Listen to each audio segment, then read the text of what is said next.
If you love him, he's got a new show and a movie coming out. You'll hear about that. And later, we're celebrating Claire Danes with a moment from our vault from when Claire was just 15 years old. But first, let's check out what people were talking about in Pop Start today.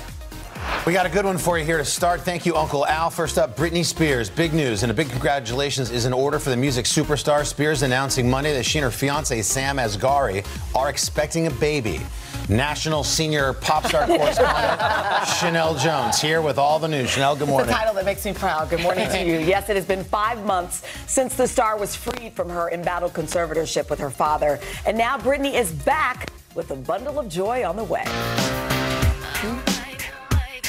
Pop icon Britney Spears says she is expecting her third child, announcing her pregnancy in a lengthy Instagram post, writing in part, "So I got a pregnancy test and, well, I'm having a baby." She describes her confusion after she says she gained weight, thinking, geez, what happened to my stomach?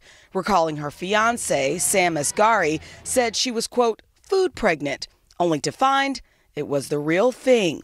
Asghari later also speaking out on Instagram, writing, "Fatherhood is something I have always looked forward to and don't take lightly." The news comes 5 months after a judge ended Britney's 13-year conservatorship with her father, Jamie Spears. The singer describing the arrangement as abusive in an explosive testimony last June, alleging her conservators would not let her get married or have more children, even preventing her from removing an IUD. Since the dissolution, Britney has celebrated her newfound freedom, getting engaged to Asghari in September. Look at that. You like it? And now, with a baby on the way, the singer is confronting her hardships with pregnancy, writing about past, quote, perinatal depression when having her 2 sons with ex-husband Kevin Federline, saying, "I have to say it is absolutely horrible." But now looking forward to the future, ending her announcement, spreading lots of joy and love.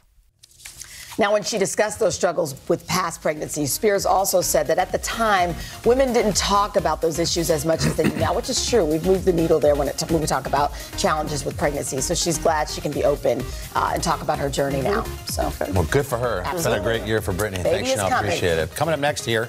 Well, right now, this isn't a tease, this is happening. Curb Your Enthusiasm. Things are looking pretty good for the hit HBO series. During an Emmys event on Sunday, series creator and star Larry David revealing it, yes, another season of Curb is happening. Right. Confirming that news to panel host Rich Eisen, and it's good news for fans who were recently disappointed last month when HBO pulled that 2-part documentary about the comedian less than 24 hours before it was set to premiere.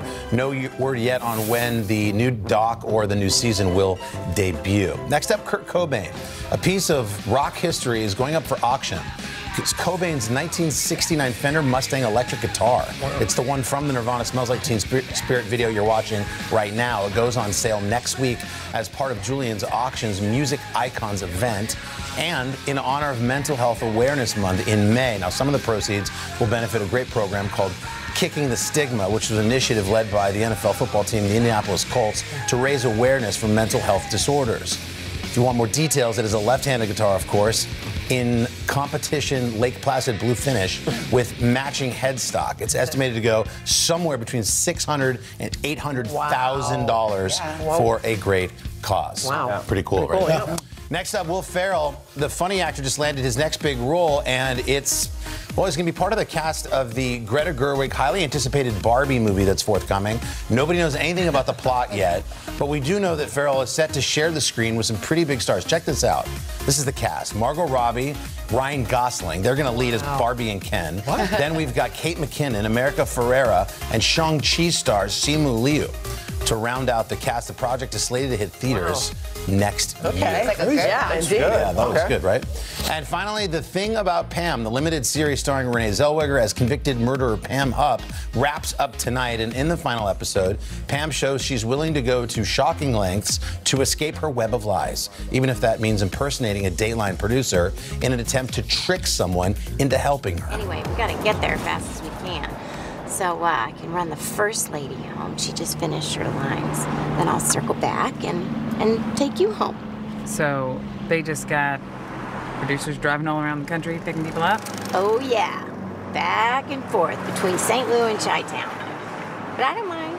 I like driving. for the feet. Oh, that's some transformation, right? That can't be good. Look at that. You can catch the final episode of The Thing About Pam, produced by Blumhouse Television, NBC News Studios, and Big Picture tonight at 10 p.m. Eastern, right here on NBC. Wow. Pretty cool. And now to the reason we call the show Pop Start Plus. A few more headlines for you. First up, Rebel Wilson. The first trailer is out for the actress's new big comedy. It's very funny. It's called Senior Year. In the movie, Rebel plays a former high school cheerleader who wakes up from a 20-year-long coma, ready to pick up where she left off. But of course, she finds out the world has changed quite a bit without her. I think there's been a mistake and I've been put in the wrong room. Dr. Johnson's the third floor. The cheerleader just woke up. Don't mean to be a but cheer captain. Cheer captain. Hello? Didn't have the heart to change it. Madonna's now called Lady Gaga. I want to see that.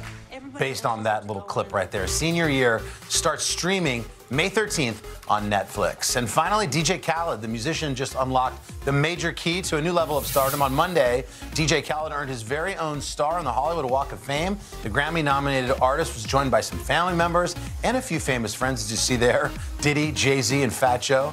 At the ceremony, Khaled said he wants his star to represent light and love. And you can check it out if you find yourself on Hollywood Boulevard. It's right outside the Amoeba Music Store. Huge congratulations going out to DJ Khaled on the big honor. And those are your headlines for today. Next up, it's All Things Bridgerton with its star Simone Ashley.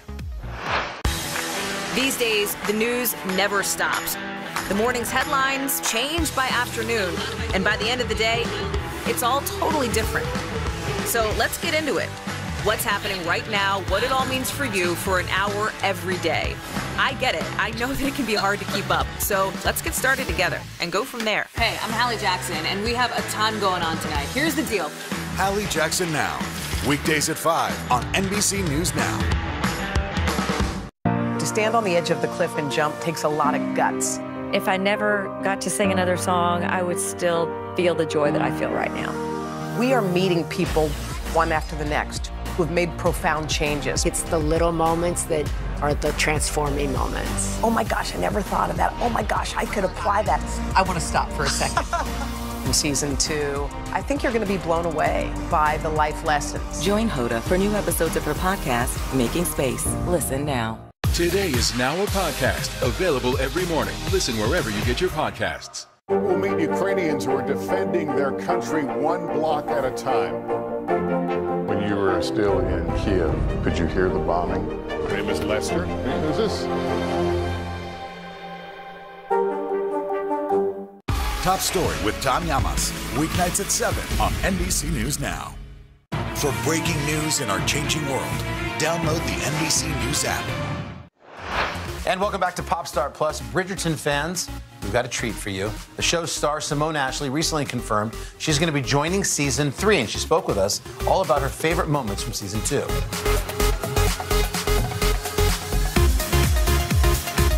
I definitely was obsessed with Bridgerton, just like the rest of the world. Not only because, of course, I watched it whilst I was auditioning for the role, but shortly after being cast, after my chemistry read with the gorgeous Jonathan Bailey, who plays Anthony Bridgerton.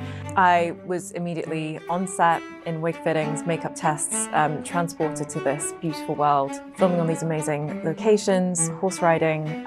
So yeah, I definitely got the gist of what it was all about.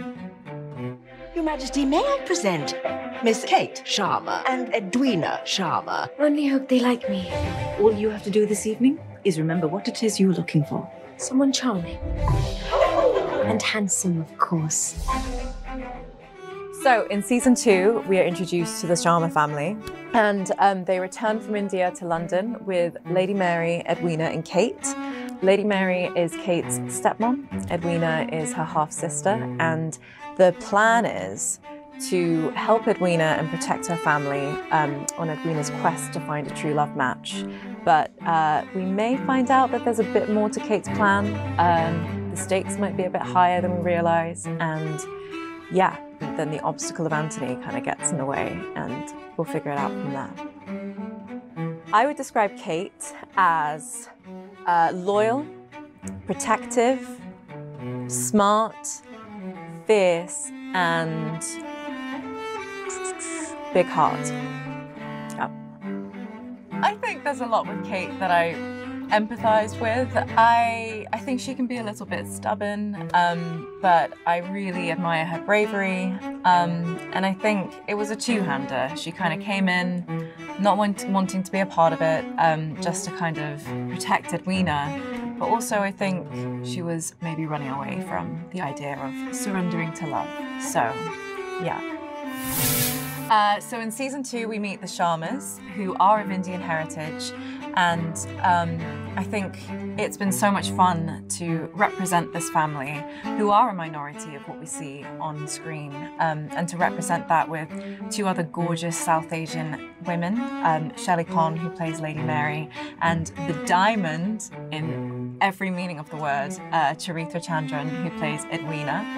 And I think it's just so important that we're doing this, that we're normalizing this narrative, and, you know, hopefully in a few years' time, we won't even be having this conversation, and it'll be so normal, and it won't be as wonderfully groundbreaking as it is now.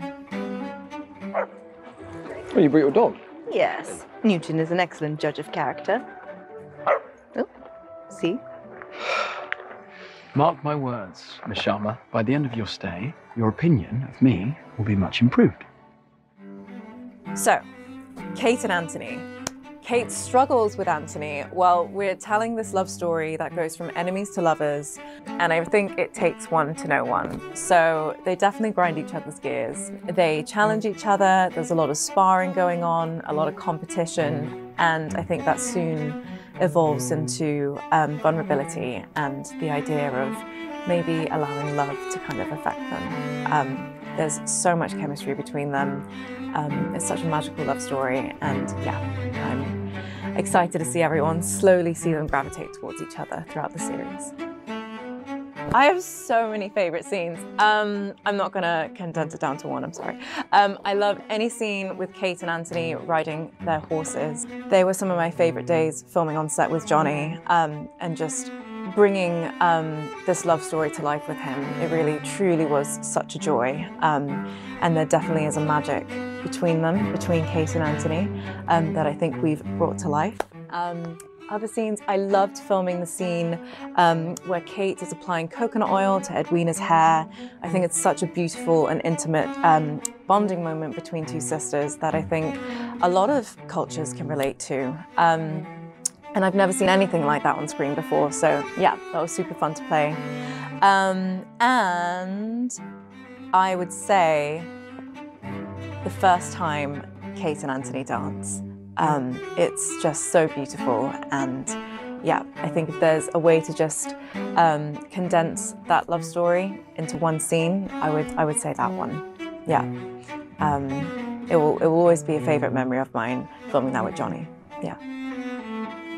What makes the show so magical and special?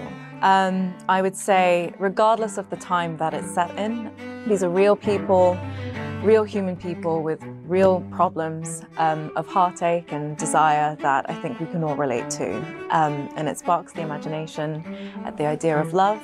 And it's a show that's about family. We've got the Featheringtons, the Bridgertons, the Cowpers, the Sharmas that we get to meet in season 2. And they're all families that we want to be a part of and that we can all relate to. And I think that's the deepest kind of love, family. So yeah, I think that's what's so magical about this show. I'm super excited for the fans to see Anthony Bridgerton step into his 2nd season of raking around or finding his true love match. We'll have to find out. Also to see Edwina shine as a diamond, the rest of the ton, and also a very special new star, Newton, Kate's corgi. I think everyone's going to be very excited to meet him. And just a little fun fact, Bridgerton Season 2 broke the record for the biggest opening weekend of any English-speaking show in Netflix history. That's impressive. Coming up next, our buddy Craig Robinson's visit to the 3rd hour.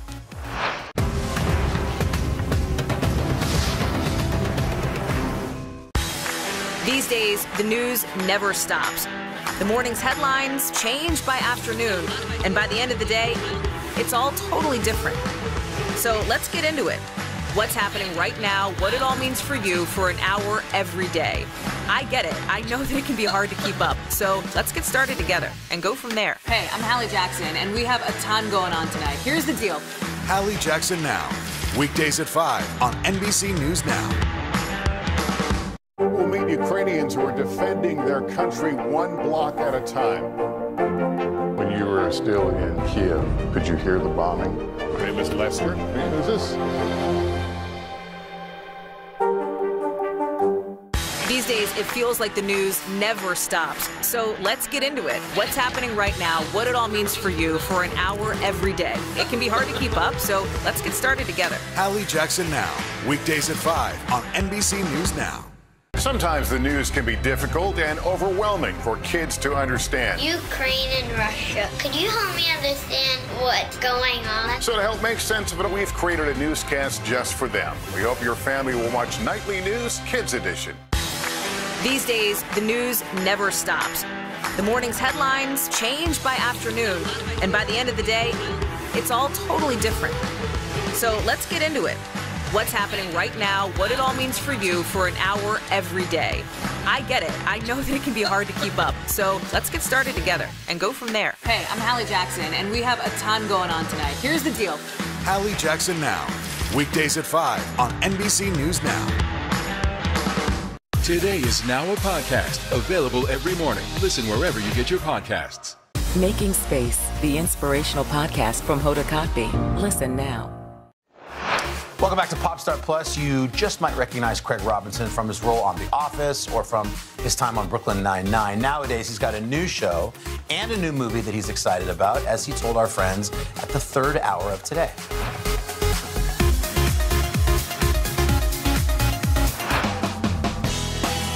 We are back with one of the funniest and nicest guys around. We came to love Craig Robinson as Daryl, Dunder Mifflin's warehouse manager on The Office for 9 seasons. Okay. Then as Doug Judy on Brooklyn Nine-Nine alongside Andy Samberg. And now in the new Peacock series, Killing It, Craig plays a divorced father trying to keep his dreams alive after losing his job. Let's take a look. I lost my job because of you. No, you lost your job because you weren't where you were supposed to be. Because you told me to go in the manager's office and shut the door. That's on you. You shouldn't be taking advice from me. I'm a low life. Don't take me in Dane. He thinks I should get golden contact lenses. But I'm ignoring him because that man is trash. They make you look like a wizard. Craig Robinson joins us live now. Craig, good morning. Good morning. All right, so the show's called Killing It. Yes. First, actually, I want to say thank you. Because of The Office, there is now always something to watch on television. You can watch The Office endlessly, and you're amazing at that. But are you killing it right now? I mean, you got a lot going on. There's a lot going on. This my show comes out on Thursday, April 14th. So, yes, an exciting time. We'll talk about it. It's a comedy, but it also speaks to the American dream. I mean, because the reality is we all have people that we know who are probably similar, who are also trying to make it, if you will. Talk a little bit about Yeah, he's got a lot of setbacks, my character, in this, and he's trying to figure his way to that American dream, and it turns out he'll do anything to get to it, including joining a python hunt. So you become a snake hunter. Have you handled snakes before? Before, yes. I was in Australia a few years back with my band, The Nasty Delicious. Hello. Wait, for real? Yeah, and I was in we got to, went to this animal sanctuary, and I was going to take a picture like I was too scared to get close to the snake, but then I touched the snake, and it felt amazing. And I put a snake around my neck in it, and I was like, wow, this snake means you no harm. I've been lied to by the Bible and Indiana Jones. Yeah. Well, not that particular snake. I feel like some... Well, I don't think you go to the swamp and... you're friendly. But, in Australia, it was cool. And you filmed in New Orleans. Did you run into any wildlife there? You know what? We were filming, and after we got done shooting one scene, they were like, hey, we found this... We caught this alligator. So, yeah, there was some wildlife going on. How close did you get to the alligator? I didn't get close. Okay. I don't know. You didn't put it around your neck? It might have been right behind me while I was filming. They didn't let me. Yeah, no, you don't want to know that. Speaking of animals, you've got a new film, The Bad Guys. I'm being told it's described as like an Ocean's 11 for kids. It's a Tarantino for kids. That's even better. Without the language. Without the language. Yeah, that's April 22nd. I play Mr. Shark. It's fun. Oh, it's a lot of fun. It was great working with Pierre, the French director, and Damon, the producer. We were going back and forth with jokes, and it was all during the pandemic, so they were all on Zoom, and I was in the booth. We watched it last night. We watched it last night in our house, and the kids were loving it. I mean, they were glued. You play a shark. Right? So, I mean, did you have to, do any kind of method acting? Did you channel your inner shark for that? What'd you do? I got in the shark cage and went under just to see how they move. I'm lying. I was going to say, no, you did not. I can't tell. Really hands-on with your research. I can't even tell. Yeah, one of the great moments I got to share with you was in Scranton, Pennsylvania.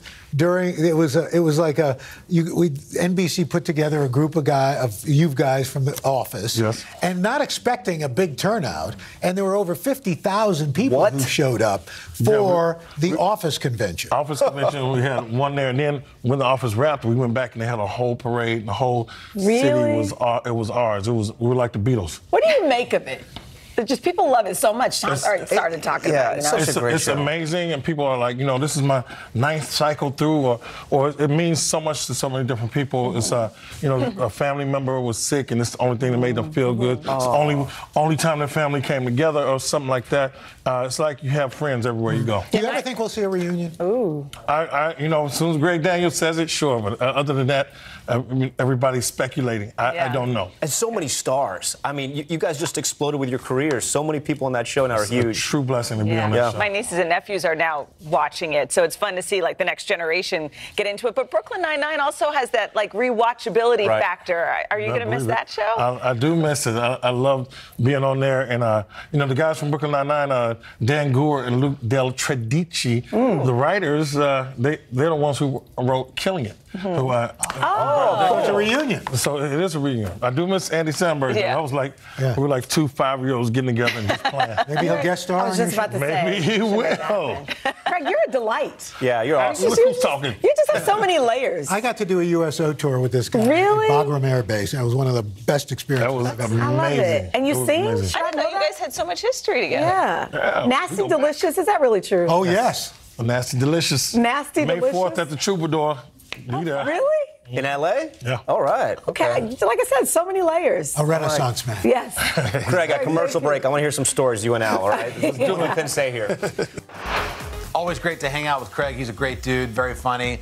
Best of luck to him. Be sure and check out his new stuff. Coming up, we're going to go into the vault. We've got a memory from Claire Danes going back to one of her very first films. These days, the news never stops. The morning's headlines change by afternoon, and by the end of the day, it's all totally different. So let's get into it. What's happening right now, what it all means for you for an hour every day. I get it. I know that it can be hard to keep up. So let's get started together and go from there. Hey, I'm Hallie Jackson, and we have a ton going on tonight. Here's the deal. Hallie Jackson Now, weekdays at 5 on NBC News Now.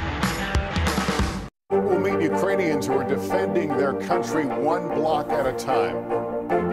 When you were still in Kiev, could you hear the bombing? My name is Lester. Who's this?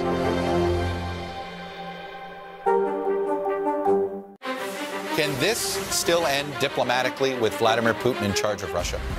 There's a Supreme Court nominee. What would it take for you to vote to confirm her? So I guess the question is, can this end with sanctions alone? If it's Sunday, it's Meet the Press. To cover the news, you have to be in it. This is how so many towns and cities are protecting themselves. You can actually see they're pushing the gates open every night. It's your news playlist. Top Story with Tom Llamas, weeknights at 7 on NBC News Now.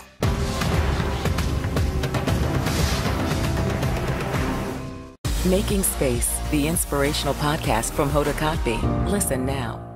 For breaking news in our changing world, download the NBC News app.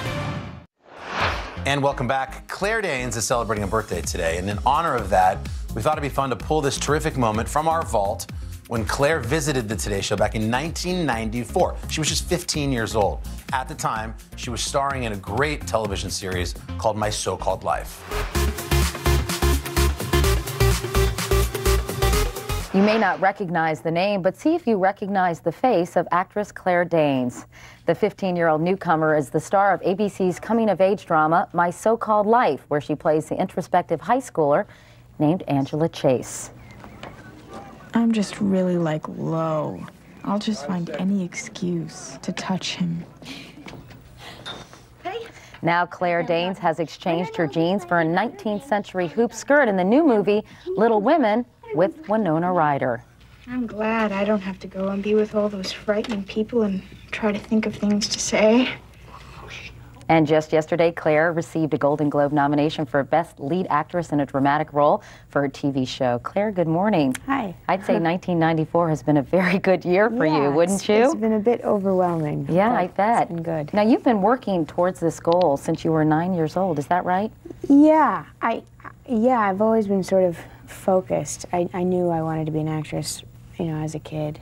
I did modern dance for a long time as a little girl, and so I did these sort of off-Broadway, really off-Broadway and the Lower East Side sort of theaters, and then I did a student film when I was 11, and I learned about film and what that meant, and I really loved it, and I wanted to do more. You're a native New Yorker. Yeah. Back for the holidays. Yeah, it's kind of weird. I just got in last night. Is it nice to be back in New York City? Great. I was saying I finally believe it's Christmas time. It's hard to sort of buy it when it's 80 degrees. Yeah, I bet. Well, tell me about your role in this new version, the 4th remake of Little Women. When you heard about the possibility of being cast as Beth, what was your reaction? Because she and Angela are about as different as two characters could possibly be, and I imagine that you, Claire, are quite different than Beth as well. Yeah, it was interesting, and I was really worried because I went directly from My So-Called Life to Little Women. I mean, literally the day after I wrapped, the show, I went to the movie, and it was this period movie, so I had to learn about, the 19th century or so it was really, or 18th century, what was it? It was 19th century, right. No, you were right the first time. First instinct is always the best one. Yeah, but they gave us this pamphlet, and we had to learn about, what the times were like back then. It was just, but as I started to play Beth a little longer, I got to know her a little better and felt more comfortable in her shoes. Because she is certainly perceived, and certainly is probably the weakest in some ways, or at least physically, of the March sisters, and is really in sharp contrast, particularly to Jo. But you started to fall in love with Beth, didn't you? Yes, I did, and it's ironic because she is physically the frailest, but she's a strong support for the family. Jo really depends on her for for support and for guidance and just to talk to her.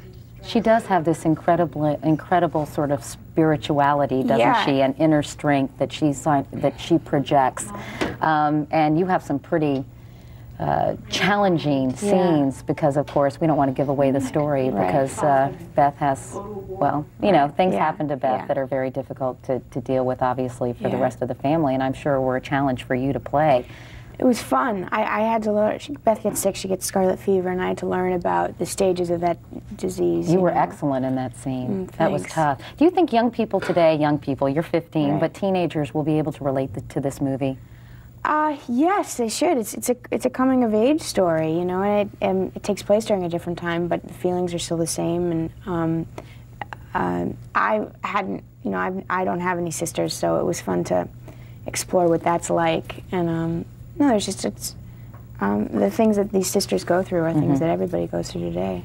Well, Claire Danes, the movie is Little Women. Best of luck, and best of luck with your series, My So-Called Life. Thank you. And a big happy 43rd birthday to Claire Danes. All right, thanks for being here on another stellar Pop Star Plus. We'll do it again tomorrow. We're going to dive into The Bubble. That's a new comedy from director Judd Apatow featuring a star-studded cast. But we'll tell you about that tomorrow. Hope you can join us. Have a great day. Bye-bye.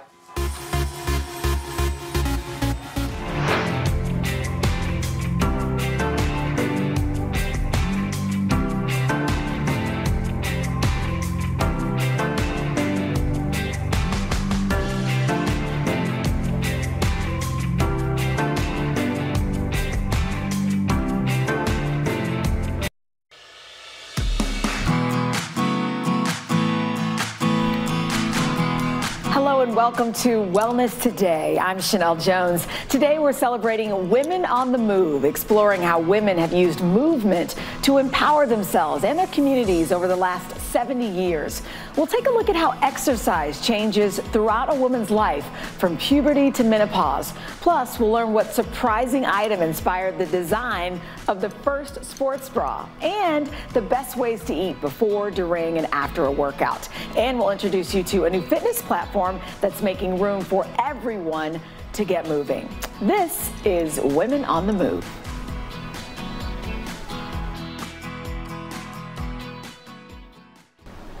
Although today it's common to see a woman heading to the gym or out for a jog, it's still a relatively new phenomenon, a movement decades in the making. From jogging and jazzercise to Pilates and HIIT. Over the years, women have celebrated their bodies through exercise. But it hasn't always been this way. In the 1950s and 1960s, exercise was considered pretty taboo for women. There were fears that it could damage her or actually make her uterus fall out, and sweat was considered taboo and unladylike. Thanks to the work of dozens of fitness visionaries like Bonnie Pruden, Lottie Burke, and Jane Fonda, women were excited to get up and move. Now go into toe steps. Lift your heels up. As fitness for women became more accepted, it also became more expected. There are so many kind of implicit messages being sent to girls and women from a very young age that to be a woman is to be forever working on your body and to view your body as a project. And the community has not always encouraged everybody to participate.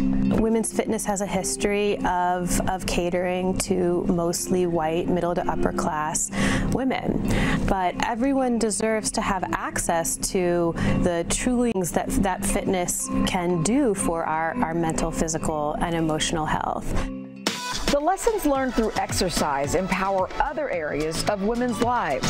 Strength begets strength. When you feel physically empowered, when you feel good in your own skin, that can translate to how you make your way in the world.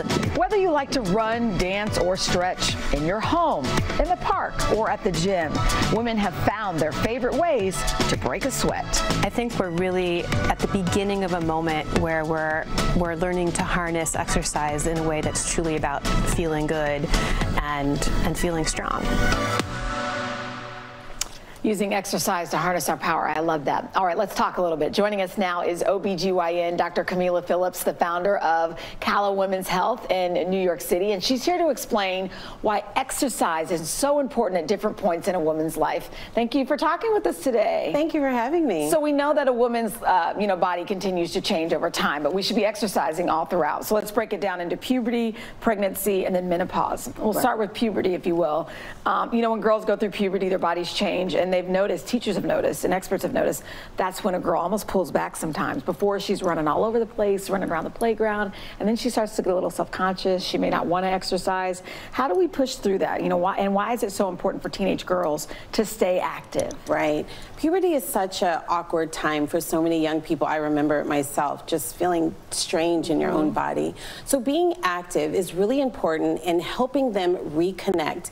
And I like to think outside the box with activity. It doesn't have to be running. It can be soccer, basketball, contact sports, really thinking outside for them to help them engage in different parts of their body. It helps them maintain a sense of pride and enthusiasm about what wellness and strength can be, and that they embody that. And you're a doctor, so if a girl is having cramps, exercise I know can help, right? Right. It's really important to remember that when we work out, your body releases an amazing assortment of endorphins, which are natural painkillers. And so before we go to reach for some pill, sometimes moving your body, jogging around the block, doing a dance party in your living room can help release those endorphins and help with menstrual pain. I love that. All right, let's talk about pregnancy, another big life event, if you will. Exercise. I know it certainly depends on the woman, so you definitely need to check with your doctor. One of my pregnancies, I was walking all over the place. My sister's like working out when she's pregnant. My twins, I couldn't even walk, so good night, everybody. Right. But what's the thought when it comes to exercise and pregnancy?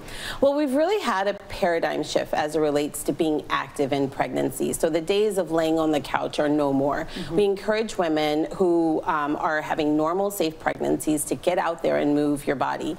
It helps reduce the risk of C-section, gestational diabetes, and hypertension, and really can help with the marathon of labor. Are there any exercises that you shouldn't do when you're pregnant? So you really want to use your best judgment. Anything that involves contact is probably not the best idea. So soccer, basketball, those kind of things. You can do a stationary bike because your risk of falling is minimal, but you want to use your best judgment. Swimming, low impact exercises are best. And what about post-pregnancy? What would you say? Exercise is key post-pregnancy. So when you're active while you're pregnant, it helps your recovery postpartum. Women who have gained the extra weight tend to lose it faster. It helps with your mental health and warding off postpartum depression because you're still staying active and engaging, and also can help with toning your core and getting back to your regular clothes. All right, so now I think I'm in the, what am I, almost 44? There's perimenopause and then menopause. And it gets harder, frankly, to lose the weight or to try to stay fit. But what's your advice once a woman starts to go through menopause? Like, I understand you recommend that they start using weights, for example. I think a lot of women are often very afraid of picking up weight. I am sometimes. Well, because I'm for, you don't want, you're worried about bulking up. Yes. Even a 5, 10, 15-pound weight is going to help you maintain your muscle and really tone. A lot of women complain of extra unintentional weight gain, and that's what weights are going to help you do. Also, picking up weights are going to maintain your bone health, which is super critical when you're menopausal. Osteopenia, osteoporosis, where the bones weaken and can actually fracture, it's a big deal. And so weight-bearing exercises, including picking up some weights, are going to be great. So have you, obviously you have, and doctors have seen the difference. Is it preventable? So let's say in your family you have a history of either osteoporosis, or you see some folks in your family who are dealing with those issues. If you start now, can you perhaps avoid what feels like inevitable? You might be able to ward it off, but that is a risk factor, having a family history of it. And so paying attention to it early, recognizing it early, and intervening with weights is definitely going to do you well. Okay, such good advice. Thank you so much for talking with us today. Thanks for having me. All right, coming up, now we're inspired. Learn how 3 friends transformed the way women exercise forever. And later, tips on how to fuel your body before, during, and after that workout that we promised to do. All that and more just ahead on Wellness Today. Today is now a podcast, available every morning. Listen wherever you get your podcasts. We're here to start conversations about the big things happening in our world, because it's not my job to tell you what to think. My job is to think about what you tell me. Now Tonight with Joshua Johnson, streaming weeknights at 8 on NBC News Now. What happened here is a story of loss and salvation. There were residents who hung on for dear life. This is where you took shelter, in this closet. I took shelter right in this closet right here. Rioters banged down one of the doors. Have you found a way to reconcile it a year later? It really hurt to see this place that I love so much treated with such disrespect. Was it an act of cleaning or an act of healing?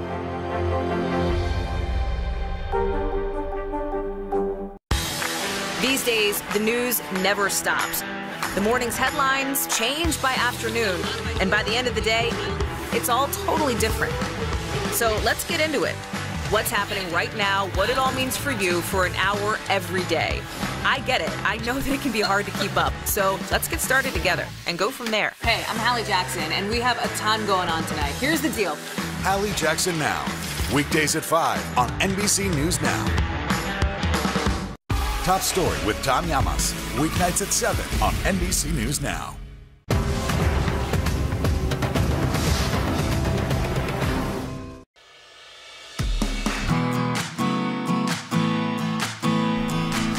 We are back with Women on the Move. For many women, the idea of doing a workout without a good sports bra seems impossible. But in the late 70s, that wasn't the case until 3 women came together to invent this groundbreaking essential. The jogging craze of the 70s got Lisa Lindahl up and running, but the new exercise made one thing painfully clear. So were you working out one day in college and you said, you know what, this regular bra just isn't working? I had started running. I loved it. It literally changed my life. And the only uncomfortable part about it was my bouncing boobs, frankly. Regular bras just weren't supportive enough for fitness for women with larger chests. So Lisa turned to her childhood friend, Polly Palmer-Smith, and her colleague, Hinda Miller, both costume designers, to build a better bra. But they weren't having any luck until Lisa's husband put a jockstrap on his chest as a joke. My then husband came down the stairs and said, "Hey ladies, here's your jock bra." We thought that was so funny, and so I took it off of him and pulled it on myself, and I went, "Polly, I'm not moving." Oh my gosh. Polly took 2 jock straps and sewed them together, and that design informed the final product, which they called the jog bra. And our goal was to make it a climb-in bra, no hooks, no straps that would fall off. So that was my mission. While Polly became an Emmy Award-winning costume designer, Lisa and Hinda ran the booming jog bra business for more than a decade. It grew because women were demanding products that supported them in their new active life. So it was the 1-2 punch of Title IX and the sports bra that allowed girls and women to really step up and step into their own power. We have the crisscross straps in the back. Now, the jog bra resides in the National Museum of American History's collections, in part because of the invention's impact on women. Gave them freedom of movement. It allowed them to, do more vigorous exercise. This opened up a lot of areas for them that they didn't feel comfortable in before. But for the inventors of the first sports bra, it's seeing women succeed in sports and embrace fitness that makes them proud. That was the mission of Jog Bra. No matter what your size, shape, or age, every woman and girl deserves the benefits of exercise and fitness. I had the best time talking with Lisa, Hinda, and Polly. By the way, they were inducted into the National Inventors Hall of Fame for creating the jog bra, and you can see it on display at the Smithsonian National Museum of American History starting in 2023. Well deserved. So now that we know how the sports bra was invented, here's the big question for us today. How do we find one that fits? So joining us now is Self Magazine's editor-in-chief, Lita Shai, to share tips on keeping the girl supported. Hi. Hi, Chanel. I just think this is so fantastic. I have to be honest, I was born in '78. The sports bra in my mind has always been. So to see these women who actually, started it, exactly, it's they're pretty cool. The reason why we were able to work out with confidence. Exactly. All right, so let's talk about why, first of all, it's so important for women to find the right sports bra. Right, so when it comes to finding the right fit, it's not just about how you feel, but also your confidence level. So I think a really important thing to remember is if we're wearing the right clothes and we're feeling good about what we're working out in, we're going to have a good workout. And I think that's really important. Mm-hmm. But also, if you have the wrong fitting bra, it can lead to things like breast pain, which is just not good for anyone, but that can lead to kind of some long-term issues. Yeah, and you can be sore. You can be sore during your workouts. Fit is really important. So on that note, we have 3 different mannequins here with some different things to think about when you're purchasing a sports bra. So with this one, pretty basic, but what do we need to know? So this one, when you're really looking for a sports bra, it's important to be able to try it out in the dressing room if you can, but if you're shopping online, really look for the 3 types of supports. Okay. Low impact, medium impact, and high impact. And this is a good example of a low impact bra. So, it's got some straps right here. It's got it's keeping you supported, but it's not more like, it's like not locked in. Exactly. Yeah. So if you're a little heavier chested, you need a little bit more support. I didn't realize you could buy one that looks almost like a bra. Yeah, so this is called an encapsulated bra. There's different versus a more compression bra, or I guess we don't have one here, but kind of what we would think of the uniboob boob look. Mm-hmm. This one is if you like to kind of keep your cups separate. It's got some styles in the back where you can make it into a racer back. But style is really important when you are searching for a bra because there are so many different types out there that it's it can be hard to find the right fit for you. Okay. And I think what's important about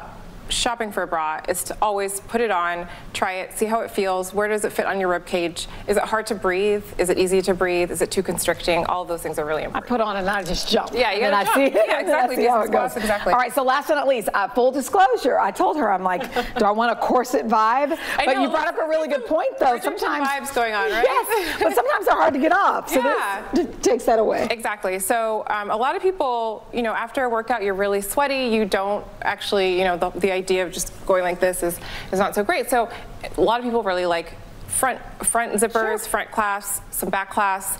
This is a good example of that. And this one is actually really great for people with larger chests. It's a high impact bra. It keeps everything in. You can jump around. You can do a lot of movement. Yeah, like as it goes all the way up. Exactly. You're in there. The girls are in there. Yep. Really quickly, how often should you replace it and washing with some of your sports bras? You know what? I'm not sure how much you should wash it. Probably every single time you wear it. But as far as the care, hand wash, probably. Hand wash. Put it in a garment bag. As long as you are feeling comfortable in your bra, there's no breast pain. I think you can keep your bra as long as you like it. Okay. Lita, thank you. Good things to keep in mind. All right, coming up, a registered dietitian breaks down what you should eat to fuel your best workout. And later, a new kind of movement platform that inspires so much more than just a good sweat. Right after this. These days, the news never stops. The morning's headlines change by afternoon. And by the end of the day, it's all totally different. So let's get into it. What's happening right now, what it all means for you for an hour every day. I get it. I know that it can be hard to keep up. So let's get started together and go from there. Hey, I'm Hallie Jackson, and we have a ton going on tonight. Here's the deal. Hallie Jackson Now. Weekdays at 5 on NBC News Now. Sometimes the news can be difficult and overwhelming for kids to understand. Ukraine and Russia. Could you help me understand what's going on? So to help make sense of it, we've created a newscast just for them. We hope your family will watch Nightly News Kids Edition. Making Space, the inspirational podcast from Hoda Kotb. Listen now. Today is now a podcast available every morning. Listen wherever you get your podcasts. These days, it feels like the news never stops. So let's get into it. What's happening right now, what it all means for you for an hour every day. It can be hard to keep up, so let's get started together. Hallie Jackson Now. Weekdays at 5 on NBC News Now. Making Space, the inspirational podcast from Hoda Kotb. Listen now. What happened here is a story of loss and salvation. There were residents who hung on for dear life. This is where you took shelter, in this closet. I took shelter right in this closet right here.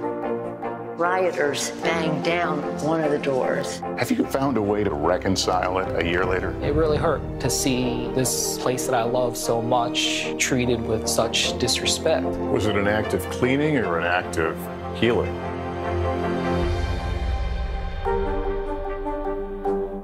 To cover the news, you have to be in it. This is how so many towns and cities are protecting themselves. You can actually see they're pushing the gates open every night. It's your news playlist. Top Story with Tom Llamas. Weeknights at 7 on NBC News Now.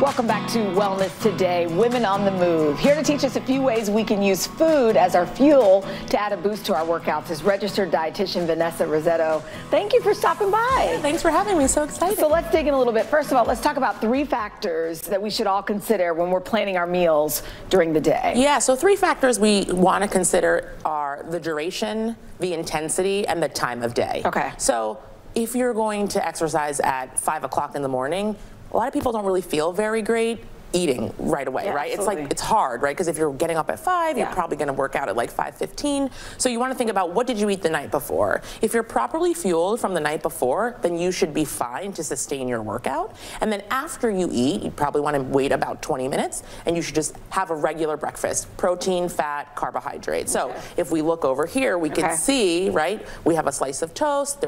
That's a carb. So this right here would be before a workout. One or the other? You could have after the workout, and you could also probably have before if you so choose, but I would suggest waiting 30 to 60 minutes just because it might not make your stomach feel really great. So you want to pay attention to that. But you could have this slice of toast, peanut butter, you've got protein, you have fat, you have carbohydrate. You could also have oatmeal. It has the exact same thing. You just want to think, if you want to have that extra protein in the oatmeal and you're making the oatmeal with water, then you would add a peanut butter or maybe So it seems like you need the carbs, protein, and a little bit of fat. Totally. You need it all. Yes. And I think in our minds, a lot of us think, okay, no fat.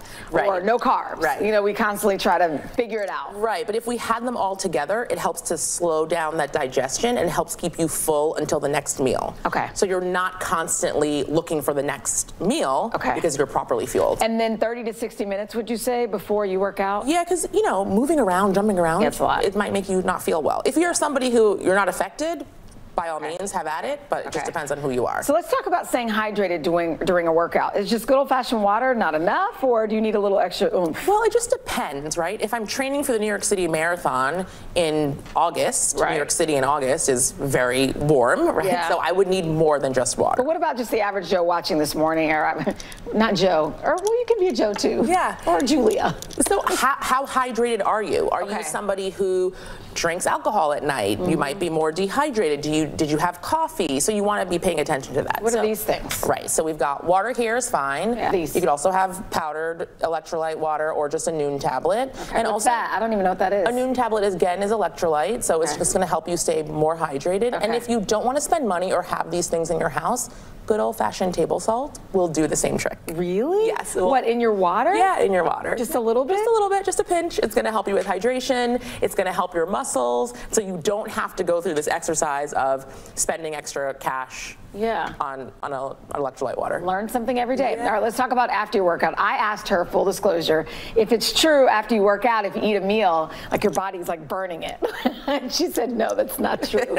So talk about what we should eat after a workout. Yeah, so okay, here's the thing. When you exercise, your muscles are depleted of glycogen, which is their energy store. So you want to make sure that you definitely have eaten something so that you're not using all the muscles that you've been building. So that makes sense. But how are ways for you to replenish and recover? So we have blueberries here. That's like the best recovery. And also, why is that? It's just because the antioxidants help with the muscles. So runners do this, cyclists. And then you want to add some cheese to it because there's protein there. So it's going to help spare your muscles. And then also a really good recovery drink, the best recovery drink, is chocolate milk. It has electrolytes. It has calcium. It has magnesium. It has phosphorus. So again, it helps with your hydration. It helps keep your muscles boosted. And also it's going to help you feel full. You know what? It's so funny because we've been trained, and it's not right, but to think chocolate milk or cheese, like some of these things are bad, but it just goes to show. Yeah. No, we don't have to omit any food, and we don't need to vilify these foods. If they work for you, you should definitely have them, and it also makes things like different and exciting. So think about if you had worked out maybe in the middle of the day and it's not quite ready for lunch, you could have a chocolate milk as a snack, and that's going to feel good, and you're not going to feel so hungry and peckish maybe later on at night. What's your thought on counting calories, or calories in versus calories out? Not all calories are created equal. Sure. If you want to think about 96 calories of beer versus 96 calories of chicken are going to be digested entirely different way. Okay. So calories in, calories out is very old, but nutrition is a new science. We only started studying it maybe 80 years ago, so we're still always learning, and that was something that we thought was true, in the mid-50s, 60s, 70s, but now we know that's not entirely the story. So I don't think counting calories is the way, but really making sure that you have protein, fat, and carb at every meal is going to help you stay full, and then you don't have to be so hyper-focused on the calorie. But what does the makeup of the plate look like? Do you have fiber? Do you have fat? Are you enjoying your food? Those are things that are going to help you in the long run, not overeat or binge later on in the day. It almost too sounds like this whole show is about health and wellness. Just being mindful of what you're putting in, even with these things, even before you work out, all of these things, it's well thought out. But you see all of the groups here. Totally. And also what's right for you is not right for me. Yeah. There's so many factors. Vanessa Rossetto, thank you so much. All right, when we come back, actor Allison Stoner's new fitness platform that will inspire all of us to get moving right here on Wellness Today. Today is now a podcast available every morning. Listen wherever you get your podcasts. Sometimes the news can be difficult and overwhelming for kids to understand. Ukraine and Russia. Could you help me understand what's going on? So to help make sense of it, we've created a newscast just for them. We hope your family will watch Nightly News Kids Edition. To stand on the edge of the cliff and jump takes a lot of guts. We are meeting people one after the next who've made profound changes. I think you're going to be blown away by the life lessons. Join Hoda for new episodes of her podcast, Making Space. Listen now. We'll meet Ukrainians who are defending their country one block at a time. When you were still in Kiev, could you hear the bombing? My name is Lester. Who's this?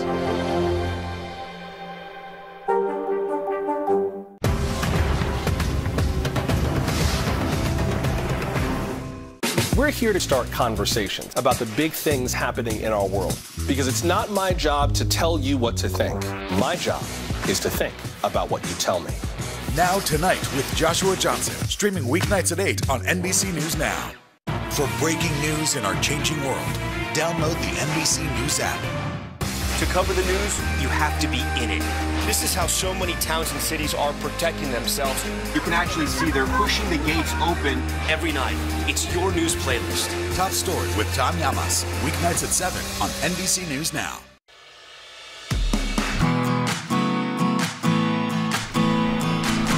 Welcome back to Women on the Move. You may recognize Allison Stoner from her roles in Step Up and Cheaper by the Dozen. Now her latest project with her sister Corey O'Neill is disrupting the wellness space with movement classes to help improve not only physical health, but emotional and mental well-being too. I got a chance to sit down with them to learn more about Movement Genius and an inclusive and empowering platform. Take a look. And starting with your feet, go ahead and tighten the muscles in your feet by curling your toes downward. And now exhale and suddenly release all the tension completely. So we are currently at the annual Youth Wellness Summit with the Society for the Prevention of Teen Suicide. And Movement Genius is teaching students some different stress relief techniques that they can use to support their mental health. We first built Movement Genius thinking this would be for young people. But really, this is for everyone with a body. Historically, wellness has been built by and for a very narrow set of bodies. So right off the bat, we wanted to make sure that we're collaborating with practitioners and experts who embody all lived experiences, all kinds of body types, preferences, needs, so that you can see wellness for everyone. Just like your mind, your body is remembering all of your experiences every day. The high moments, the low moments. It's interesting though, because when I think about mental health, I don't know if I connect it with the body. You think neck up. Where is stress, anxiety, and even trauma stored?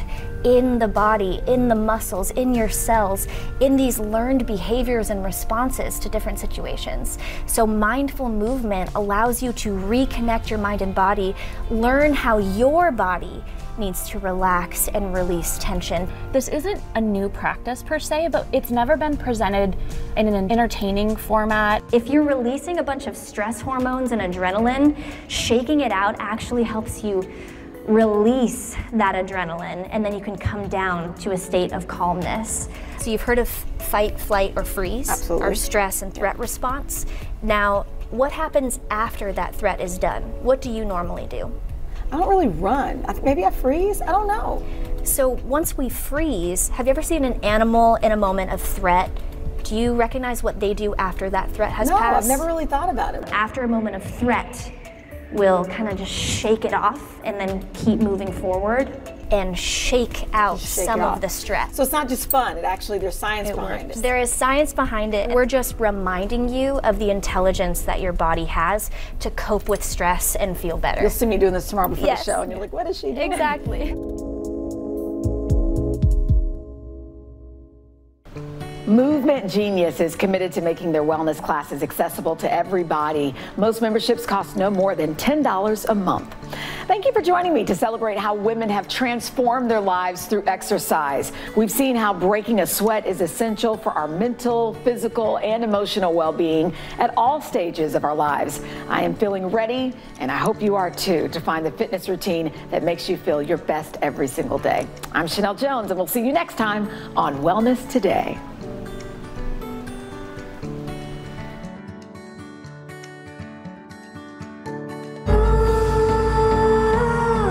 Answers come when you need them most. Ooh, let it go. The Today Show's newest fan. Little Al Roker. What am I doing here? This is your moment.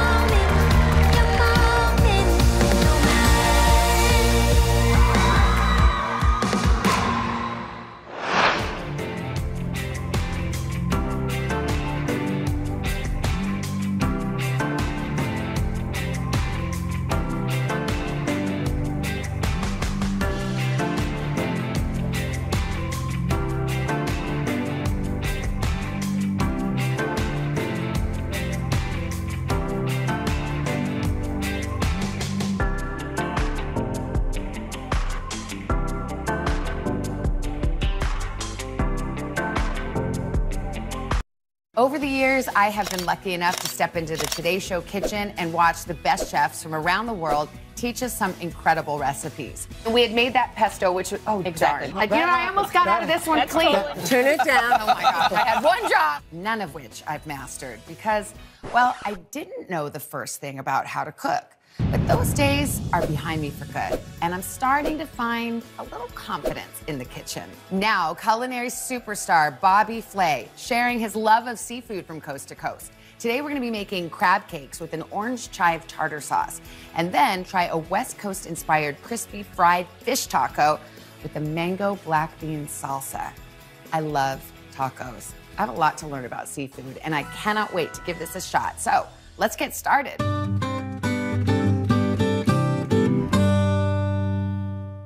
Is Bobby Flay? Bobby Flay? It's really Bobby Flay? It's really Bobby Flay. I mean, we have a long history together. Yes, we do. We've made lots of food on the Today Show together. We have, and you've even been called in to try to teach me to cook a long time ago. Yes, and we're back. We're back.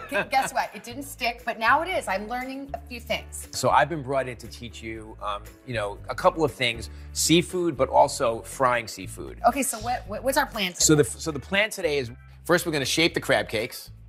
Make the tartar sauce, fry the crab cakes, make the mango black bean salsa, prepare the batter, and fry the fish, plate, and serve. We're gonna start by cutting a shallot. My instinct would be to cut off these edges. Yes, exactly. Cut off the edges. And then exactly. I know I've learned that you should, when you have a round thing, you need to give yourself a flat edge. Yeah, so cut it in half. We're gonna make cuts in two different directions. First, we're gonna go like this. Are we mincing? We're gonna make them very fine. Okay.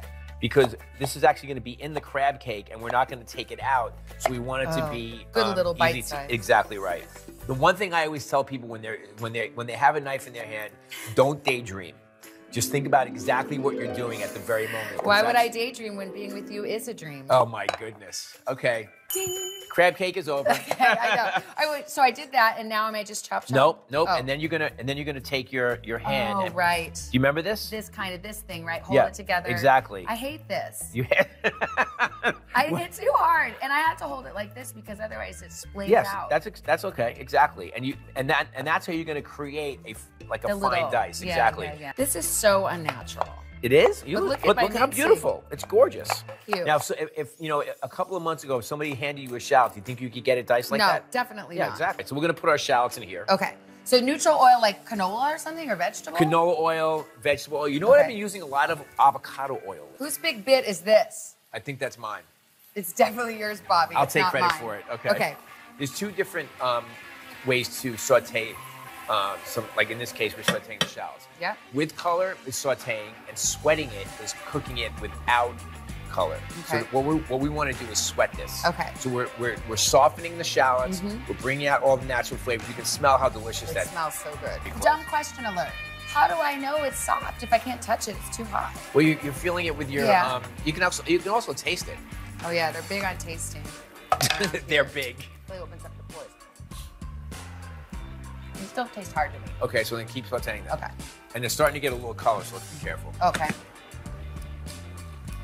All right, I think that's fine. Okay, cool. I'm turning it off. Great. All right, so we're going to put this into our bowl. Oh, we forgot to have a toast. Oh my goodness. Bobby. We're drinking already. I know, that's how we do on this show. Ginger beer margaritas. Okay. Whoo! Got a little kick to it. Yes, I like it does. it. Yes, I it like does. it. All right, now that we're liquored up, what do we do next? How are you zesting? Well, I mean, I don't know. You tell me. Okay, just be careful. You don't want to zest your fingers. This is an ongoing thing. I don't know if I'm right or left. Can I show you? Can I show you something? Would you Okay. please? Yes. Okay. So you can do this one of two ways. You can actually do it like this. Oh, I've never seen that. And what happens is the zester then captures the zest there, and you can go just go Oh, like I like that. You like that? Yeah. Okay, let me try that. Try that. Well, just be careful with it. They are sharp. This is painful for you, isn't it? No, it's not at all. How much? Can I be done That's enough. zesting? That's Okay. enough. What, But now we got need a lemon too. zest. Okay. Yeah. Can I be done zesting?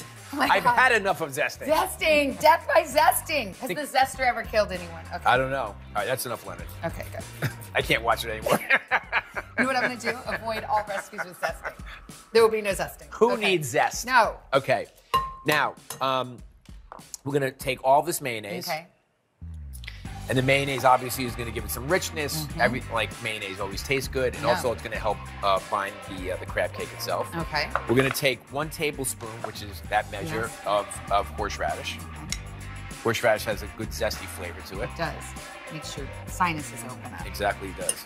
I love horseradish. Me too. How much of that? The 1 tablespoon of whole grain mustard. Okay. And the thing I like about whole grain mustard is obviously it's gonna have that little mustard bite. Yes. And I you know what I love about you? This is like the measuring is a guide, which honestly, I actually like that because we're not baking, so it doesn't have to be exact. That's funny because that's one of the hardest things for me to get used to is that it doesn't have to be all perfect. Especially when you're not baking. Yeah. Okay. And half tablespoon of whatever this is. What is it's actually half tablespoon of Calabrian chilies. They're hot. Yes. Toss all this crab in here. Ooh, okay. Exciting. Okay. Now, where did you get this at the store? This is Maryland jumbo lump crab meat. It's already cooked and it's already clean. Okay. It's not cheap, but it's a great product. Yeah. We don't want to mix it yet because we want the crab to stay, in pretty big pieces. Okay. You paid money for that texture. We don't want to destroy it. Okay. All right. How are you at seasoning? I think one of the things that separates a home cook from a professional cook is how aggressive they season. Oh. And I'm talking about just salt and pepper. Okay. Okay. So this is kosher salt, which is what I always use. And when you pick up kosher salt in your fingers, you can feel it. Yeah. And when I season with kosher salt, I crush it in my fingers and then I just go like this. Okay. Should I add more? Add some more. Exactly. Ooh, and more then, or no? And then pepper. Okay. And like. How's that? More. Oh. Now we're gonna take 2 tablespoons of Wonder flour. Now what is Wonder flour? So it's Wondra.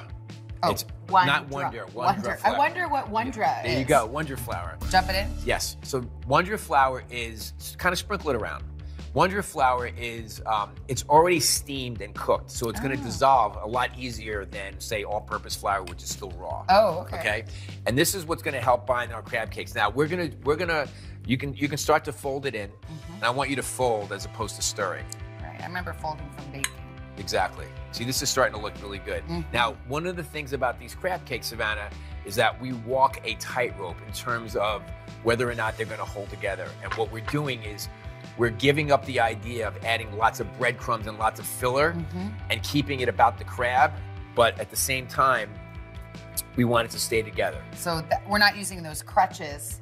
We're not using the crutches. So we want flavor. So this is where we're gonna have to get our hands dirty. How do you feel about that? I feel good if I'm wearing these gloves. Oh my goodness. Bugs It's not me, very so- glamorous, but I'm gonna go with it. Okay, no, I know. Okay, so I'm just making a little ball. So yeah, so you make a ball like Like this. a round ball. Okay, I To thought start, they'd be flat. almost like a meatball. But then what I do is I make it into almost like a burger. Oh. Okay. How's that look? Should I make it a little flatter like Yeah, yours? like that. See if you can make it like that. Yeah. Well, it's kind of like that. Okay, let's see if we can tell whose is whose. Okay, that's definitely the professional. Yes, we can. Yes, yes, we most certainly can. When did you start cooking? How did you learn? I started cooking when I was 17 years old. Oh. I dropped out of high school. Wow. And I went to work in a restaurant because I needed a job. And I've been doing the same thing every day. Oh my gosh. It's 10 years later. Wow. It's been a decade. You look so young. Thanks. Do these cook or chill or what? They're gonna chill. Okay. So and chilling them is actually one of the things that's gonna help hold them together. Okay. Okay. So you want to put them in the refrigerator? I will. They look so good. To stand on the edge of the cliff and jump takes a lot of guts. We are meeting people one after the next who have made profound changes. I think you're going to be blown away by the life lessons. Join Hoda for new episodes of her podcast, Making Space. Listen now.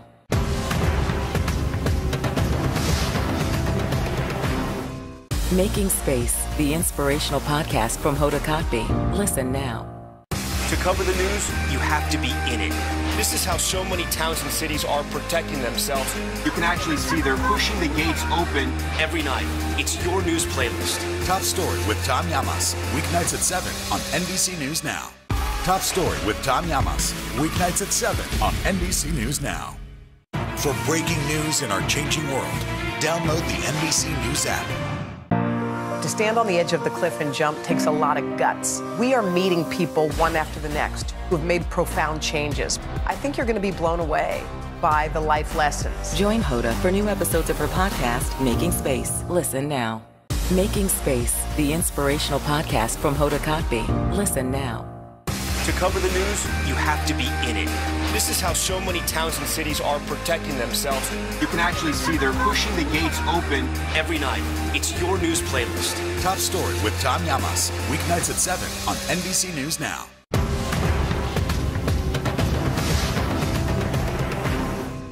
Okay. All right, tartar sauce time. Let's All do right, it. so chives are in the onion family. I love chives, and I like to cut them. Like I like to cut the edge off. What edge? Like I like to cut the edge off like Yeah, this. I don't like those, friends. And then start here. Okay. So then you have a nice even edge. Yeah. Oh yeah. And then again, just kind of that rocking method. That's what I gotta work. I'm trying to hide my fingers like you told me. Very, very as fine as you can get them. Okay. Ooh. Yeah, you're doing a great job. Okay. Don't daydream. I know. That's really good. Thank you. And also incredibly consistent. Oh, good. I'm so delighted. I mean, look at that. Okay. That's really, really good. I love it. And do we have enough? Yeah, Okay. between the two of us, I think Okay. we have plenty. All right, just throw it all in? Yeah, toss it in there. So Stir? now we're gonna stir everything together. So we're gonna start with some orange zest. Now that Okay. you're a professional I know, zester. exactly. We have some capers that are chopped up. Okay. Okay, good, nice salty flavor. It seems chunky for a sauce. But it's a tartar sauce, Okay. and it has texture, which is great. So these are the cornichon or gherkins, as you like to call them. Gherkins. They're pickles. They're Oh, baby pickles. I love a baby Yeah. pickle. Chef tax. Orange juice. Orange juice, really? Real juice, yeah. And then salt and pepper, always. Oh, okay. Sprinkle technique. Crush. Crush and sprinkle. 2 tablespoons of that vinegar. Just do it by eye. Okay. Do it by eye. Do it by. You Do can you do promise? it. I promise. I'm standing right here. Okay. Perfect. one. A little more. That's 2. Good. Really? God, I feel like a pro. Killing the game. So you're just gonna mix this all together until it's well incorporated, and then we'll let this sit for like a half an hour. We have a lot of flavors in there. We just want all the flavors to kind of meld together. Looks Here, good. you have to taste this. Okay. Oh yeah. Make sure you're happy with all the Especially with my seasoning, seasoning. etc. Oh, that's good. Ooh, it's got that thing. Yes, exactly. That's the pickling. That's the as you like to call them, the gherkins or the cornichon. We can leave it at room temperature. Okay. You just put a little in the serving bowl, so it looks nice and pretty. Yeah. And we can save the rest for later. Okay. If there's any left over. Great. All right, perfect. Let's make some crab cakes. Okay. Should I go get them? Please do. This is so fun. You're doing so much of the work. We're gonna take some Wondra flour. Wondra. okay? How much Wondra? Make sure we have I enough. wonder how much Wondra. Salt and pepper. Okay. And this is something that you should know in general. When you're doing a dredging station, like if you're making cutlets of chicken where it's like flour, egg, breadcrumbs, you season every layer. Okay. Otherwise, it's gonna be bland. Okay, Exactly. interesting. Yeah, stir it around so it's just seasoned. And then, so basically what we're gonna do is now you have to be very gentle here, Svenna. We have the crab cakes, they're nice and chilled. So we're just gonna kind of go like this. Just top and bottom, or should I get the sides? You can get the sides too. Okay. Okay? You're gonna drop it right in there? We're gonna drop it right in. Let me show you. So basically, a good way to do that is like this. Okay, and they're gonna fry. So you wanna do the same thing. So like, yeah, very gentle. Treat them with kid gloves, so to speak. Okay, does that seem good? Yep. Put it on there and just very carefully. Don't drop it. Don't be mad. Beautiful. What we're trying to accomplish is creating a nice crust on the outside on all parts of the crab cake. Okay. And it's gonna take about 3 minutes on each side. Okay, I was gonna say, I'm gonna have to flip these over, because... Yeah, at some point. Okay. We're gonna flip this in a few seconds. Okay. Now, again, you wanna be careful here. And what I like to do is kind of like turn it away from me. Oh. So if it splatters, it goes that way as opposed to this way. Okay. And see, look, nice and crispy. Looks nice. And it didn't fall apart. No. Or, yeah. If this falls apart, I'm gonna die. No, it's not gonna fall apart. Just be a good crab cake. All right. Hey! I know, Is but that you all did it right? right at you. Oh. Just be careful. Go, you know. Oh, okay. All right, so move this one over here. Okay. Okay. Okay, now this guy. So this guy, here's what you can do. You can just use this guy as the background. Okay. Right, exactly. But, Use him to flip it over. okay. And then, I'm gonna, oh, come on now. Now they're friends. They All don't right. want to get apart. Okay, now flip it this way? Flip it. This way. Yeah. But I find that to be harder. Okay. Oh, no, it's falling apart. I knew it was too good to be true. Oh, Bobby, we got a loose crab piece. No, it's okay. What do we do? There's one little crab piece. All Don't right. worry about it. You know what? Whew. Here's the thing. They'll know they're homemade. Yes. And that's really good. That's a really good thing. That's true. All right, so basically now we're gonna start to take these out and we're gonna put them on a paper towel so that they just drain a little bit. Drain it, okay. Should I go for it? Yeah, go for it. Can't lose another one. Gorgeous. This is Bobby's, the good one. The good one. Put this on your plate. Nice. Can I use my finger? Yeah.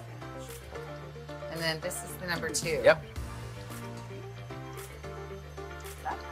Yeah, hold the on. Nice job. This is the problem child. Okay, this guy wants to fall apart. Don't do it. Don't It fall looks apart. great. It does. It looks It's great. gonna taste good. All right, a little salt and pepper on top while it's still warm. I'm doing your, is that too much? I'm Nah, doing yours. that's fine. We have crab cakes, and then we're gonna put them on here. Okay. Come on, bring them on over. Oh, don't break. Nice. Gosh, these look really good. Don't they? Yeah. Nice and crusty. Oh, and hot. Look at that. Okay, I'm gonna put this on the table. Gorgeous. Yes, put it on the table. Are you so proud of us? I am very proud of you. Can this still end diplomatically with Vladimir Putin in charge of Russia? There's a Supreme Court nominee. What would it take for you to vote to confirm her? So I guess the question is, can this end with sanctions alone? If it's Sunday, it's Meet the Press. These days, it feels like the news never stops. So let's get into it. What's happening right now, what it all means for you for an hour every day. It can be hard to keep up, so let's get started together. Hallie Jackson Now, weekdays at 5 on NBC News Now. We'll meet Ukrainians who are defending their country one block at a time. When you were still in Kiev, could you hear the bombing? My name is Lester. Who's this? To cover the news, you have to be in it. This is how so many towns and cities are protecting themselves. You can actually see they're pushing the gates open every night. It's your news playlist. Top Story with Tom Llamas, weeknights at 7 on NBC News Now. What happened here is a story of loss and salvation. There were residents who hung on for dear life. This is where you took shelter, in this closet. I took shelter right in this closet right here. Rioters banged down one of the doors. Have you found a way to reconcile it a year later? It really hurt to see this place that I love so much treated with such disrespect. Was it an act of cleaning or an act of healing?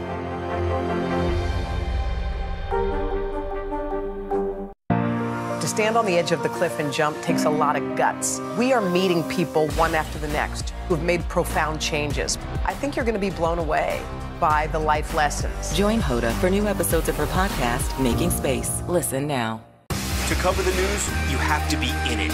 This is how so many towns and cities are protecting themselves. You can actually see they're pushing the gates open every night. It's your news playlist. Top Story with Tom Llamas, weeknights at 7 on NBC News Now. We're gonna fry some fish, but before we get into that, let's make our black bean mango salsa. Prioritizing what you do first, second, third, etc. in any meal is really important. But we know that we can make the black bean salsa, the black bean and mango salsa ahead of time, let it sit, have it done, because the fish, when we cook it, then we want to eat. We're gonna start by dicing an onion. We need half of a red onion. Okay. That's going to be good enough for government work. Here we go. Exactly. I'm not going to beat Bobby Flay today. No, you're not, but these look really good. Well, let's do the mango next. Okay. Mango is a very tricky fruit. It's a very tricky fruit.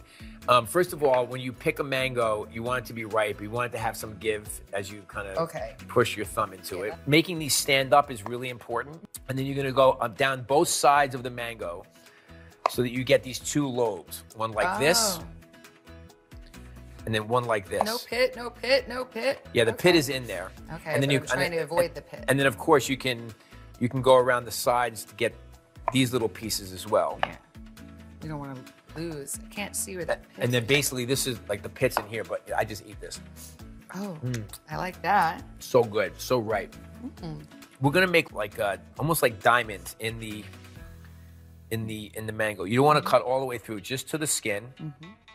Then you're gonna turn it and you're gonna go this way. Oh, I'm making like a little. I actually cut an avocado sometimes like this. Yes, exactly right. You can scoop the mango right with a spoon. Oh, look at that. There's a handful of different ways to cut a mango. I think this is the prettiest way and the easiest way. Now, some of my pieces are kind of big and Don't worry about it. Okay. We're making tacos. Everything's going to be fine. Exactly.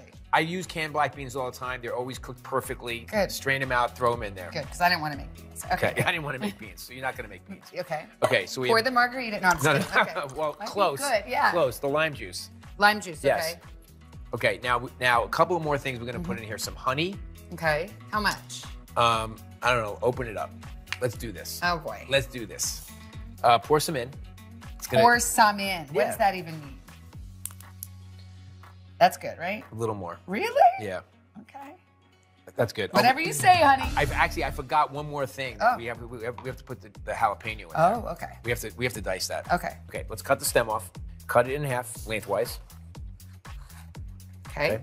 You're gonna take the inside pith and the seeds out. So now we just have the flesh of the pepper. And then you're gonna turn it upside down. Yeah, flatten it. Push it down, and then you're gonna dice it. Put some olive oil in there. How much? It says 1/4 cup. Fire What's that? away. Can I measure Go. it? No. I want you in the bowl. Okay, okay, I'm in the bowl. I want you in the bowl. I'm present. Exactly. Because That seems this- like, okay, that seems like is that enough? a little more, because you feel like you're doing it. Okay. Yeah, That's good. good, okay. And then you're gonna season this with salt and pepper, because we season everything with salt and pepper. Yes. Look at Okay. you. Look at I'm doing your technique. A little more? Or is that good? Little something salty, and then that's good. And then some black pepper. Okay. Stir it. Stir this up. This is looking good. All right. Some of my big mango chunks are a little aggressive, but it's good. It actually looks very good. I'm gonna add some cilantro. How do you feel about cilantro? I like the flavor. I've never chopped it or anything. Okay, so let's do this. Okay. Make a little room on your board. You're going to take the flowers off the stems. Okay. Like all these leaves, you mean? The leaves, yeah. That's the part of cilantro that you want to eat. Okay, that's good. So Okay. then just kind of make it into a pile like this, and you're going to coarsely chop it. So you put your hand on top of the knife, and you just kind of rock back and forth, right? And then you kind of go this back and forth That's this fun. way, This makes me feel like I'm on a cookie and just show. and put it back into a pile. Okay. Oh, it smells good. That's coarsely chopped herbs, Okay. as opposed to finely chopped. They're nice and coarse. Throw them in there. Okay. So we're gonna stir this up. Stir it. You taste it and tell me what you think. Okay. I like it. Do you think it Little needs anything? oniony. I think it needs a little more salt. Okay. And this is the way you cook. If you're not chewing, you're not cooking. It's also beautiful. It is. It's gorgeous. Gorgeous. Okay. Next step. Next step, let's fry some fish. Let's do it. You know what I like to do before I deep fry? What? Take a big deep swig. Okay, let's do it. Should we do it? Yes, absolutely. It's the deep Cheers. fry swig. Okay. So instead of the deep beer batter, I love that you drink first and then cheers. well, I didn't know we were cheersing. You were prepping. Okay. know. Bad Okay. form. So let's start with rice flour. Okay. Okay. How So much? we're gonna do equal parts. So do 1 cup, do equal parts of water, and you're going to whisk. What we're trying to achieve here is a very light batter, so that it has some crispiness, but you can definitely see and taste the fish. Okay. Okay, that's the key. Now you told me that fish that fried doesn't have to be bad for you. But I mean- isn't frying like just terrible? Well, frying can be bad for you if like, for instance, the oil is not hot enough, and it seeps in throughout all the protein. Oh. But if it's just crisping the outside of it and repelling it, then it's totally fine. Okay, now how's that? Okay, so that's fine. So now what we're gonna do is we're gonna take a little bit of this rice flour, and we're gonna use this as a dredge, kind of like, you know, we don't even have to measure it. All right, we can just, and then we're gonna season every layer, as we said. Remember? Look at my heavy hands. I know. Are you seasoning more now than ever before? Yeah, especially with your eyes on me. I don't want to get in trouble. How's that? It's good. Now, Season the do fish I too. need to whisk? Oh my Season the gosh, fish. Really? Yes. We don't want bland foods, No, Savannah. I do not. But geez, that's a lot. I would just be afraid it'd That's be good. like over salted. That's good. And No, pepper it's too. not. Yep. Okay.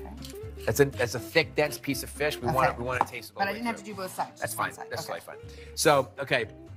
So we're gonna dredge this, meaning we're gonna take the fish, make sure and hit it on all sides on the flour, in the flour first. Flour first and then, or I Yes, would have done because- this, then this. No, because this is actually going to hold on to this. Okay. All right. So, should I use tongs or just use my Use your hand. Okay. All right. So Roll it dredging. around. Yeah, roll it around. All sides kind of Yep. deal. Okay. And then pat it so that you get the excess off. That's enough. Like that. Yep. And in here. Yep. I want to be careful. Okay. Let's just do this. Yeah. With me. Okay. Oh, 365 degrees. Okay, there's that thermometer. Now you can do the rest of Okay, them. let me do it.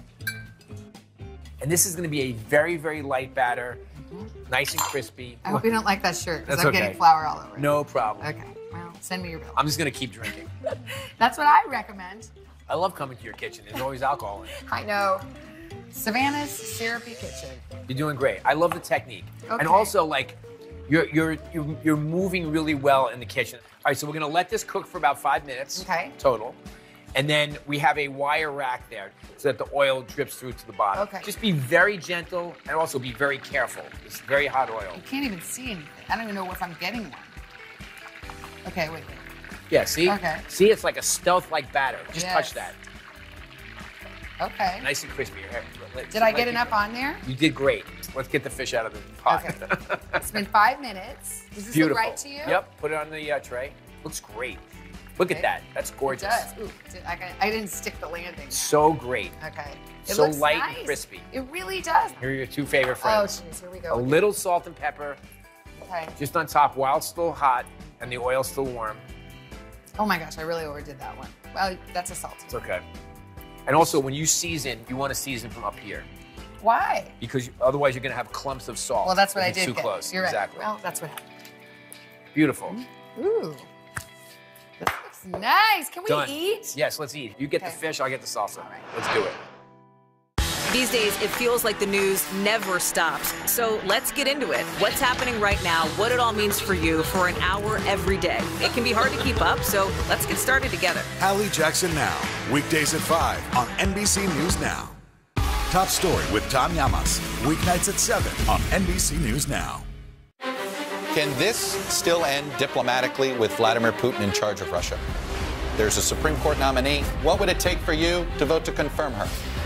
So I guess the question is, can this end with sanctions alone? If it's Sunday, it's Meet the Press. For breaking news in our changing world, download the NBC News app. What happened here is a story of loss and salvation. There were residents who hung on for dear life. This is where you took shelter, in this closet. I took shelter right in this closet right here. Rioters banged down one of the doors. Have you found a way to reconcile it a year later? It really hurt to see this place that I love so much treated with such disrespect. Was it an act of cleaning or an act of healing?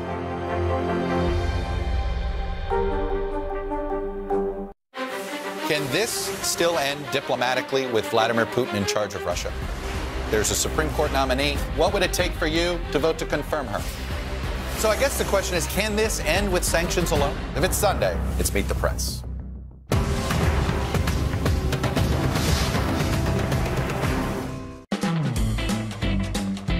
Look at this feast we've made. Fantastic. But it's not just your TV. I actually learned something today. I know.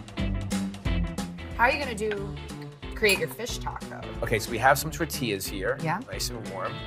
Oh, that looks like a nice tortilla.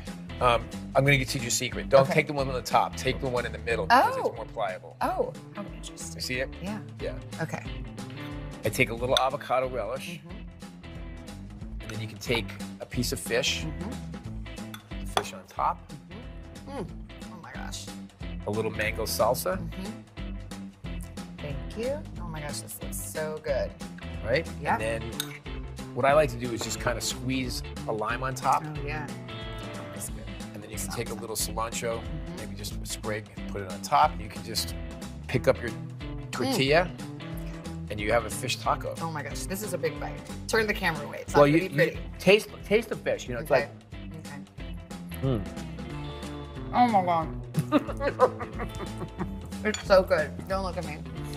It's so good. It's light and crispy. You did a great job cooking the fish. And this is obviously great for, to make a taco. But also, you can also do, serve it as, fish and chips. Oh, my kids would love that with this ketchup. Yeah. Just remember this. Flavor is very important, but contrast of texture is just as important in eating and cooking. All right, I gotta try this crab cake now. That is so good. Tastes like crab. It tastes like crab. And that's the cake. I would say that's the best crab cake I ever had. Best crab cake you ever made. Yeah, that's true. Only crab cake I ever made, but yum, that is delish. And I love this chunky tartar sauce. This is delicious. I am so proud of myself. I'm proud of you. I'm proud of you. Cheers. Thank you. You've been on a long journey with me, Bobby. Savannah, invite me back anytime. I'm here to teach.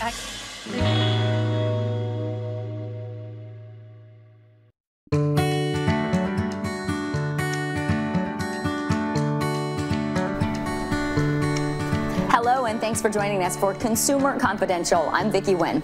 Are you ready for a getaway?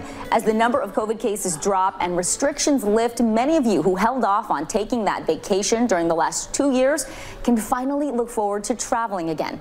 A recent survey finds more than half of Americans are planning a trip this spring, and with soaring demand comes surging prices too. Expedia says airfares are up a whopping 50% compared to last year, and average hotel rates are nearly 20% higher than they were before the pandemic. So where do travelers plan on going? 3 in 4 say they're heading to a destination in the U.S. For the next 25 minutes, we have your getaway guidebook. From travel hacks to finding deals, and what about those home shares? They're hugely popular. But before you book, what to know and do to ensure you have a safe and fun experience. But first, with the changing masking mandates and the emergence of yet another COVID variant, what to consider as you make your travel plans.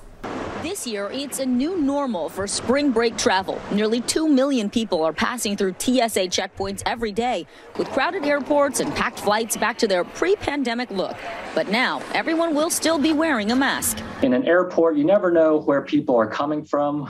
They may be from areas with higher case rates. It's really historically been an area where infectious diseases that pass through the air can be an issue. TSA extending its mask mandate on planes and public transportation through Easter weekend. Despite the low COVID infection rates here in the U.S., disease experts say airports and other transport hubs still carry risks. I encourage travelers to really think about their personal risk factors, their personal risk tolerance they will be visiting or coming home to, and then taking the appropriate levels of precautions to protect everyone.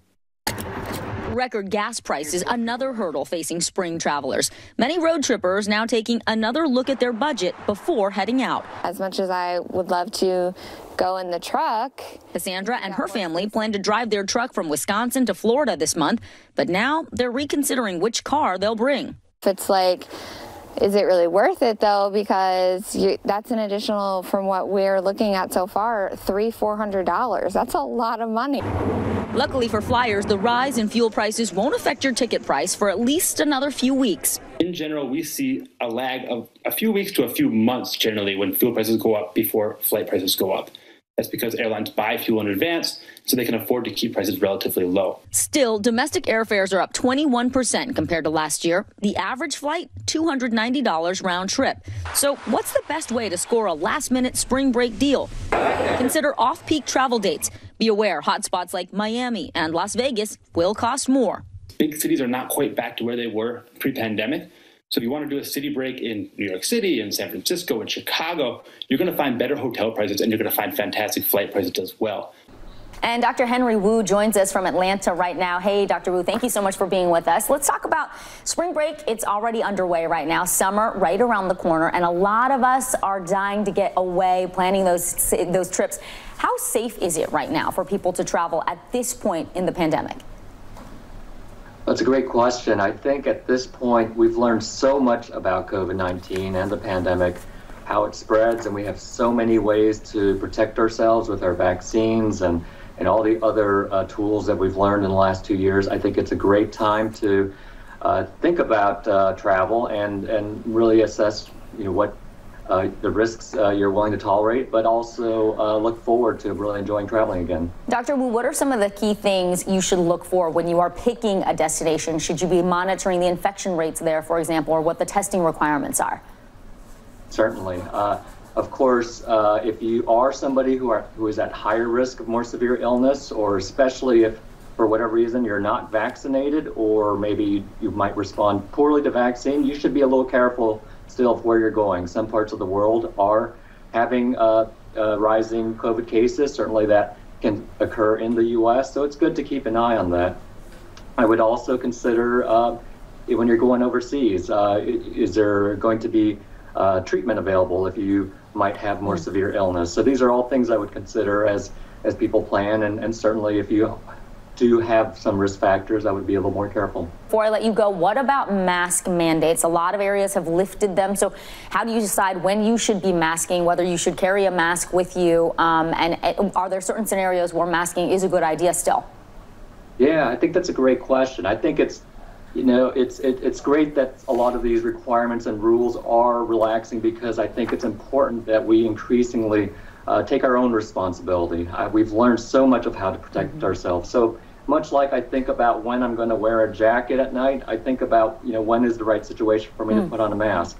If I'm in an indoor crowded area, particularly with a lot of people from different households, people I don't know, then I still wear my mask.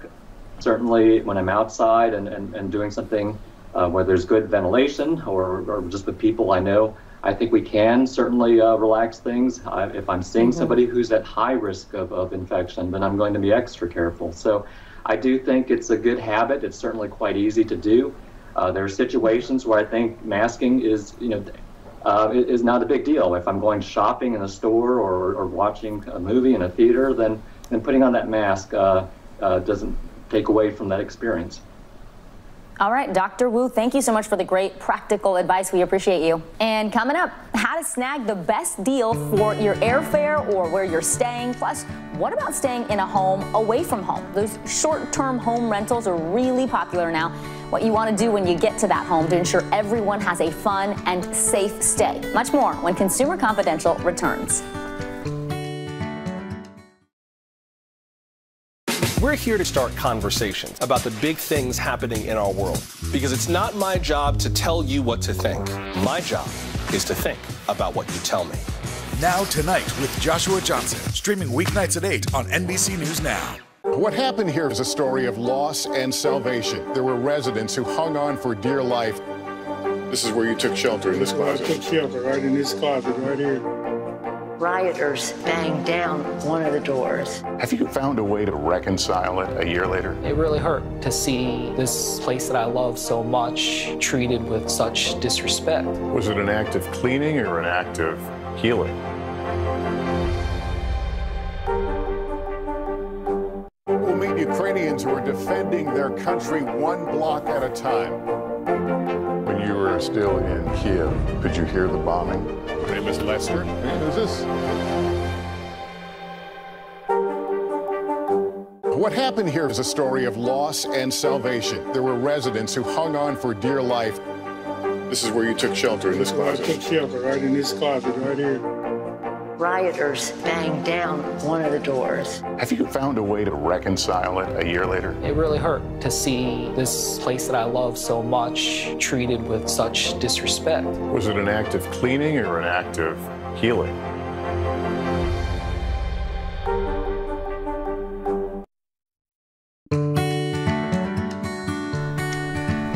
Welcome back to Consumer Confidential's Getaway Guidebook. So after all that time waiting, you finally decided to take a vacation. As we mentioned earlier, travel is expected to reach or exceed pre-pandemic levels. The Points Guy founder and CEO Brian Kelly is here now with how to score the best deals and make the most of our long-awaited R&R. Good to see you, Brian. Thanks so much for talking with us. So first, lots of people packing their bags right now to travel. So where are the top destinations, the hot spots? Yeah, the hotspots are still domestic because the U.S. still has that rule that you need to test to get back into the country. And for so many travelers, that's just too risky to get stuck abroad or having to even find those tests. So we're seeing huge interest in Florida. I actually was looking to go to Fort Lauderdale this weekend, and I saw hotel rates in the $2,000 and up range. Absolutely crazy. So domestic and close to home, you know, Puerto Rico, Aruba's a top spot. And for those who want culture but don't want to travel too far, we're seeing really great airfares to Colombia as well, top destinations. Very good. On that note, so you told us where the hot spots are, where people want to go. We're seeing demand for airline and hotel bookings. They're probably going to reach some new highs. So how do we find the best deals? How do we avoid that $2,000 mess you just mentioned?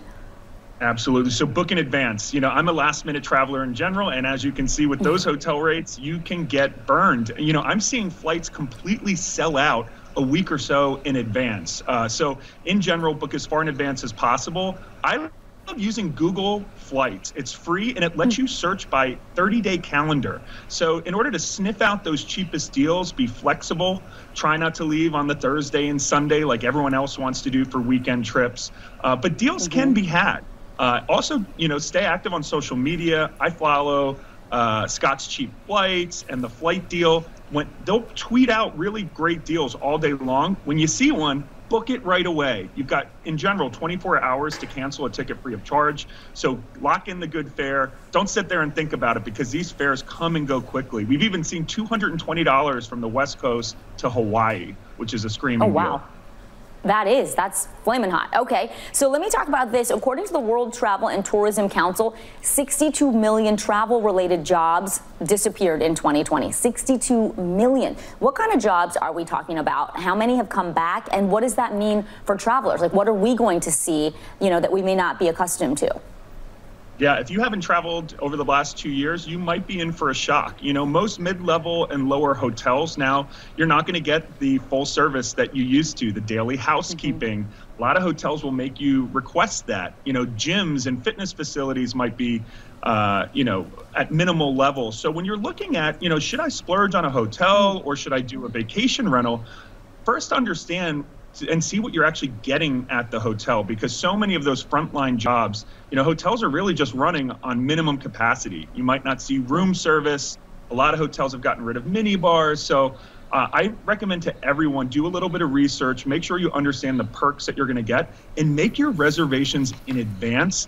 Just showing up and trying to get into hotels or even theme parks or national parks, some of them require reservations. So as much as I hate to say it, try to plan as far in advance as possible.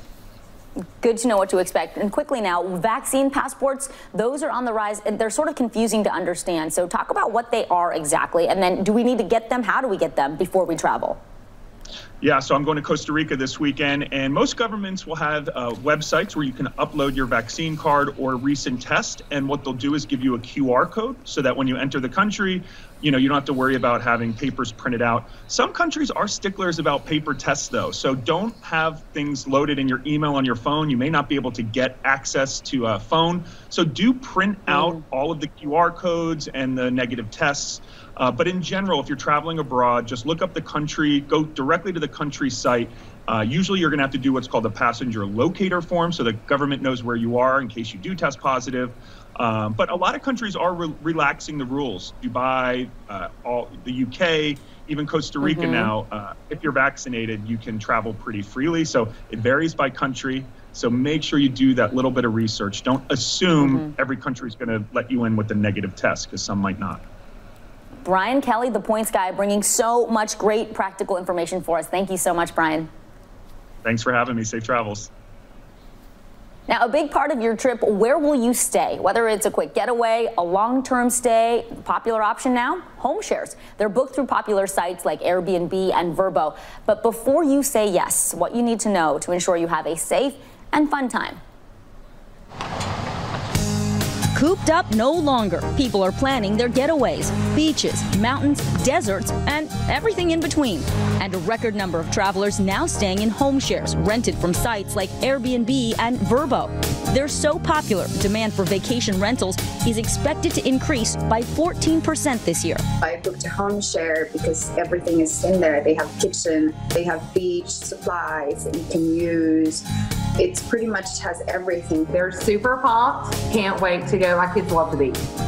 One of the biggest perks of using a home share, the ability to rent something you might not otherwise get to experience. Before the pandemic, I toured this beautiful vacation home on Nantucket Island in Massachusetts. Jeremy Gall is the CEO of Breezeway, a company that helps property managers maintain quality and safety standards for vacation rentals. What's the advantage of using a home share? Two big things. There's so much space and the property is so unique. So you get to really enjoy something that's different than when you stay in a hotel. When you first get to a home, what should you be looking for? Yeah, you're going to walk in, you're going to want to unpack, everybody's excited, but the first thing you should do is just orientate yourself and get aware about the property. Here's a good example. Here's where the fire extinguisher is, and emergency numbers and contact information. And what about those chemicals under the sink? Don't expect there's going to be safety latches on these properties, but if you're traveling with little kids, just be aware and make sure these are all taken care of. Maybe take the time to move them up. In a home, pay particular attention to the smoke detector outside the kitchen. Prior guests might have cooked something smoky and pulled the batteries. When renting an entire home, consider the unfamiliar features, especially at night. The #1 accident at vacation homes is trip and fall hazards. This property has a nightlight, but it's always a good idea to bring one with you. I love this room. I see it has a bunk bed. A lot of home shares have bunk beds. What are the safety tips around bunk beds? Popular option, kids under 6 shouldn't be in the top bunk. So this is something a lot of people might not have in their own home, a huge balcony like this with this kind of view. Yeah, amazing. If you have a balcony like this, you want to look at 3 things: the height, the stability, and the gaps in between the balusters to make sure it's not too wide. Yeah, good idea if you have kids, and also pets. Yeah, pets is a really good point. And pools can be fun, but a lot of times the pools don't have any kind of fencing around them. No, this is wide open and there's really easy access. So a couple things to keep in mind. One, if you're traveling in a group, designate one adult who's going to be in charge of pool safety. Okay. The other thing to do is check with the manager, make sure you understand how the pool cover works so you can open and close it and keep it closed when you're not using it. And with a kitchen, you have the option to cook meals and make drinks at home. Over multiple days, that can add up to even more savings. Simple tips so you can enjoy your time in a home away from home. And both Airbnb and Vrbo have stringent cleaning guidelines. You can still ask the homeowner what they're specifically doing between each guest. Some actually request you bring your own linens, so be sure to ask before you travel. When we come back, save on your travel essentials, plus what to look for when you're shopping for new luggage, and your travel hacks, tricks so you can make the most out of your suitcase space, and how to avoid overpacking. Guilty. Your getaway guidebook returns on Consumer Confidential. Making Space, the inspirational podcast from Hoda Kotb. Listen now. To stand on the edge of the cliff and jump takes a lot of guts. We are meeting people one after the next who've made profound changes. I think you're going to be blown away by the life lessons. Join Hoda for new episodes of her podcast, Making Space. Listen now. These days, it feels like the news never stops. So let's get into it. What's happening right now, what it all means for you for an hour every day. It can be hard to keep up, so let's get started together. Hallie Jackson Now, weekdays at 5 on NBC News Now. Sometimes the news can be difficult and overwhelming for kids to understand. Ukraine and Russia. Could you help me understand what's going on? So to help make sense of it, we've created a newscast just for them. We hope your family will watch Nightly News Kids Edition. To stand on the edge of the cliff and jump takes a lot of guts. We are meeting people one after the next who've made profound changes. I think you're going to be blown away by the life lessons. Join Hoda for new episodes of her podcast, Making Space. Listen now. Can this still end diplomatically with Vladimir Putin in charge of Russia? There's a Supreme Court nominee. What would it take for you to vote to confirm her? So I guess the question is, can this end with sanctions alone? If it's Sunday, it's Meet the Press. For breaking news in our changing world, download the NBC News app. To cover the news, you have to be in it. This is how so many towns and cities are protecting themselves. You can actually see they're pushing the gates open every night. It's your news playlist. Top Story with Tom Llamas, weeknights at 7 on NBC News Now. Today is now a podcast available every morning. Listen wherever you get your podcasts. We're here to start conversations about the big things happening in our world, because it's not my job to tell you what to think. My job is to think about what you tell me. Now Tonight with Joshua Johnson, streaming weeknights at 8 on NBC News Now.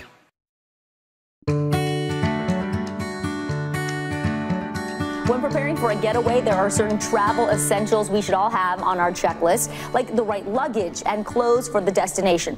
But you don't want to break the bank. With inflation and surge pricing, traveling on a budget has become more important than ever. Here to share her vacation savings strategy is shopping expert Trey Bodge. Trey, it's so good to see you in person. Yes, I love it. Thank you for having me. We were just joking because for a lot of us, we haven't dusted off any of our travel stuff in a couple of years. You open things up, you're like, does this luggage zipper even work? So let's start there. That's the big, most expensive item typically. What do we need to know before we consider new luggage? Right, so you might need new luggage now. Your zipper might be broken, the wheels might be broken. So let's think about a few things. Think about what's happening inside the luggage. How is it organized? Do they have wheels? Is there a lock? All of that good stuff. Now there are eco-friendly options as well. So those are good things to think about. And then I also love multifunctionality. So this set is from Brandless, and it is made out of eco-friendly materials. It comes with packing cubes, a collapsible backpack, pack, all sorts of good stuff inside, wheels, lock. So that's a really good one, and it's on sale, deeply, deeply discounted right now through May. So definitely check that out.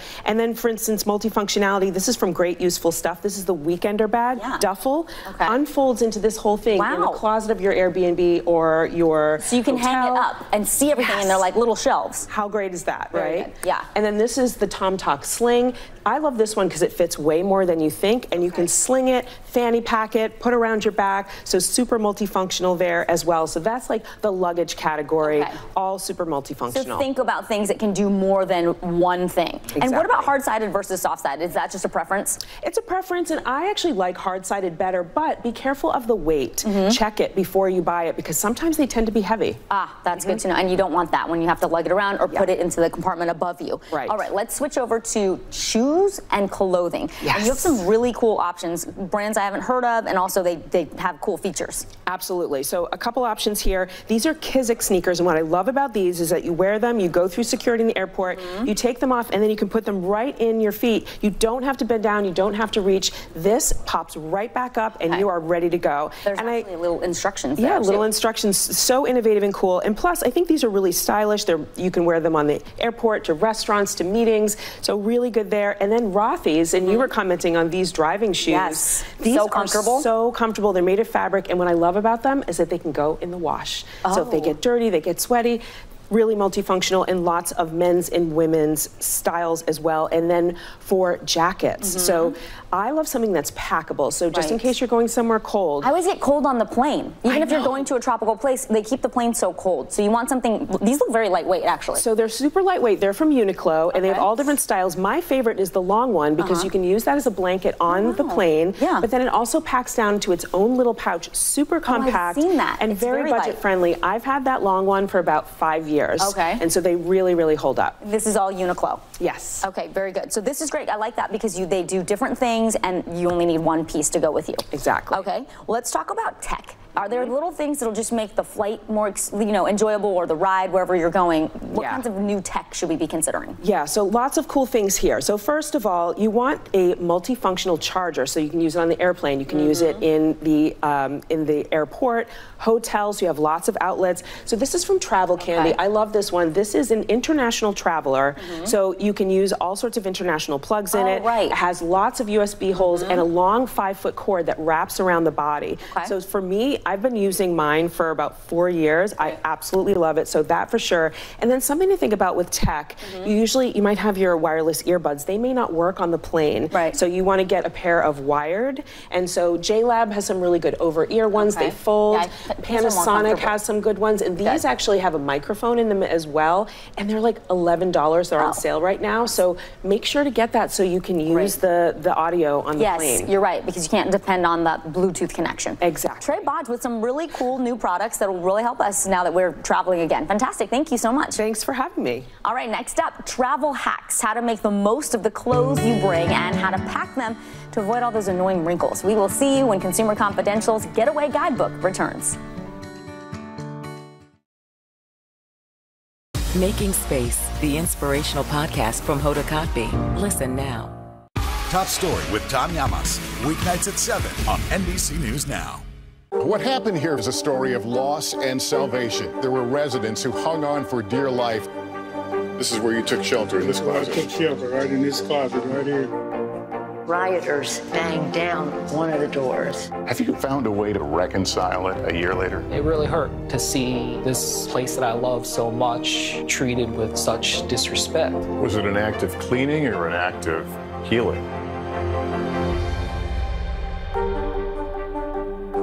Sometimes the news can be difficult and overwhelming for kids to understand. Ukraine and Russia. Could you help me understand what's going on? So to help make sense of it, we've created a newscast just for them. We hope your family will watch Nightly News Kids Edition. To stand on the edge of the cliff and jump takes a lot of guts. If I never got to sing another song, I would still feel the joy that I feel right now. We are meeting people one after the next who have made profound changes. It's the little moments that are the transforming moments. Oh my gosh, I never thought of that. Oh my gosh, I could apply that. I want to stop for a second. In season 2, I think you're going to be blown away by the life lessons. Join Hoda for new episodes of her podcast, Making Space. Listen now. For breaking news in our changing world, download the NBC News app.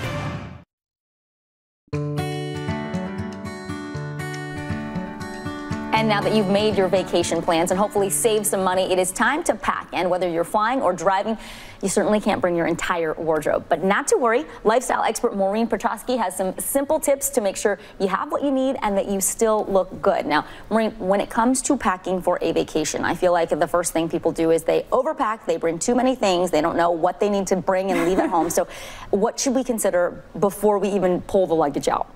The key to not overpacking is to plan ahead, and for me that means creating an itinerary. So I just got back from Rome 2 days ago. Wow. This is my actual itinerary. It doesn't have to be as formal, but you'll see I have the days and what I'm actually doing. So then I have a reference for what I need to pack for. If you stick to your plan, you're going to have much less in here. So you're not just throwing in all your favorite dresses or all your favorite things. Right. So you've got your days there. And then second thing is those shoes. Oh, they take up so much room. Can I just tell you, my husband wears a 14, and by the time you put one pair in, you're like, okay, there goes that carry-on. Well, I've got a 3-pair limit. That's okay. Okay. 3 pairs is the tops. So you look at your itinerary, you see what shoes you need 3, and then you've got to work around that. So you stick to those 3 pairs of shoes. So it's like a walking pair, maybe sandals. Exactly. And what else? And sandals and flats could maybe go in your carry-on. Okay. If you're flying somewhere. Okay. But for maybe your sneakers, definitely bring a change of shoes because we're doing a lot of walking. Even your most comfortable shoes can give you blisters. But so 3 pairs of shoes, and then make sure that you wear something more than once. So you can rewear things. For me, it's my travel dress. I wear it on the first day I travel and the day home. I like that. Yeah. So you've got that twice. And then really double duty is accessorizing. So you'll see we've got hats and scarves and big beads. So and these don't take up room. No, so you can change the look and it's still small. Squeeze them right into your shoes, into your creases and crevices in here. So this is 7 days and 7 nights. You literally just unpacked a bag like this. This is real life. This is real life. This is what I really repacked. And so the key when I say accessorize is to think a little bit outside of the box. This for me is an accessory. So this black and white shirt is over top of my travel dress. Oh, look at you, so layers. You can wear a black dress and then I can wear that out at night with some beads and something a little more formal. And then I can throw it on a t-shirt over a dress. What about making sure all this stuff doesn't end up all wrinkly? People talk about the rolling method, but I've seen another technique that you do and I love it. So the key for me is, and also keeping me organized when I'm traveling, is that I roll according to my day. So this is a whole outfit here. Everything. Everything. Soup to nuts, as they would say. So that's what's in there. So I've got my sweater, my jeans, my scarf, my unmentionables. And then I also will go back and refer to my itinerary so I know what day I'm wearing what. Especially if you're traveling for work and you've got to go back to back to back, or you've got kids and you're packing them too. Yeah, I like that. It's like Monday, here are your outfits. Here you go.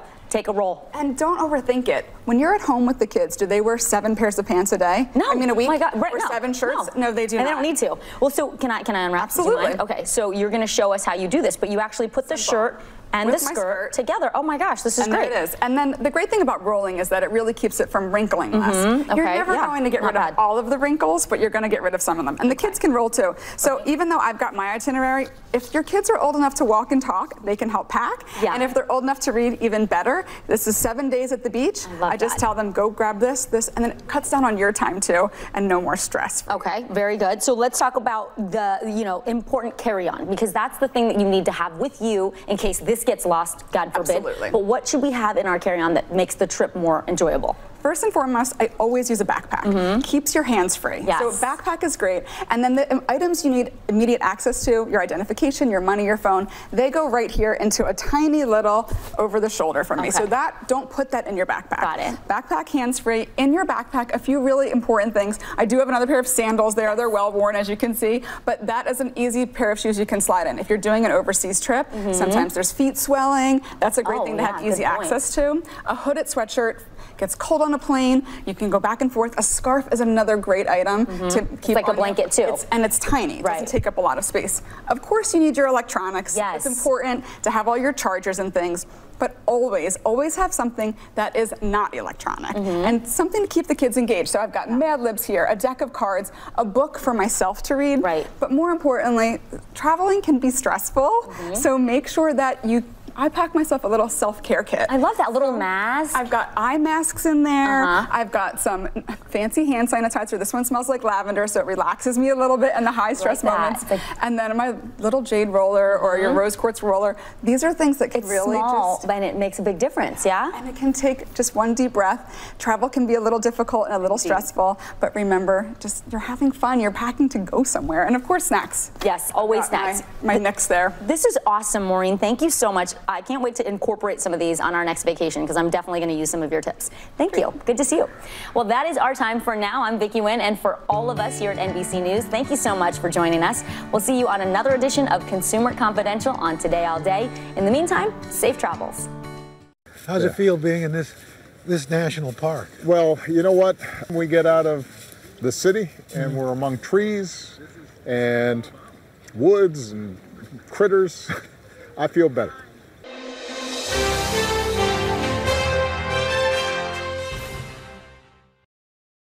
So, Mr. President, you've got this new series. It looks at not just our national parks, but national parks around the world.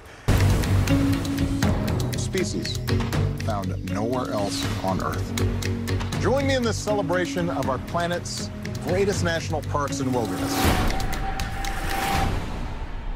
After looking at all this, does this give you hope that these parks, these places of refuge are kind of a buffer in a sense against what we see on the outside world, including climate change? Well, one of the great things about national parks is they belong to everybody.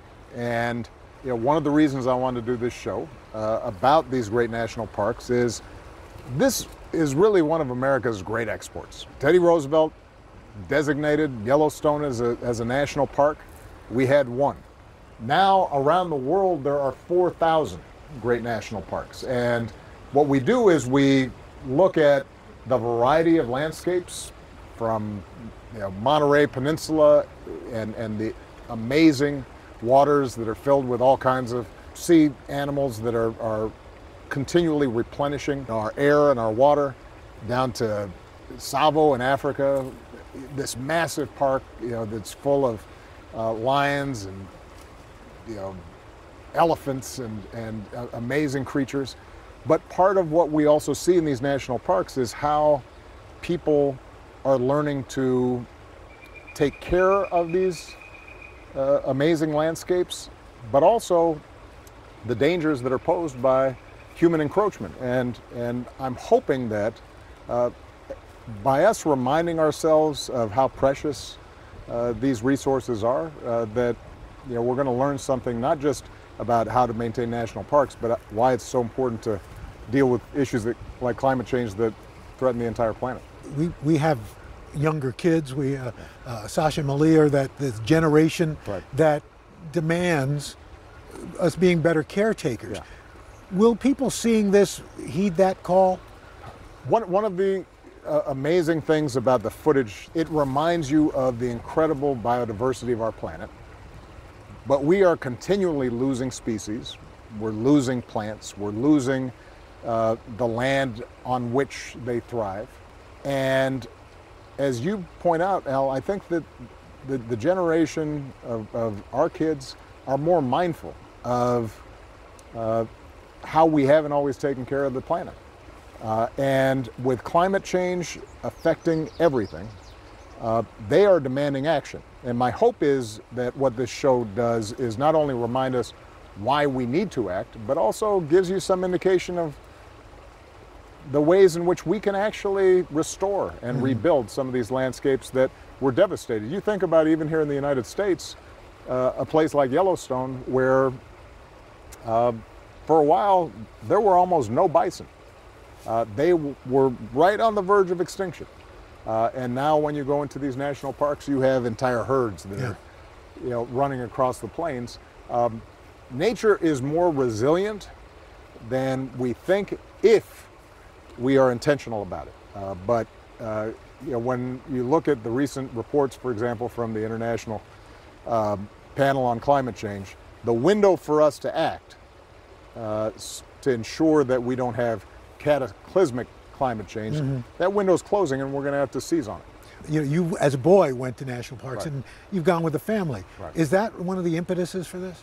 Part of what I want us to do is to, as families, rediscover this amazing treasure that we have, because I think back to my own youth. I was lucky enough to live when I was a kid in Hawaii.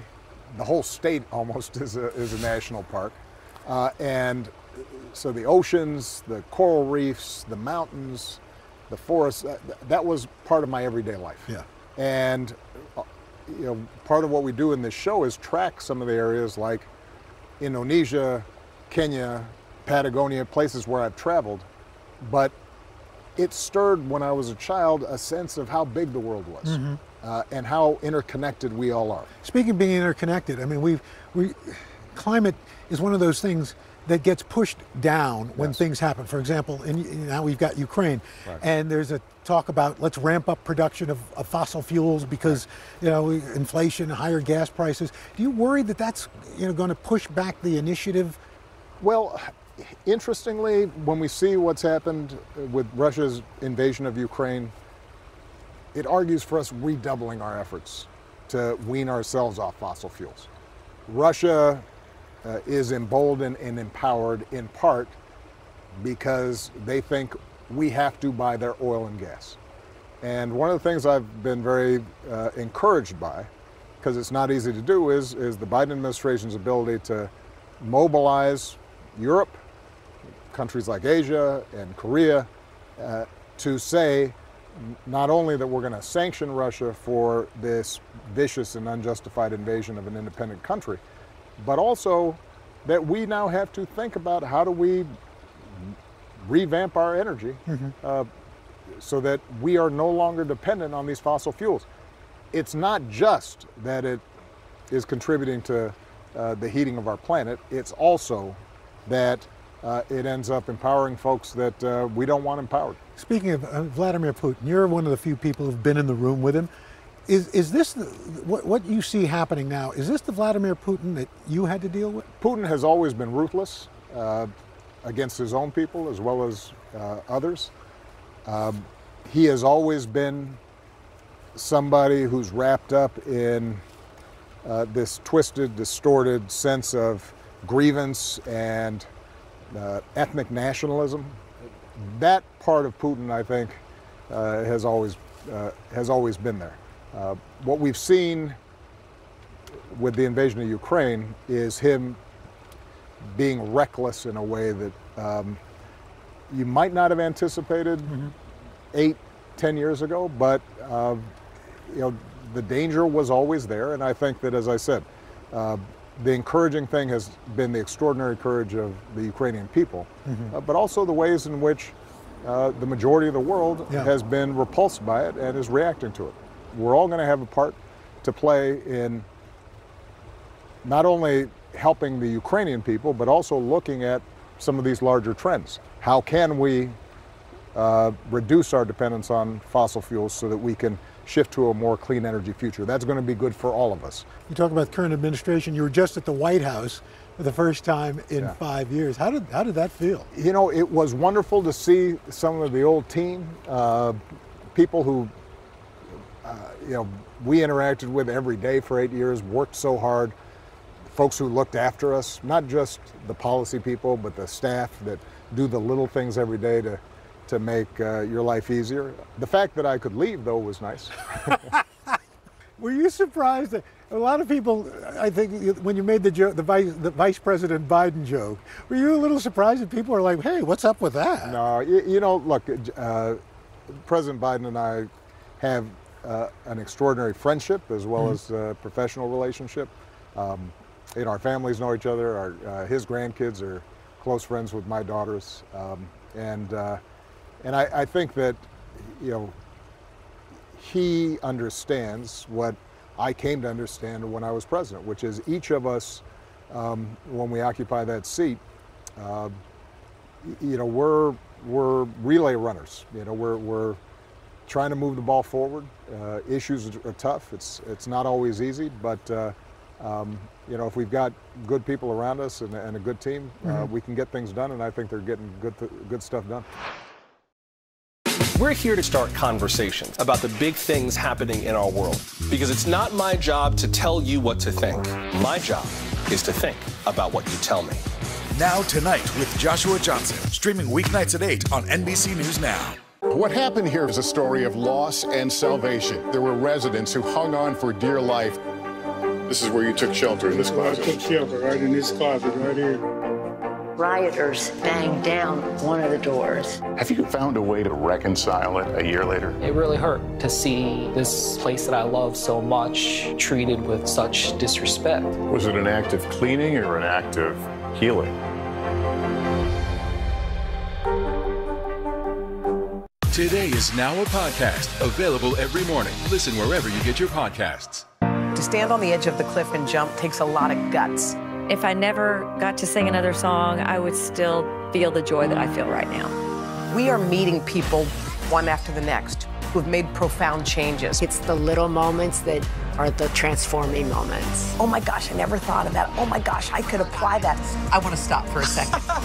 In season 2, I think you're going to be blown away by the life lessons. Join Hoda for new episodes of her podcast, Making Space. Listen now.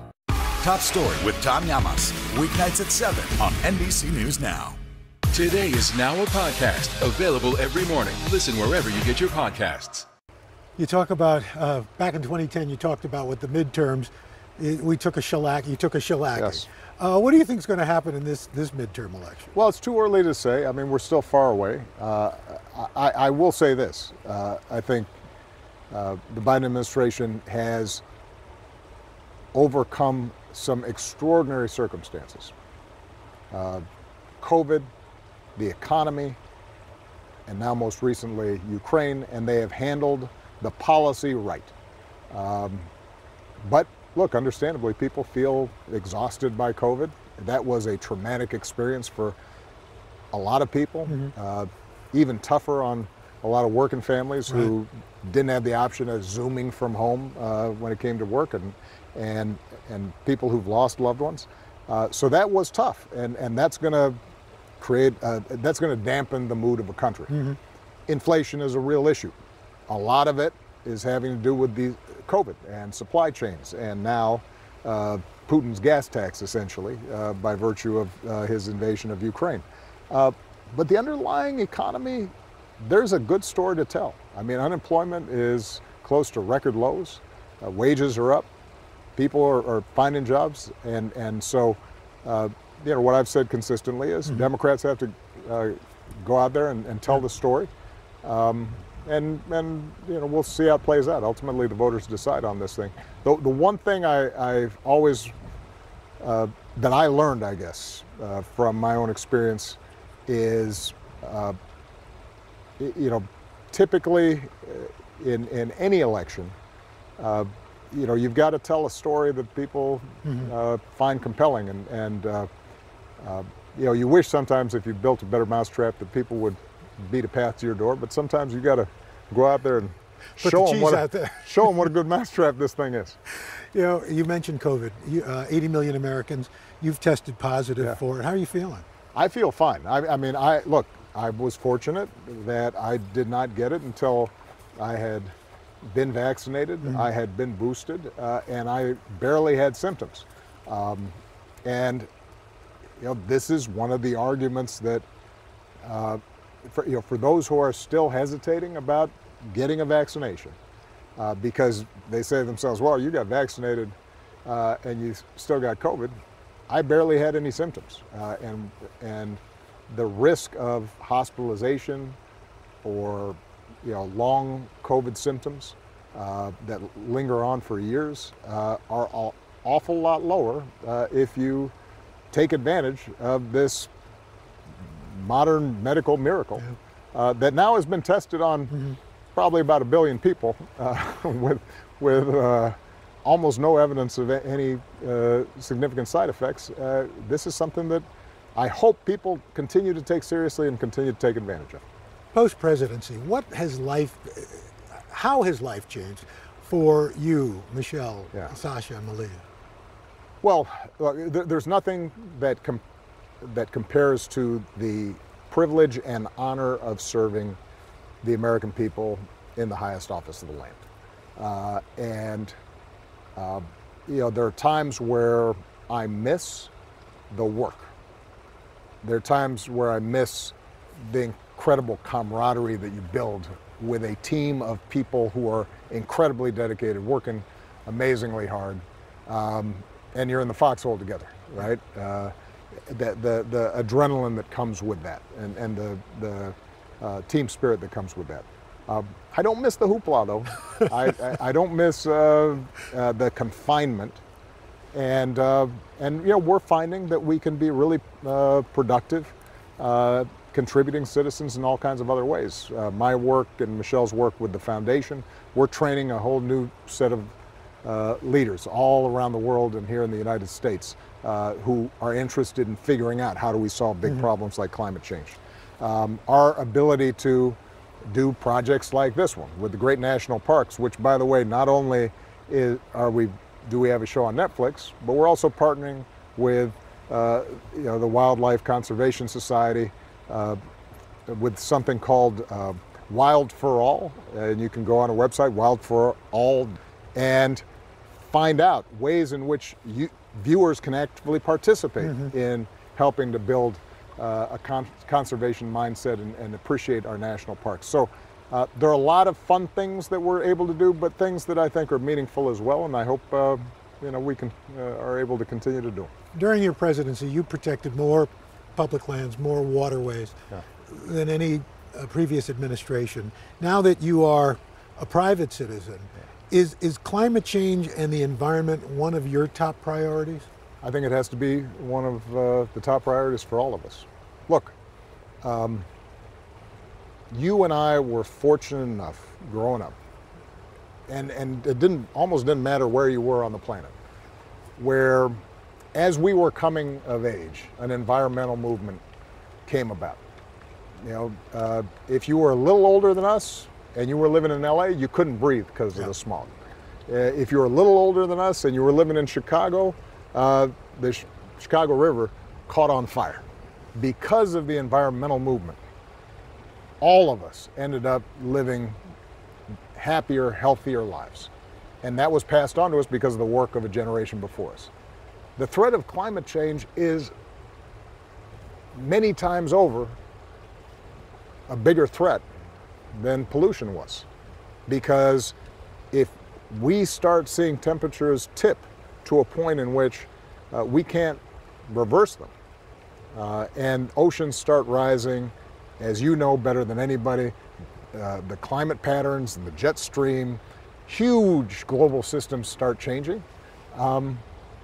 The consequences for all of us, farmers, people who live on coastlines, you know, the consequences for public health, insect-borne diseases, mass migration, conflict, those things are going to accelerate. And so I don't want to live, I don't want to leave that kind of legacy for my kids and my grandkids, and I don't think any of us do. And so that means that we've got to get to work. And the good news is that we have on the shelves right now technologies that, if we deployed them, wouldn't completely eliminate the greenhouse gases that are causing climate change, but would tampen them down and give us more time to create new energy sources.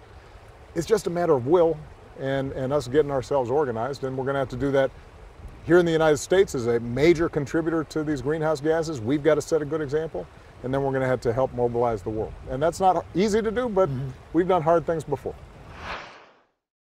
Today is now a podcast, available every morning. Listen wherever you get your podcasts.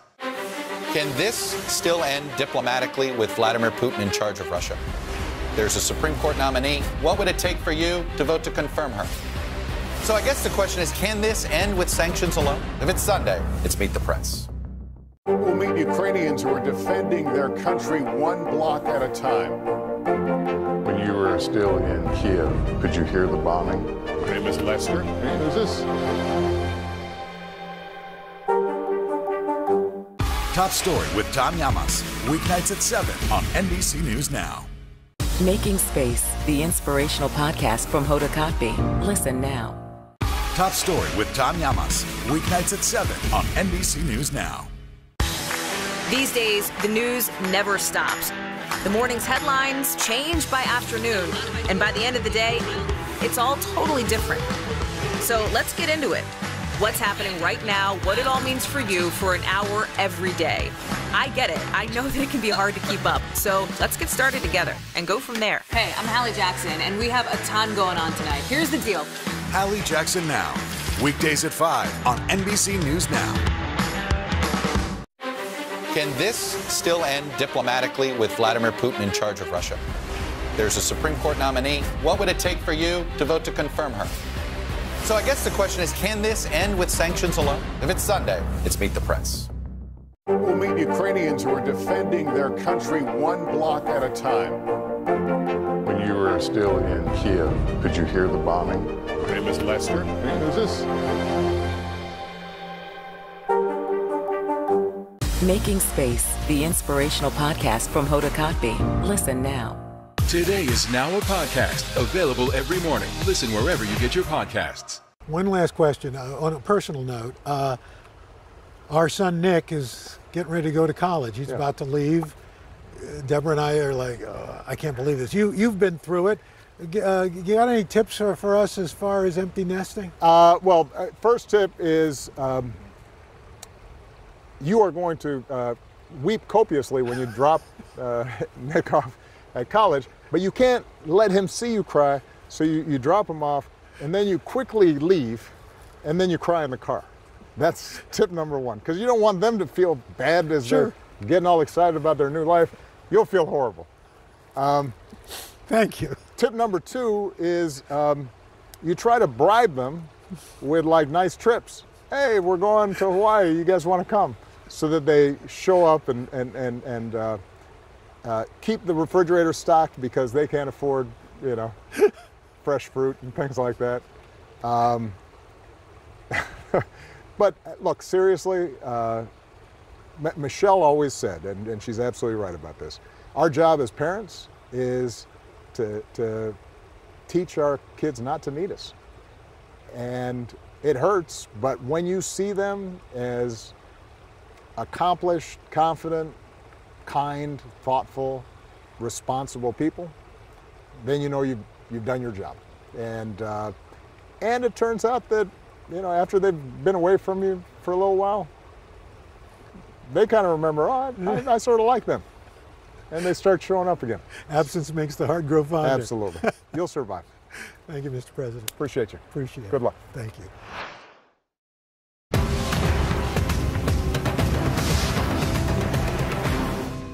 We're here to start conversations about the big things happening in our world. Because it's not my job to tell you what to think.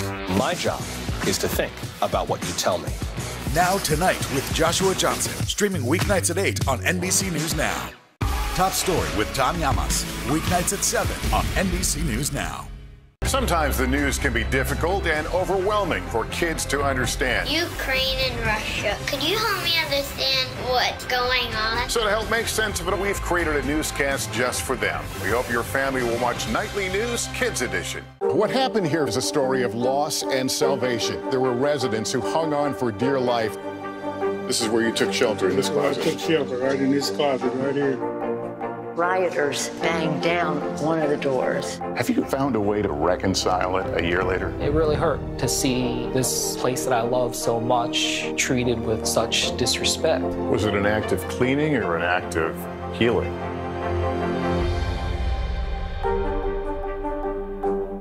These days, it feels like the news never stops. So let's get into it. What's happening right now, what it all means for you for an hour every day. It can be hard to keep up, so let's get started together. Hallie Jackson Now, weekdays at 5 on NBC News Now.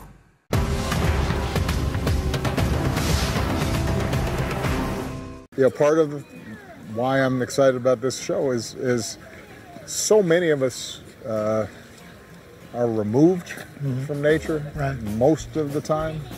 And one of the great inventions of America that has now been exported around the world is our national parks. And I know you spent time as a kid in national parks. I did. And we've got some great kids What's going here on, guys? from the Boys and Girls Clubs of Greater Washington.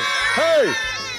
I'm Joseph and I'm in 3rd grade. And the former president is also hoping to inspire the next generation to get involved with national parks and share his love of nature.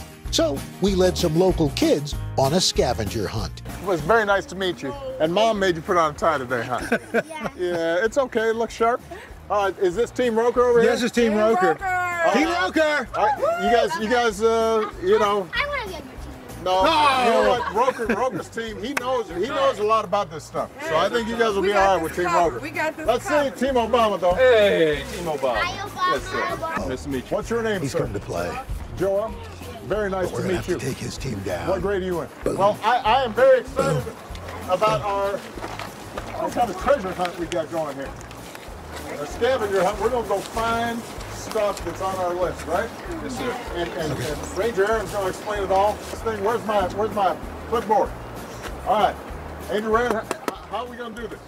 Well, you got to set the expectation that this team is going to win. So, Team Obama going to win? Yeah! No! Is Team Roker going to win? Yeah! All right, 1, 2, 3. Ready, set, scavenge! Here we go! Let's go! Does anyone see any yellow flowers? No. You see some yellow flowers? Yes, I see them right there. Right there. Yellow flowers. All right, we're going to check that off our list. I see trees on here. That's kind of easy.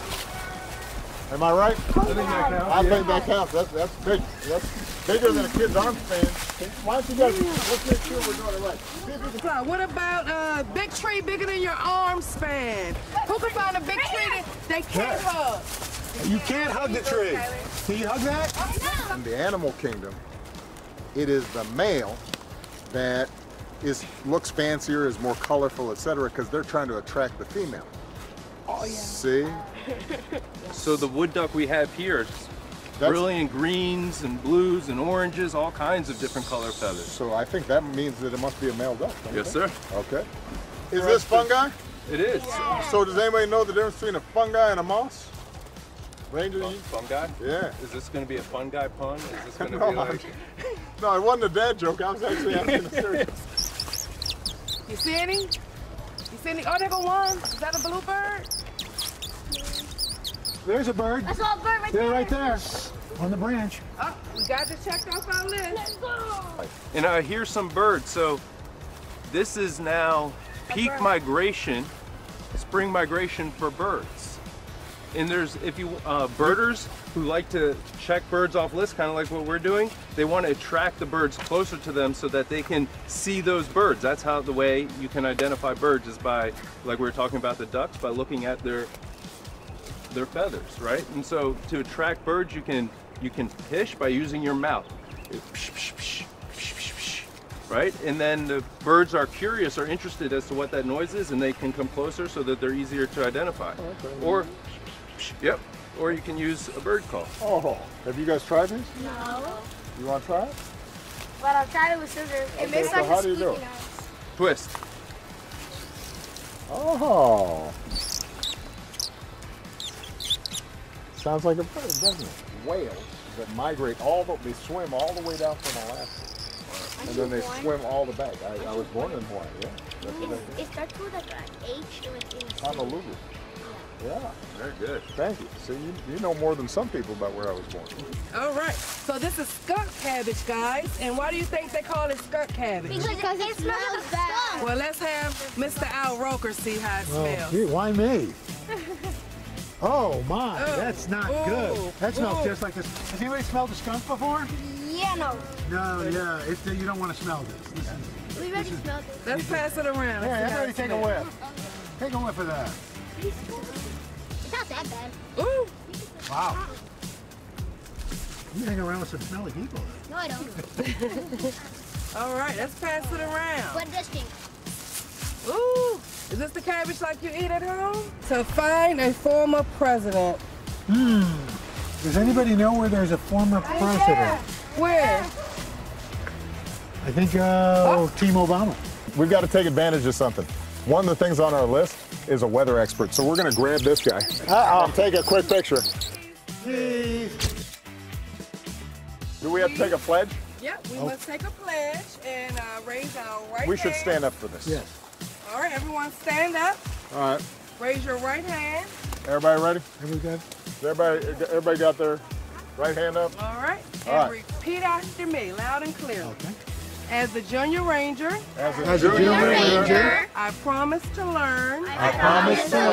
About the world around me. Explore the national parks. And help protect the natural and cultural. And historic resources. Of the national park system. They will be here forever. So that they will be here forever. You now are officially Junior Rangers. Oh! Yeah! Congratulations! Right. Man, and they get badges too? Wow, very cool. And a certificate is...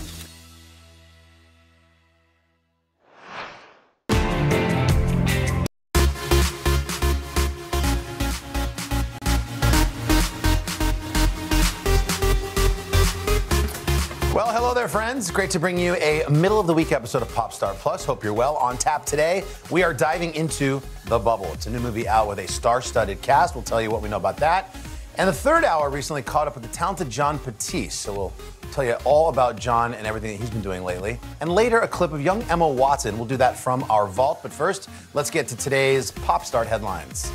First up, Nightly News Kids Edition. This week marks the second anniversary of the news program created just for kids a few weeks after the pandemic started. And to celebrate the show's milestone this morning, we are joined by two very special guests. Of course, Nightly News anchor Lester Holt and former Popstar graphics department turned Nightly Kids correspondent Jackson Daly. Good morning, guys. Good morning. Jack, let me start with you. Was it too much for you to make your bed this morning? Did Mom and I ask too much of you, or was it just early? Too early. Okay. Too early. Let's go with no comment. So, Lester, it's such a great show, The Kid. Where did this idea come from? You know, we were a month into the pandemic. We were all freaked out. We were all scared. And a bunch of us just started talking about, imagine how kids are trying to process this. So we just created this program on the fly, mainly to answer kids' questions about the virus. And, you know, we started off with the idea that the more you know, the less scary it becomes. And we just took it from there. Well, Jack, you get to interview, you get to interview big celebrities. This is not for sissies. You interviewed Hugh Jackman and Sutton Foster? Yeah. Okay, tell us what that felt like. Well, they were extremely nice. They were just really down-to-earth people. What did you think, Hugh Jackman was mean? No. Don't interrupt the guy. Stay out of it. Sorry. Stop being a dad. Sorry. They were extremely nice, and they told me about the show, and because there's so many kids in the show, there's like 20-plus kids, they were telling me about how, those kids deal with nerves and about how they're almost like the mom and dad of the whole group. How did you know what to ask? How did you even begin? Well, the beginning part's always the scariest, but I honestly don't really know. I kind of just go with the flow and see whatever comes up. So it's been so fun having someone of Jackson's age on the program, doing a lot of these interviews. And sometimes I watch them and think, wow, they really connected. That was my booking, by the way. I know. Watch out, Lester. He's coming for you. You tackle some serious topics, too. It's the news, so you We do. climate change. Start with COVID, but then, George Floyd, the Black Lives Matter, January 6th. We knew we had to deal with those sorts of things. We did our best to be as sensitive. We always had the reminder that, hey, this is a segment you may want to watch with an adult or a parent and really be able to talk about it. But yeah, we knew we had to move on as the news moves on. And we also have a lot of fun. You saw us jump roping, and Dr. John Torres is a regular, often bringing his props and things. And those are your penguin buddies. Kate the chemist is always great. I love when she's on. Yeah. So we have a lot of fun on the show. Jackson, and Lester, it's become appointment viewing in our house. I make my son watch the show because, to your point, it really is the perfect way to make the news approachable for, young people. How much did you learn from Dad, Jackson? How much of your interview style did you pick up from Pops? Yeah. I learned a lot. I learned that you have to always be prepared and just act like you're just having a conversation. I know they use the term big celebrities, but they're just regular people that you just want to have more of a conversation with, and don't don't overthink it. Yeah. Carson, I know you're so proud of Jack. Yeah. And Jack really, I mean, you're your own guy. Like, he gets notes from the producers. Like, you're not in here managing this. This is Jack's He deal. works with the nightly news production team. They have their own correspondence. I mean, it really started, he would never say this, but after the president was inaugurated, Jackson had a school project of writing the president, and he wrote, and President Biden wrote him back. And I was floored, Siri and I, and we realized, Jack, when we read what he wrote, which we had no idea what he wrote about asking about big topics for his generation, climate change, social injustice, talking about gun reforms, all these sorts of things. We're like, oh my gosh. And the president wrote him back, and then when the opportunity to work with the Nightly News Kids edition, we're like, that sort of works, you know? And now he talks to penguin handlers and athletes and whoever it might be, and he has a great time doing it. And he just sort of naturally talks to it's pretty crazy. Wow. It's a great show. It really is. And they do such a great job producing that show. It's so fun to watch. We have a lot of fun with it. You're going to keep it going, Lester. We are. You know, we started with no expectations, and as I said, the show grew. We have a lot of regulars, including people, Jackson's age on it, and I get to be the less scary nightly news guy. I get to raise my voice a little bit, wear jeans, and a sweatshirt, and then tonight at 6:30. Good evening. But you get to see Lester's bass collection. Well, now you're back on the set. Yeah, I used to be during in a spare COVID, it was cool. bedroom, We'd be at your house. Jack, do you think that this might be a career for you? Oh, boy. No pressure. The making bed part, not the night.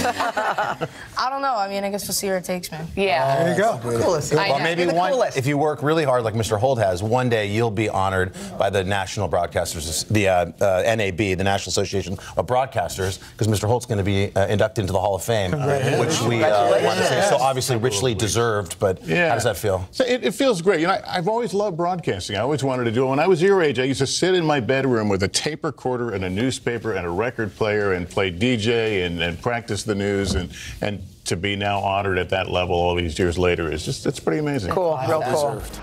First up, Stranger Things. After a nearly 3-year hiatus, the Hawkins gang is back in a new look at the upcoming season. The trailer teasing Stranger Things will pick up right where the season 3 left off, with the teens battling typical high school problems and supernatural forces. And of course, the Netflix series is going all out 80s in this next chapter. The war is coming. I'm afraid your friends at Hawkins are very much in the eye of the storm. I don't have my powers. I don't know how to say this other than just to say it.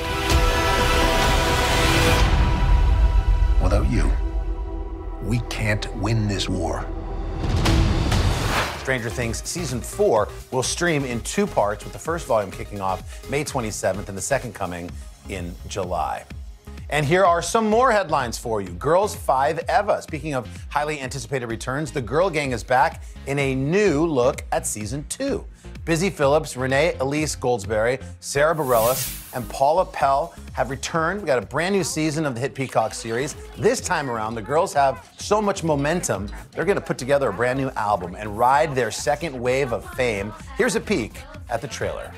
Hey, what's up, Instagram Live? It's Girls 5 Eva, and we're here with a surprise first look at us in the studio. The eyeball icon thing is saying 0. It's just us in here. It's just us in here.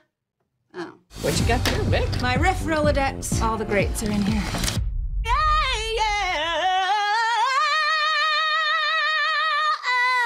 The second season of Girls 5 Eva starts streaming on May 5th. Next up on Popstar Plus, the password is reboot. It's been more than 60 years since the beloved celebrity game show premiered, and now it's set to return for a new era right here on NBC. Actress Keke Palmer has been tapped to be the host of the revival, where Jimmy Fallon and other celebrities will be partnered with contestants to play the iconic word game. Fallon, who also serves as executive producer on the project, will participate in each of the 8 episodes. And the first episode is set to pay a special tribute to Password celebrity icon Betty White. Of course, the late comedian has gone down in history as Password's greatest player. And of course, that's where she met her husband, Alan Ludden, the show's original host and creator. Can't wait to check that one out. And those are your headlines for today. Next up, Karen Gillan, star of The Bubble, breaks down the improv in the film. Can this still end diplomatically with Vladimir Putin in charge of Russia? There's a Supreme Court nominee. What would it take for you to vote to confirm her? So I guess the question is, can this end with sanctions alone? If it's Sunday, it's Meet the Press. These days, it feels like the news never stops. So let's get into it. What's happening right now, what it all means for you for an hour every day. It can be hard to keep up, so let's get started together. Hallie Jackson Now, weekdays at 5 on NBC News Now. What happened here is a story of loss and salvation. There were residents who hung on for dear life. This is where you took shelter, in this closet. I took shelter right in this closet right here. Rioters banged down one of the doors. Have you found a way to reconcile it a year later? It really hurt to see this place that I love so much treated with such disrespect. Was it an act of cleaning or an act of healing?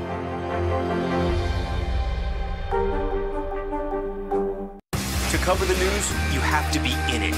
This is how so many towns and cities are protecting themselves. You can actually see they're pushing the gates open every night. It's your news playlist. Top Story with Tom Llamas, weeknights at 7 on NBC News Now. Sometimes the news can be difficult and overwhelming for kids to understand. Ukraine and Russia. Could you help me understand what's going on? So to help make sense of it, we've created a newscast just for them. We hope your family will watch Nightly News Kids Edition. Welcome back to Pop Star Plus. The Bubble explores what happens when a group of actors gets stuck in a pandemic bubble while filming a movie.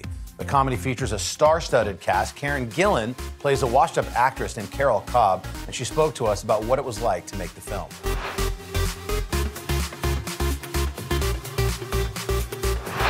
What is The Bubble? The Bubble is a movie about the making of a movie, so it's extremely meta, but it's about a group of actors who are trying to make a big, huge blockbuster movie during the pandemic. It's very silly, ridiculous, and kind of provides just the laugh that we all need right now, I think. That sounds like a baby crying for its mama. Baby! No, baby!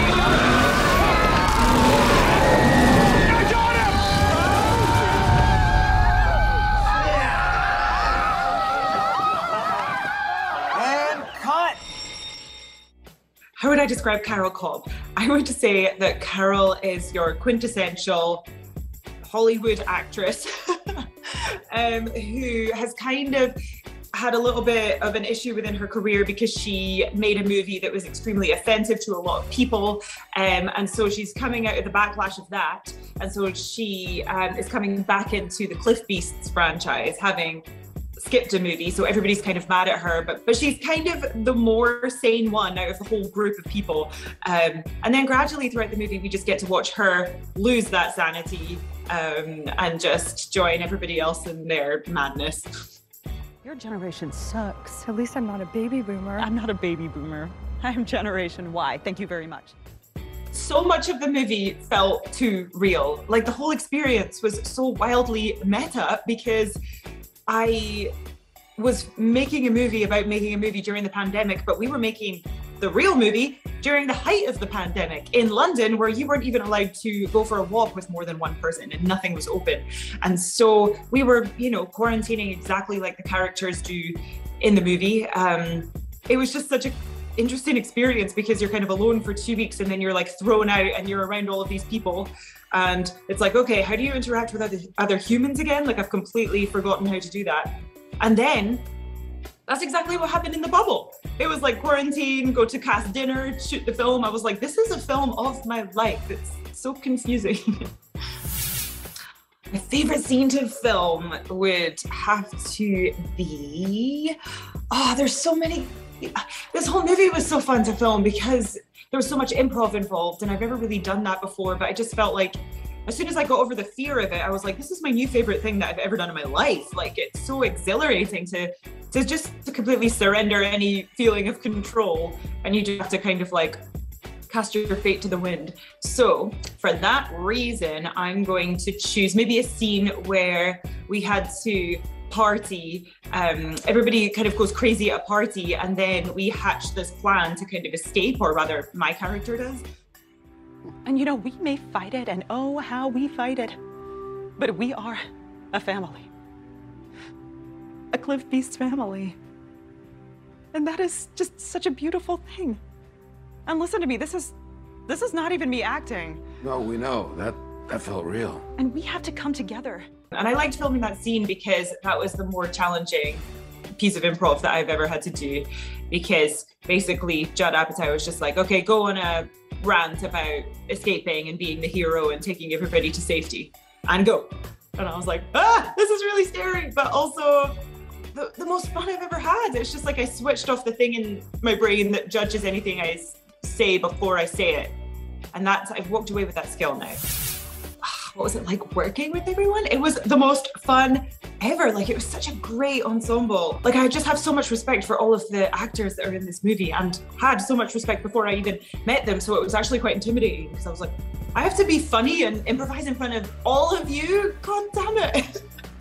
I just felt so supported. I felt so supported by the cast, and then also by the director, Judd. Like, he's so amazing at directing. He's kind of like a master of ceremonies, like behind the monitor, and he knows exactly what to do for each individual actor to get the best out of them. And it was just so fascinating to watch him kind of adapt his technique to each performer. Like, so that was really, really nice, actually, to just feel so supported. And yeah, I think when you make him laugh, it's like a little bit of an achievement, and so that feels good.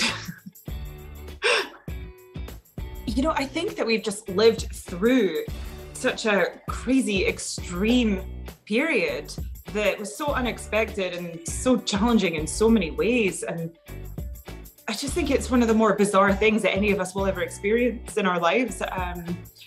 And so it sort of feels natural that there should be some sort of comment on that. And maybe, you know, it has been a really tragic time.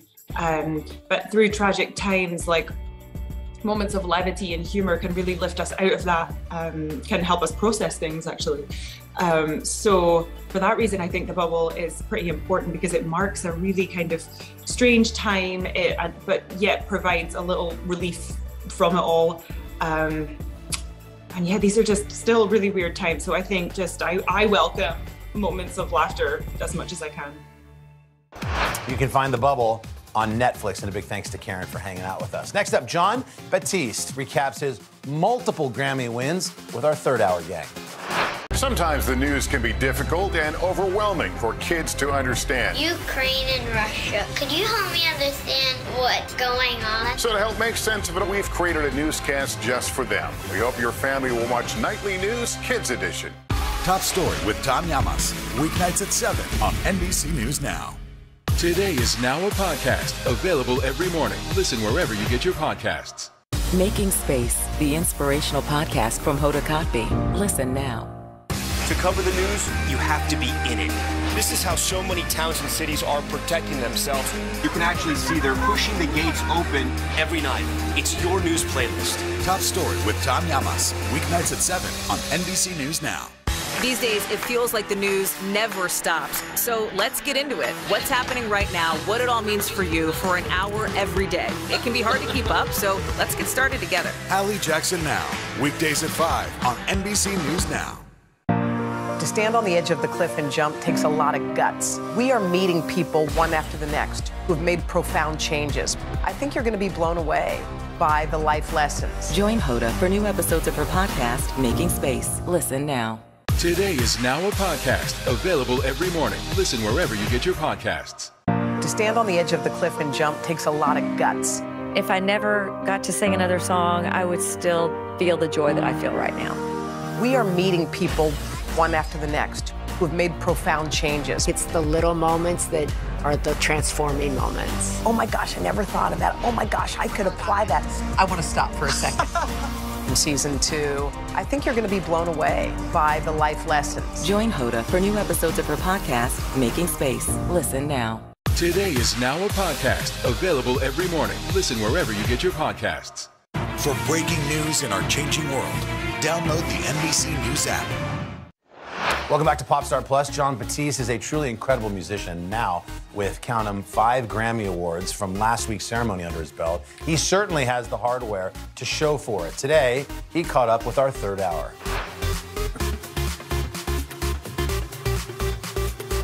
We've been talking about this guest all morning. Multi-talented recording artist Jon Batiste took home an impressive 5 awards at the 2022 Grammys, including Album of the Year for his EP, We Are. And We Are is currently #1, of course, on the R&B and soul charts on iTunes. And this morning, here to talk about those exciting Grammy wins, his #1 album, and oh so much more, is the man himself, Jon Batiste. Dance your way. Hey! All right. Yes. There we go. Bring it.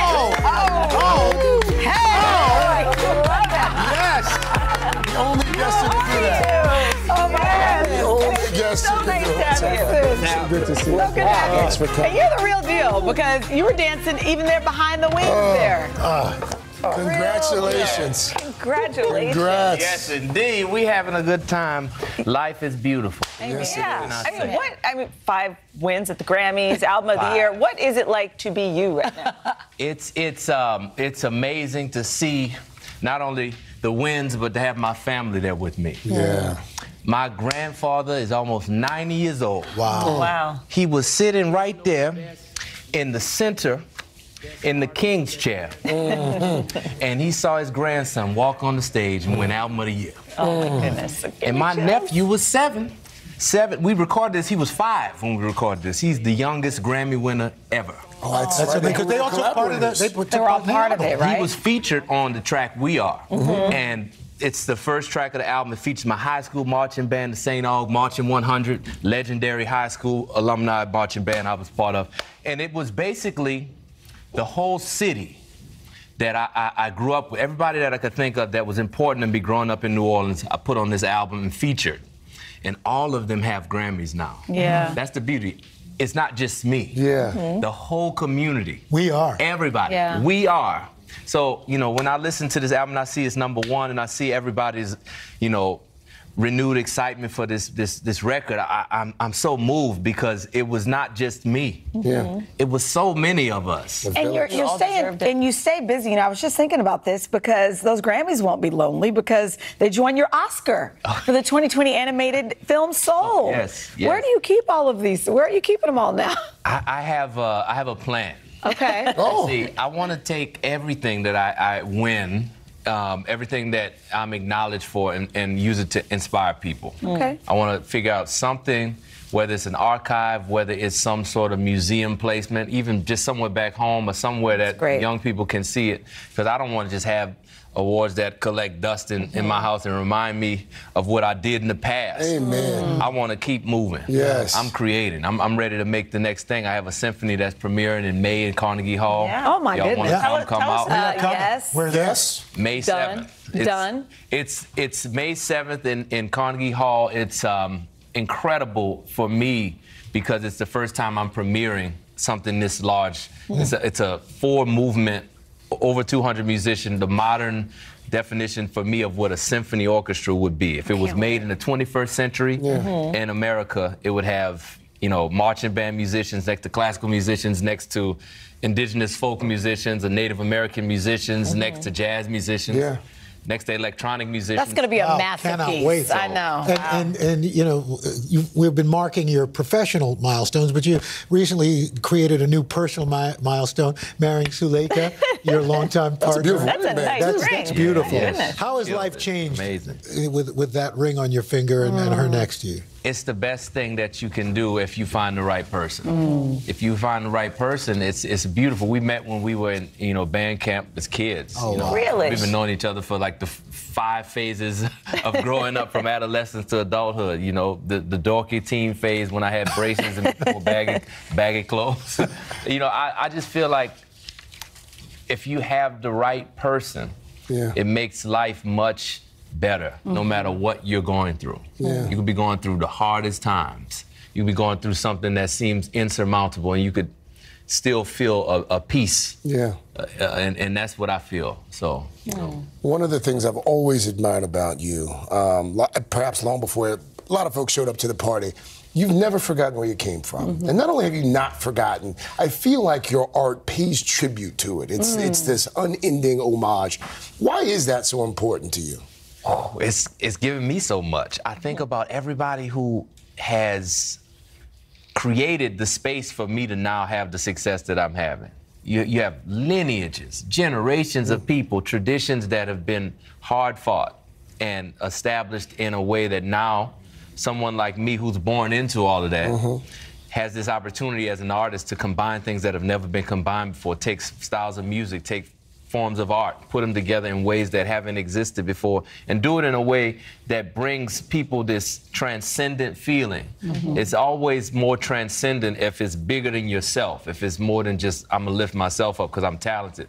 You know, that's over here, that's great. And everybody who is talented and has a gift, that's a beautiful thing to share. But when you think about it as something that's a continuum, it's amazing how transcendent that is. And that's the kind of joy and uplifting catharsis that I want in my art. And it comes out through your body. Where do the moves come from? We gotta go to break, but I just... You know how it is. In fact, hold on. You get up and you want to move. Okay, can you show us? Okay. Show us a little. Okay. Just like something about... You just kind of get... I don't know if I can do this. Become the music. Become the music. Come on, That's it. Become the music. I can't be worse than Craig. So. All right. Crazy talented young man. Thank you, John. Super fun to hang out with him. Still to come, Emma Watson during her Harry Potter days at age 12. Stay with us. Can this still end diplomatically with Vladimir Putin in charge of Russia? There's a Supreme Court nominee. What would it take for you to vote to confirm her? So I guess the question is, can this end with sanctions alone? If it's Sunday, it's Meet the Press.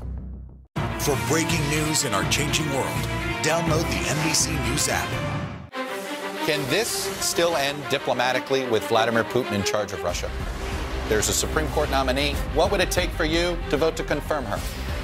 So I guess the question is, can this end with sanctions alone? If it's Sunday, it's Meet the Press. To stand on the edge of the cliff and jump takes a lot of guts. We are meeting people one after the next who have made profound changes. I think you're going to be blown away by the life lessons. Join Hoda for new episodes of her podcast, Making Space. Listen now. Making Space, the inspirational podcast from Hoda Kotb. Listen now. Sometimes the news can be difficult and overwhelming for kids to understand. Ukraine and Russia. Could you help me understand what's going on? So to help make sense of it, we've created a newscast just for them. We hope your family will watch Nightly News Kids Edition. We'll meet Ukrainians who are defending their country one block at a time. When you were still in Kiev, could you hear the bombing? My name is Lester. Who's this? Making Space, the inspirational podcast from Hoda Kotb. Listen now. Welcome back. Emma Watson is most known for playing the studious Hermione Granger in the Harry Potter film series.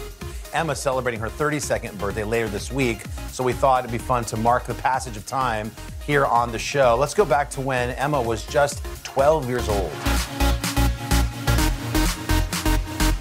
Emma Watson, good morning. Good to see you, Emma. Good to see you too. So at age 12, you're 12 now? Yeah, I'm going to be 13 soon though. Yeah, but now you're kind of a veteran actress at this point. What was it like the second time around? How did it compare to your first experience? It was really good because I kind of enjoyed the second one much more than I enjoyed the first one, and I enjoyed watching the second one much more than I did the first one. Why? Making wise, it's probably just because like I need the cast, I need the crew, I need the director, and let's face it, I knew what I was doing this time around, which was good. Yeah. And watching it, I just thought it was much, much better. I think it's 1 billion times better than the first one, like 1 billion quadrillion. I've heard 1 billion quadrillion. I've heard you say that, you know, when people ask you about the movie. But why do you think it's so much better? Just because it's like, it's funnier, it's scarier, the special effects are really good, there's lots more characters, and with the first one you kind of had to introduce everybody, and the second one you just go straight into all the action and stuff. Yeah, so. And I know that as the movies progress, as we see, you know, all the J.K. Rowling books transformed into movies, they get a little more sophisticated because as you all get a little older, obviously the plot becomes more sophisticated, which begs the question, do you think these are too sort of edgy or too scary for little kids, Emma? I mean, I went in with a 5-year-old and I was actually the one who was carrying the seat, but it just kind of depends on the child and whatever. Yeah, it depends. You're kind of the brains behind the operation, which is great. Don't you think, for little girls everywhere to see Hermione coming up and scheming and figuring things out so well? Yeah, girl power. Yeah, right on. So what about some of the other special effects? It must be so fun for you, Emma, to do these movies, to kind of look at a green screen and have to act, and then see what Chris Columbus does in terms of all these special effects. Are you amazed once you see it on the big screen? Yeah. It's kind of like this massive surprise when you see the film. You think because I was like in it and I knew all the scenes which was happening and everything, but I completely don't. And when I see it, it's this massive surprise. The special effects aren't that bad. They give you marks and stuff, so you get used to it. Now, I know that you've said that you and Daniel and Rupert have become quite friendly. Yeah. Which is nice, isn't it? Yeah. How do you do this and also keep up with your studies? You obviously are tutored on the set. Yeah. Just, obviously I have tutoring on the set, 3 hours minimum, 5 hours maximum worth of schoolwork to do, and because it's one-to-one, you kind of get a lot more done and stuff. As far as keeping up with friends it's just weekends, I try and see as much as I can, and emails always really good. I know you get a little break between this and the next movie. Yep. I start around February or March, so I'm really looking forward to that. Well, you deserve a little R&R. Emma Watson, thanks for coming in, Emma. Nice to see you. How's that for some nostalgia? Well, that was today's Pop Star Plus. Thanks so much for being here. As always, hang out with us again, same time, same place. We'll see you tomorrow. Bye-bye.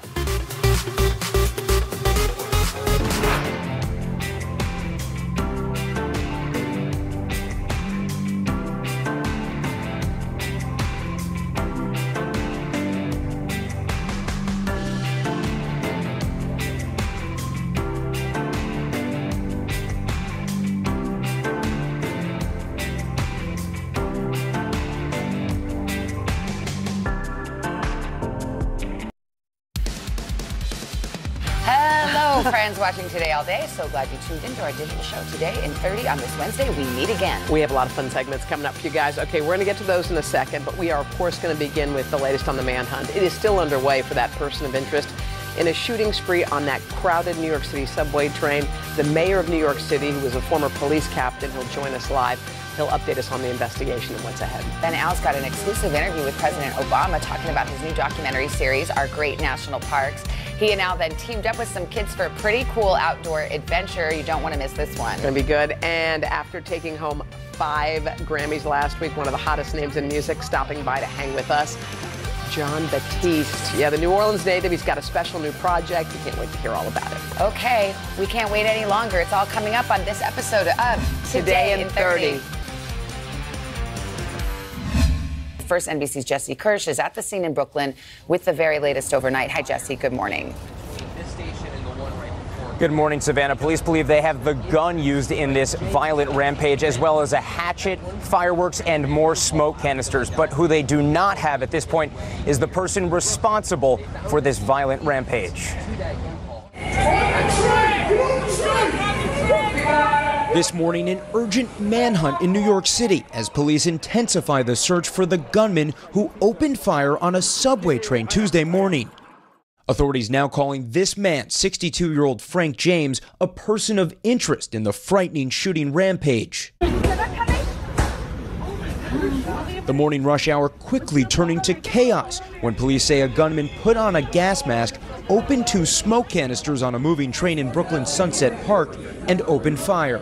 We still do not know the suspect's motivation. Clearly, this individual boarded the train and was intent on violence. One subway rider's cell phone camera rolling as the Manhattan-bound train came to a stop. Authorities say the gunman fired 33 times. Several people fleeing, some bolting onto another train. I was scared. I didn't know what to do. Graphic images showing other victims bleeding on the floor. One of the injured describing the horror from his hospital bed. All you see is like a black smoke bomb going off, and then people bum rushing to the back. This pregnant woman was in front of me. According to area hospitals, 29 people were injured in the attack. Police say at least 10 were shot, while others suffered from smoke inhalation and were injured in the ensuing panic. The youngest victim just 12 years old. For now, James is not being called a suspect. Authorities say they found U-Haul keys at the scene, which unlock a van James rented in Philadelphia. We are endeavoring to locate him to determine his connection to the subway shooting, if any. Officials say they also recovered a handgun, extra ammo, a hatchet, and a bag of smoke canisters and fireworks. I'm not going to use any graphics in this video. I just want to talk to you directly. Police are also looking into social media posts that law enforcement sources say are from James that mentioned homelessness, race, Ukraine, and Mayor Eric Adams. Police don't believe this was an act of terrorism, but cities nationwide are on alert until the gunman is caught. No, police are saying that they are... Now, this morning behind me here on 36th Street, that subway station has reopened less than 24 hours after this attack in Savannah. I was just down there on the Uptown Manhattan N-Train platform, and I can tell you, looking around, if you were not following the news yesterday, you would not have realized what had unfolded. It looks like a normal morning commute down there right now, Savannah. Jesse, thank you. Eric Adams is the mayor of New York City, a former captain in the NYPD. Mr. Mayor, good morning to you. It's good to see you. Good morning. Good seeing you as well. I'm sure you've been updated through the night by the NYPD on its investigation. Are there any developments? Is there any further information you can share with our viewers this morning?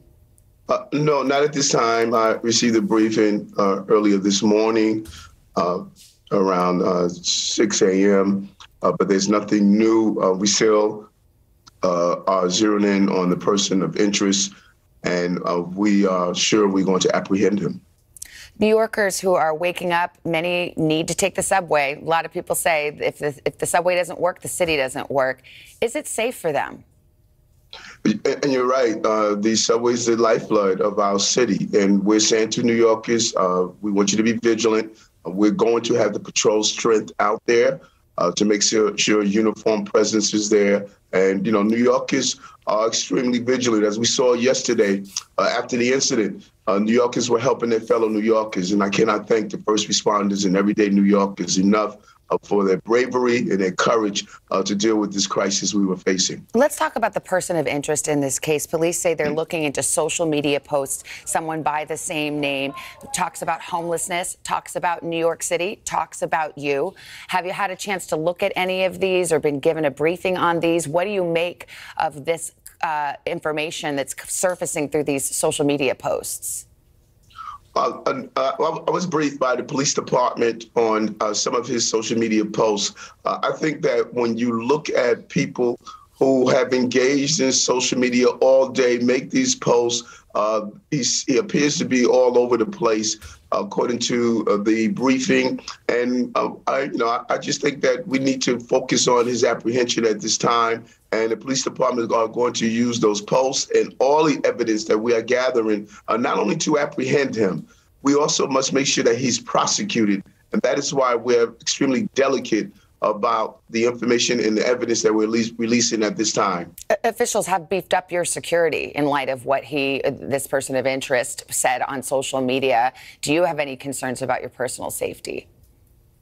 Well, I think that the police commissioner, out of an overabundance of caution, from time to time, we receive, a level of threats, but you have a person that carried out a very sick action to harm innocent people in our system.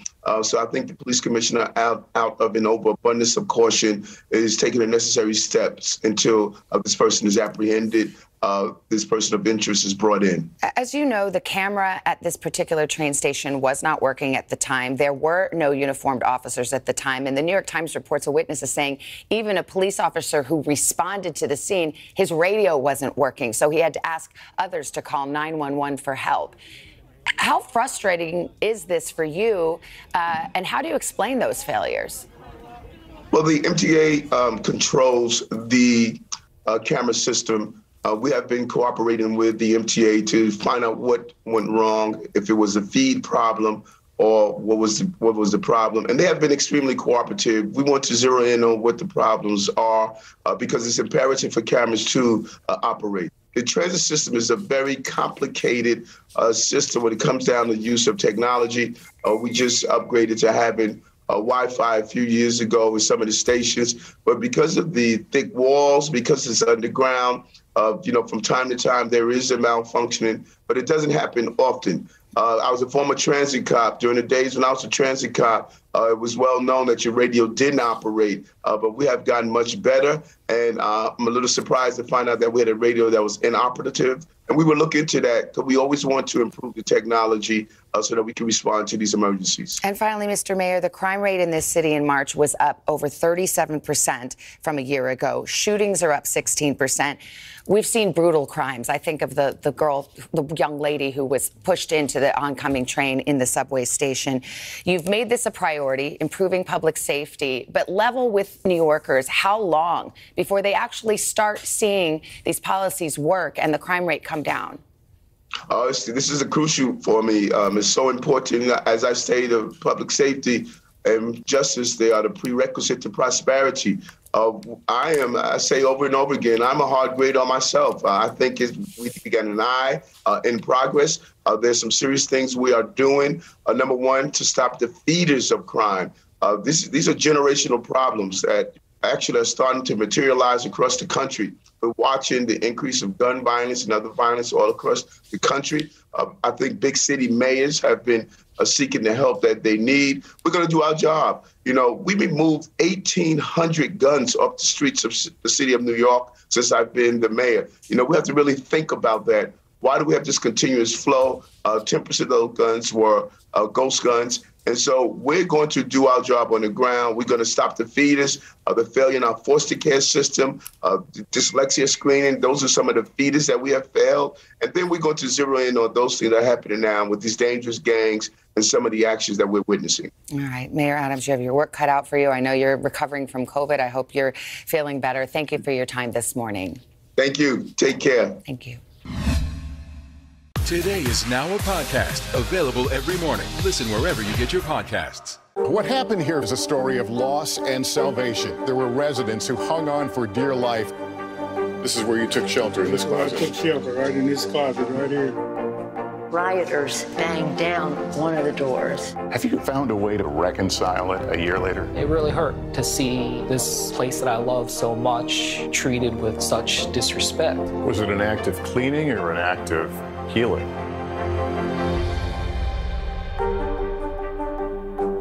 Making Space, the inspirational podcast from Hoda Kotb. Listen now. What happened here is a story of loss and salvation. There were residents who hung on for dear life. This is where you took shelter, in this closet. I took shelter right in this closet right here. Rioters banged down one of the doors. Have you found a way to reconcile it a year later? It really hurt to see this place that I love so much treated with such disrespect. Was it an act of cleaning or an act of healing?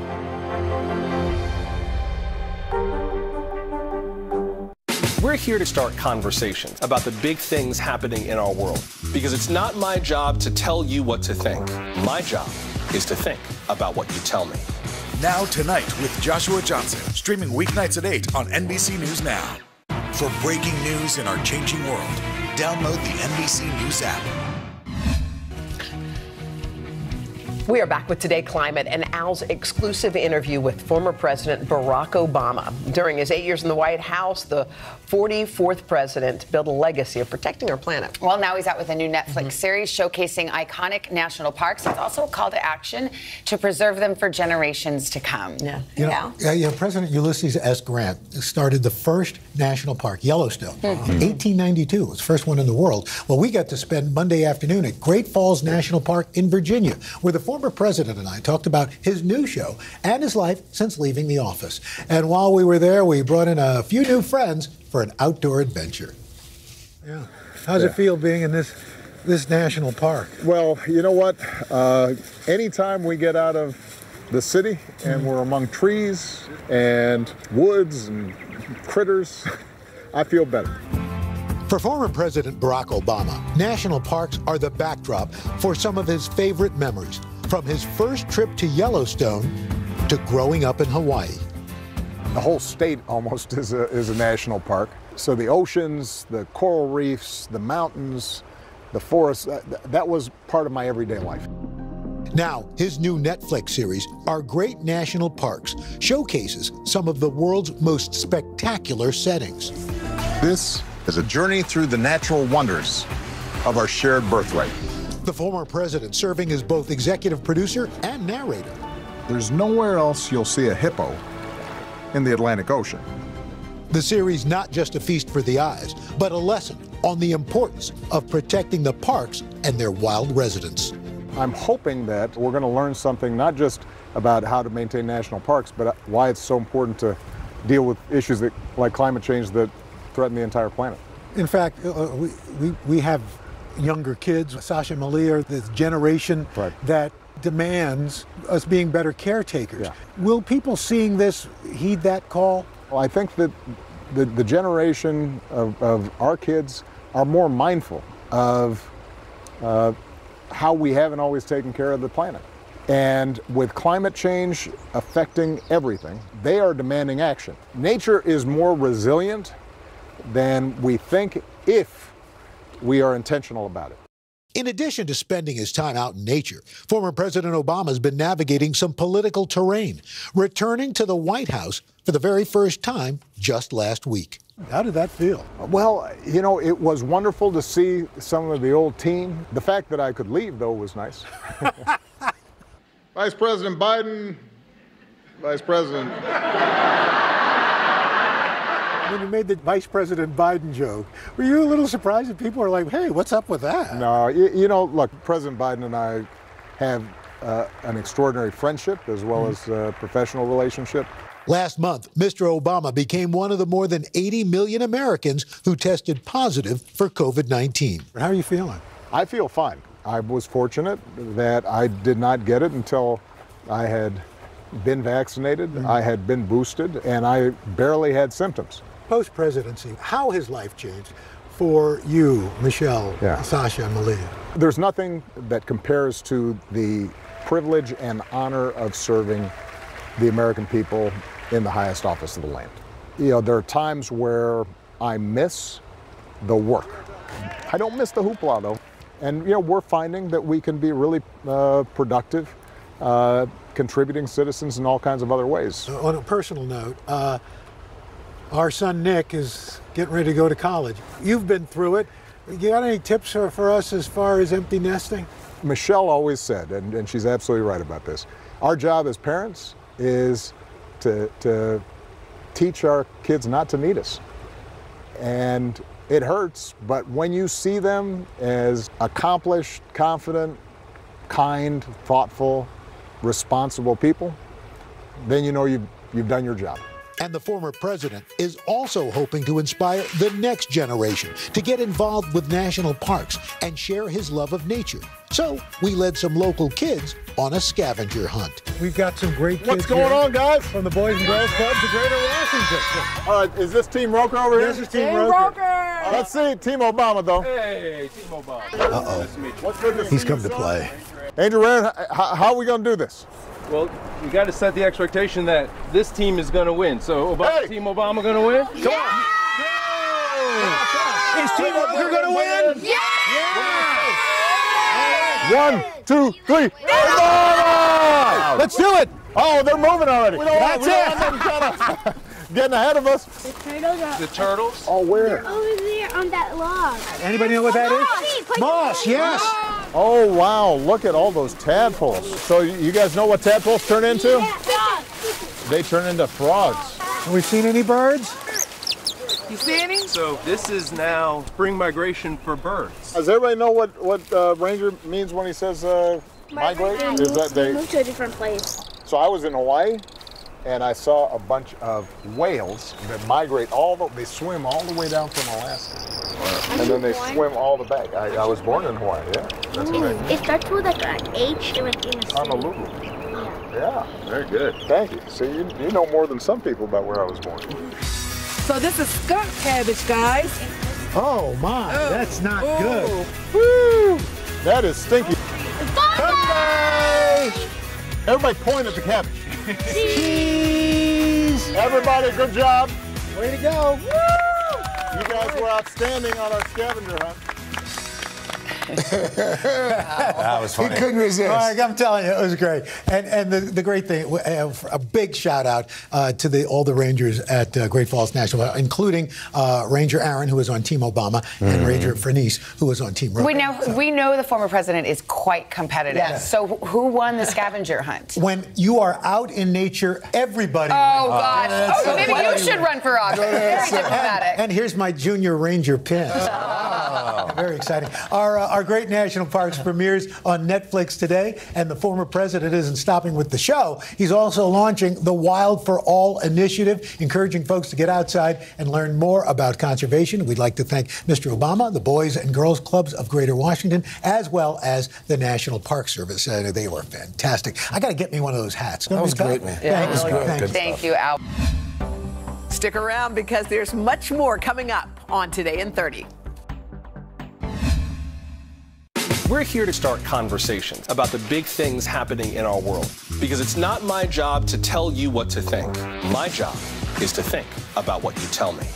Now Tonight with Joshua Johnson, streaming weeknights at 8 on NBC News Now. Today is now a podcast, available every morning. Listen wherever you get your podcasts. To stand on the edge of the cliff and jump takes a lot of guts. We are meeting people one after the next who have made profound changes. I think you're going to be blown away by the life lessons. Join Hoda for new episodes of her podcast, Making Space. Listen now. We're here to start conversations about the big things happening in our world, because it's not my job to tell you what to think. My job is to think about what you tell me. Now Tonight with Joshua Johnson, streaming weeknights at 8 on NBC News Now. Can this still end diplomatically with Vladimir Putin in charge of Russia? There's a Supreme Court nominee. What would it take for you to vote to confirm her? So I guess the question is, can this end with sanctions alone? If it's Sunday, it's Meet the Press.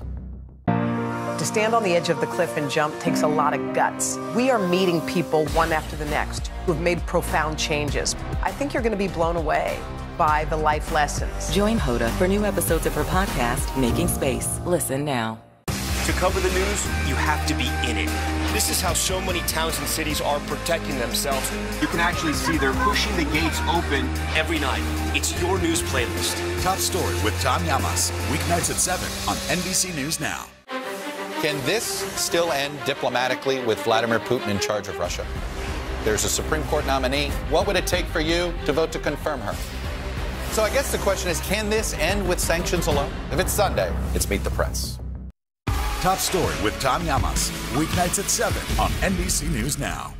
Today is now a podcast, available every morning. Listen wherever you get your podcasts.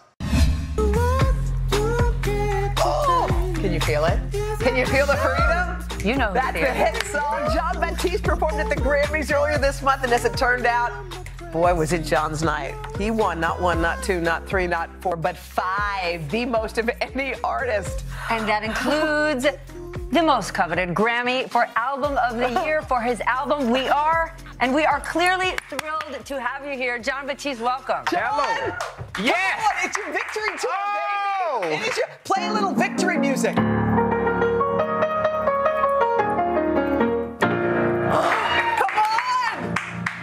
Sunk in 5 Grammys? I think I need about 5 years for it all to sink. It's a lot to process. I just feel so grateful. You know, I had everybody that I could there in my life that means something to me. And everybody that meant something to me coming up was on this album. I feel like the whole of New Orleans is celebrated by this win.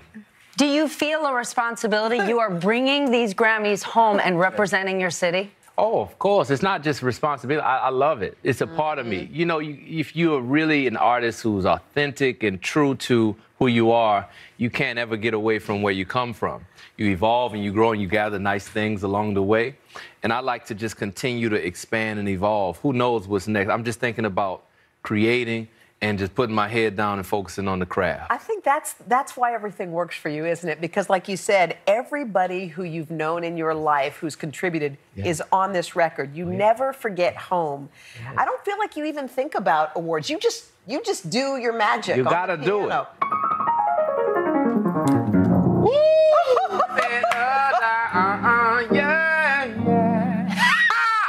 Hey! Did it just come out? Like, where does it come from? it's a feeling. It's the spirit. Oh my goodness! Touch your screen. Hello. Yeah. Music is in your genes. That's it's in right. your blood. I grew up. My father is, he was my first musical mentor. My dad is an incredible bassist and vocalist. So I'd hear him singing around the house. He would be like, "When the night has come, and the land is dark, and the moon is the only light you see."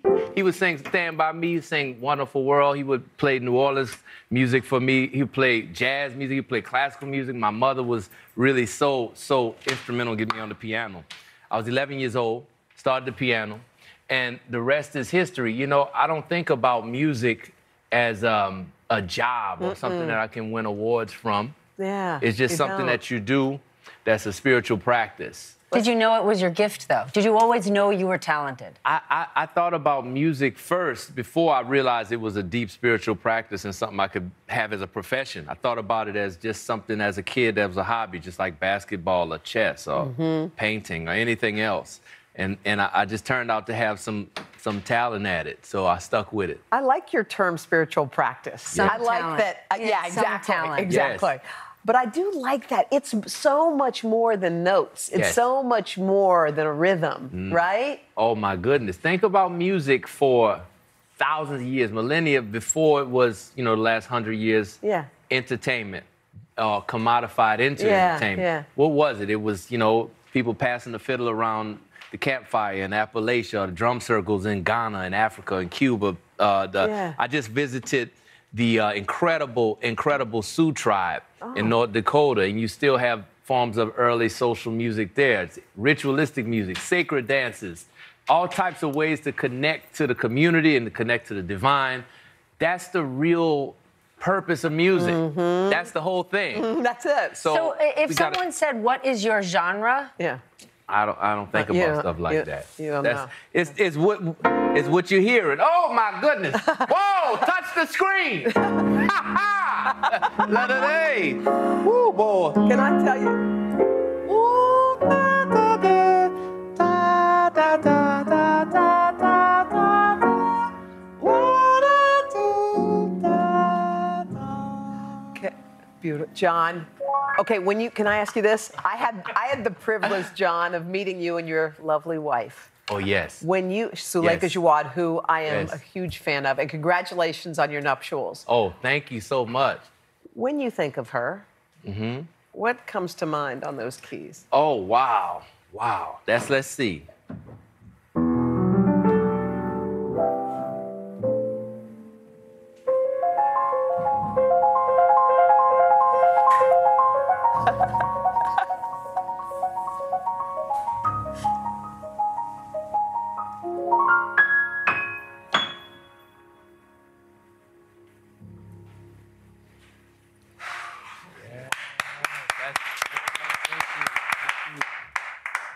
Is there someone you have? We know who you love to perform for, clearly. Yeah. Is there someone you'd love to perform with that you haven't yet? Oh, I'm open to anybody. Because we're available. Oh, I would love it. Come on, we got Do some something backup now. right here. This kind of like the setup Ray Charles had, He had a, hit the road, Jack. Let's go into it. Let's go.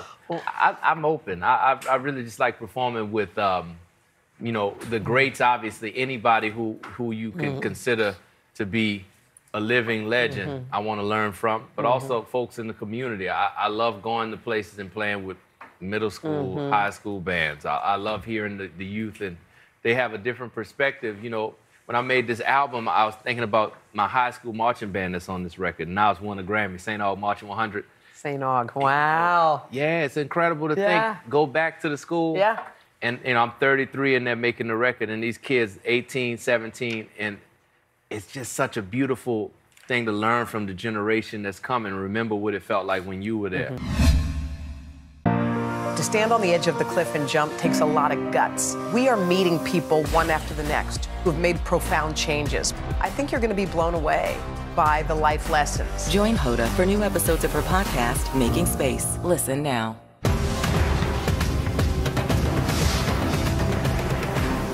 To stand on the edge of the cliff and jump takes a lot of guts. If I never got to sing another song, I would still feel the joy that I feel right now. We are meeting people one after the next who have made profound changes. It's the little moments that are the transforming moments. Oh my gosh, I never thought of that. Oh my gosh, I could apply that. I want to stop for a second. In season 2, I think you're going to be blown away by the life lessons. Join Hoda for new episodes of her podcast, Making Space. Listen now. Making Space, the inspirational podcast from Hoda Kotb. Listen now.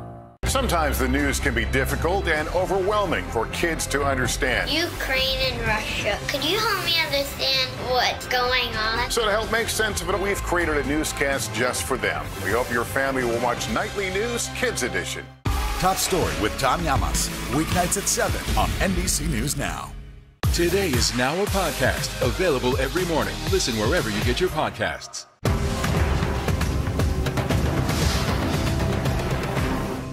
For breaking news in our changing world, download the NBC News app. Okay, that was so good. It was so good. All right, before you guys go, did you know that there's a new episode of Starting From Scratch? It's out today. That's right. That's my cooking show. Yeah. Bobby Flay. Bobby Flay joined me in the kitchen. He volunteered, and we fried seafood. Okay, but it wasn't like a deep fry, fattening fry. It's a light fry. They don't need details. This is Today in 30. Okay. Chop, chop. All right, sorry, we're out of time. Bye. Bye.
Over the years, I have been lucky enough to step into the Today Show kitchen and watch the best chefs from around the world teach us some incredible recipes. We had made that pesto, which was, oh, exactly. I almost got out of this one clean. Turn it down. Oh my gosh, I had one job. None of which I've mastered because, well, I didn't know the first thing about how to cook.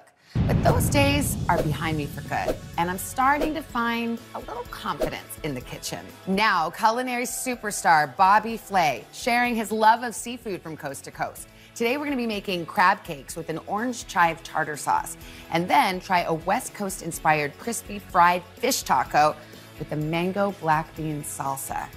I love tacos. I have a lot to learn about seafood, and I cannot wait to give this a shot. So, let's get started.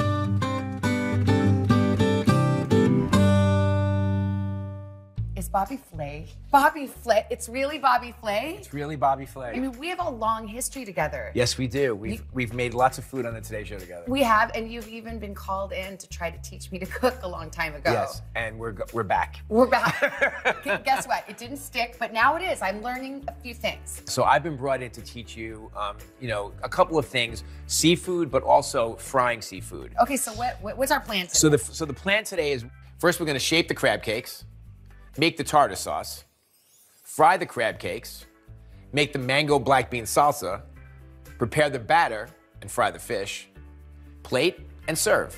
We're gonna start by cutting a shallot. My instinct would be to cut off these edges. Yes, exactly. Cut off the edges. And then exactly. I know I've learned that you should, when you have a round thing, you need to give yourself a flat edge. Yeah, so cut it in half. We're gonna make cuts in two different directions. First, we're gonna go like this. Are we mincing? We're gonna make them very fine. Okay.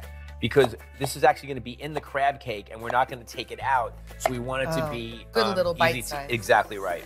The one thing I always tell people when they have a knife in their hand, don't daydream. Just think about exactly what you're doing at the very moment. Why would I daydream when being with you is a dream? Oh my goodness. Okay. Ding. Crab cake is over. Okay, I know. So I did that, and now am I just chop? Nope. Oh. And then you're gonna take your hand. Oh, right. Do you remember this? This thing, right? Hold it together. Exactly. I hate this. You I hit too hard, and I had to hold it like this because otherwise it splays out. That's okay, exactly. And that's how you're gonna create a fine dice, exactly. Yeah. This is so unnatural. It is? Look Look how beautiful. It's gorgeous. Cute. Now, so if you know, a couple of months ago, if somebody handed you a shallot, do you think you could get it diced like that? No, definitely Yeah, not. exactly. So we're gonna put our shallots in here. Okay. So neutral oil like canola or something, or vegetable? Canola oil, vegetable oil. You know what I've been using a lot of avocado oil. Whose big bit is this? I think that's mine. It's definitely yours, Bobby. I'll It's take not credit mine. for it. Okay. Okay. There's two different ways to saute. Like in this case, we're sauteing the shallots. Yeah. With color is sauteing, and sweating it is cooking it without color. Okay. So what we want to do is sweat this. Okay. So we're softening the shallots. Mhm. We're bringing out all the natural flavors. You can smell how delicious that It smells so good. Be close. Dumb question alert. How do I know it's soft if I can't touch it? It's too hot. Well, you're feeling it with your. Yeah. You can also taste it. Oh yeah, they're big on tasting. They're big. Really opens up the pores.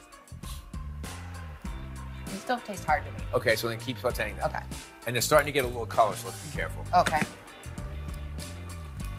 All right, I think that's fine. Okay, cool. I'm turning it off. Great. All right, so we're going to put this into our bowl. Oh, we forgot to have a toast. Oh my goodness. Bobby. We're drinking already. I know, that's how we do on this show. Ginger beer margaritas. Okay. Mm. Whew. Got a little kick to it. Yes, I like it does. it. Yes, I it like does. it. All right, now that we're liquored up, what do we do Okay. next? How are you at zesting? Well, I mean, I don't know. You tell me. Okay, just be careful. You don't want to like zest your fingers. This is an ongoing thing. I don't know if I'm right or left. Can I show you? Can I show you Please, something? would you Okay. please? Yes. Okay. So you can do this one of two ways. You can actually do it like this. Oh, I've never seen that. And what happens is the zester then captures the zest there, and you can go just go Oh, like I like that. You like that? Yeah. Okay, let me try that. Try that. Well, just be careful with it. They are sharp. This is painful for you, isn't it? No, it's not at all. How much? Can I be done That's enough. zesting? That's Okay. enough. What, But now we got need a lemon too. zest. Okay. Yeah. Can I be done zesting? Oh my I've God. had enough of zesting. Zesting. Death by zesting. Has the zester ever killed anyone? Okay. I don't know. All right, that's enough lemon. Okay, good. I can't watch it anymore. You know what I'm going to do? Avoid all recipes with zesting. There will be no zesting. Who Okay. needs zest? No. Okay. Now, we're gonna take all this mayonnaise. Okay. And the mayonnaise obviously is gonna give it some richness.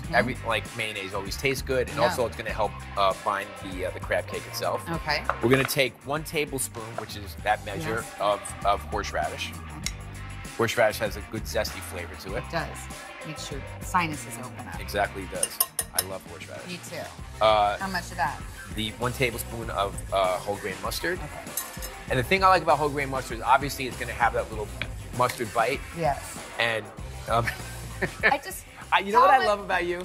This is like the measuring is a guide, which honestly, I actually like that because we're not baking, so it doesn't have to be Well, exact. that's funny because that's one of the hardest things for me to get used to is that it doesn't have to be all perfect. Especially when you're not baking. Yeah. Okay. Okay. Half tablespoon of whatever this is. What is it's this? actually half tablespoon of Calabrian chilies. They're hot. Mm. Yes. Toss all this crab in here. Ooh, okay. Exciting. Okay. Now, where did you get this at the store? This is Maryland jumbo lump crab meat. It's already cooked and it's already clean. Okay. It's not cheap, but it's a great product. Yeah. We don't want to mix it yet Okay. because we want the crab to stay, in pretty big pieces. Okay. You paid money for that texture. We Yeah. don't want to destroy it. All Okay. right. How are you at seasoning? I think one of the things that separates a home cook from a professional cook is how aggressive they season. Oh. And I'm talking about just salt and pepper. Okay. Okay. So this is kosher salt, which is what I always use. And when you pick up kosher salt in your fingers, you can feel it. Yeah. And when I season with kosher salt, I crush it in my fingers and then I just go like this. Okay. Should I And add more? Add some more. Exactly. Ooh, and more then, or no? And then it's pepper. Okay. And like How's that? more. Oh. Now we're gonna take 2 tablespoons of Wonder flour. Now, what is Wonder flour? So it's Wondra. Oh, it's Wondra. not Wonder. Wonder. I wonder what Wondra is. There you go, Wonder flour. Dump it in? Yes. So Wonder flour is kind of sprinkle it around. Wonder flour is it's already steamed and cooked, so it's going to dissolve a lot easier than say all-purpose flour, which is still raw. Oh, okay. Okay. And this is what's going to help bind our crab cakes. Now we're gonna you can start to fold it in, and I want you to fold as opposed to stirring. Right. I remember folding from baking. Exactly. See, this is starting to look really good. Now, one of the things about these crab cakes, Savannah, is that we walk a tightrope in terms of whether or not they're gonna hold together. And what we're doing is we're giving up the idea of adding lots of breadcrumbs and lots of filler and keeping it about the crab, but at the same time, we want it to stay together. So we're not using those crutches.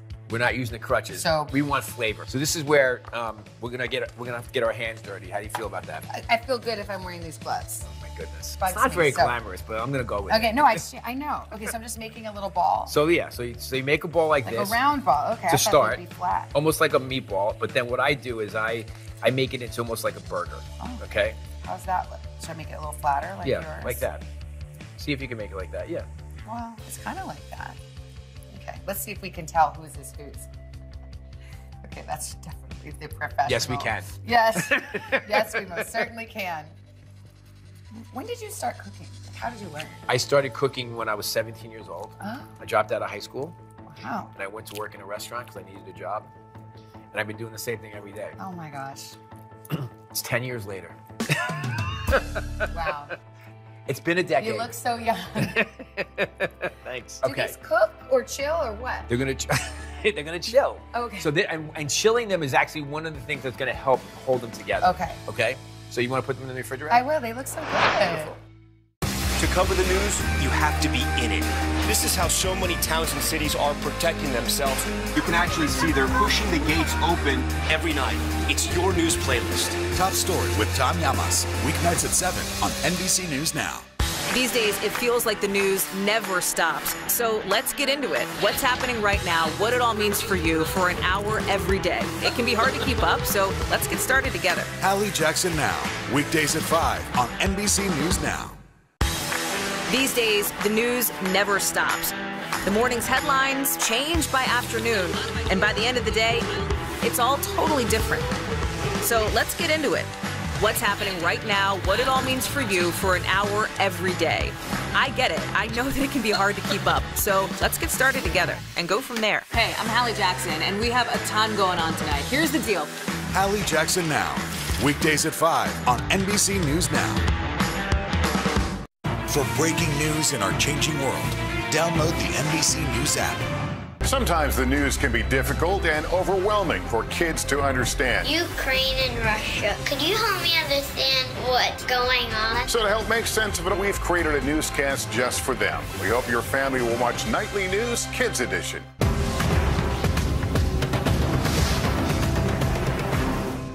Top Story with Tom Llamas, weeknights at 7 on NBC News Now. Okay. All right, tartar sauce time. All right, do it. so chives are in the onion family. I love chives, and I like to cut them, I like to cut the edge off. What edge? I like to cut the edge off like Yeah, this. I don't like those, friends. And then start here. Okay. So then you have a nice even edge. Yeah. Oh yeah. And then again, just kind of that rocking method. I'm trying to hide my fingers like you told me. Very, very as fine as you can get them. Okay. Ooh. Yeah, you're doing a great job. Okay. Don't daydream. I know. That's really good. Thank you. And also incredibly consistent. Oh, good. I'm so delighted. I mean, look at that. Okay. That's really, really good. I love it. And do we have enough?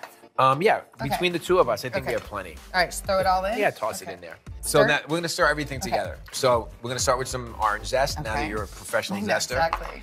We have some capers that are chopped up. Okay. Okay, good, nice salty flavor. It seems chunky for a sauce. But it's a tartar sauce, Okay. and it has texture, which is great. So these are the cornichon or gherkins, as you like to call them. Gherkins. They're pickles. They're Oh, baby pickles. I love a baby Yeah. pickle. Chef tax. Orange juice. Orange juice, really? Orange juice, yeah. Okay. And then salt and pepper, always. Oh, okay. Sprinkle technique. Crush. Crush and sprinkle. 2 tablespoons of that vinegar. Just do it by eye. I Do it can't by eye. Do it by. You Do can you do promise? it. I promise. I'm standing right here. Okay. Perfect. one. A little more. That's 2. Good. Really? God, I feel like a pro. Killing the game. So you're just gonna mix this all together until it's well incorporated, and then we'll let this sit for like a half an hour. We have a lot of flavors in there. We just want all the flavors to kind of meld together. Looks Here, good. you have to taste this. Okay. Oh yeah. Make sure you're happy with all the Especially with my seasoning, seasoning. etc. Oh, that's good. Ooh, it's got little That thing. Yes, exactly. That's the pickling. That's the as you like to call them, the gherkins or the cornichon. We can leave it at room temperature. Okay. You just put a little in the serving bowl, so it looks nice and pretty. Yeah. And we can save the rest for later. Okay. If there's any left over. Well, great. All right, perfect. Let's make some crab cakes. Okay. Should I go get them? Please do. This is so fun. You're doing so much of the work. We're gonna take some Wondra flour. Wondra. Okay? How much Wondra? Make sure we have I enough. wonder how much Wondra. Salt and pepper. Okay. And this is something that you should know in general. When you're doing a dredging station, like if you're making cutlets of chicken where it's like flour, egg, breadcrumbs, you season every layer. Okay. Otherwise, it's gonna be bland. Okay, Exactly. interesting. Yeah, stir it around. So it's just seasoned. And then, so basically what we're gonna do is now you have to be very gentle here, Svenna. We have the crab cakes, they're nice and chill. So we're just gonna kind of go like this. Just top and bottom, or should I get the sides? You can get the sides too. Okay. Okay? You're gonna drop it right in there? We're gonna drop it right in. Let me show you. So basically, a good way to do that is like this. Okay, and they're gonna fry. So you wanna do the same thing. So like, yeah, very gentle. Treat them with kid gloves, so to speak. Okay, does that seem good? Yep. Put it on there and just very carefully, don't drop it. Don't be mad. Beautiful. What we're trying to accomplish is creating a nice crust on the outside on all parts of the crab cake. Okay. And it's gonna take about 3 minutes on each side. Okay, I was gonna say, I'm gonna have to flip these over, because... Yeah, at some point. Okay. We're gonna flip this in a few seconds. Okay. Now, again, you wanna be careful here. And what I like to do is kind of like turn it away from me. Oh. So if it splatters, it goes that way as opposed to this way. Okay. And see, look, nice and crispy. Looks nice. And it didn't fall apart. No. Or, yeah. If this falls apart, I'm gonna die. No, it's not gonna fall apart. Just be a good crab cake. All right. Hey! I know, but you did it right at you. Oh. Just be careful. Go, you know. Oh, okay. All right, so move this one over here. Okay. Okay. Okay, now this guy. So this guy, here's what you can do. You can just use this guy as the background. Okay. Right, exactly. But, use him to flip it over. okay. And then, oh, come on now. Now they're friends. They don't want to get apart. Okay, now flip it this way? Flip it. This way. Yeah. But I find that to be harder. Okay. Oh, no, it's falling apart. I knew it was too good to be true. Oh, Bobby, we got a loose crab piece. No, it's okay. What do we do? There's one little crab piece. All Don't right. worry about it. You know what? Whew. Here's the thing. They'll know they're homemade. Yes. And that's really good. That's a really good thing. That's true. All right, so basically now we're gonna start to take these out and we're gonna put them on a paper towel so that they just drain a little bit. Drain it, okay. Should I go for it? Yeah, go for it. Can't lose another one. Gorgeous. This is Bobby's. The good one. A good one. Put this on your plate. Nice. Can I use my finger? Yeah. And then this is the number 2. Yep. Yeah, hold on. Nice job. This is the problem child. Okay, this guy wants to fall apart. Don't do it. Don't It fall looks apart. great. It does. It looks It's great. gonna taste good. All right, a little salt and pepper on top while it's still warm. I'm doing your, is that too much? I'm Nah, doing yours. that's fine. We have crab cakes, and then we're gonna put them on here. Okay. Come on, bring them on over. Oh, don't break. Nice. Gosh, these look really good. Don't they? Yeah. Nice and crusty. Oh, and hot. Look at that. Okay, I'm gonna put this on the table. Gorgeous. Yes, put it on the table. Are you so proud of us? I am very proud of you. Making Space, the inspirational podcast from Hoda Kotb. Listen now. For breaking news in our changing world, download the NBC News app. To stand on the edge of the cliff and jump takes a lot of guts. If I never got to sing another song, I would still feel the joy that I feel right now.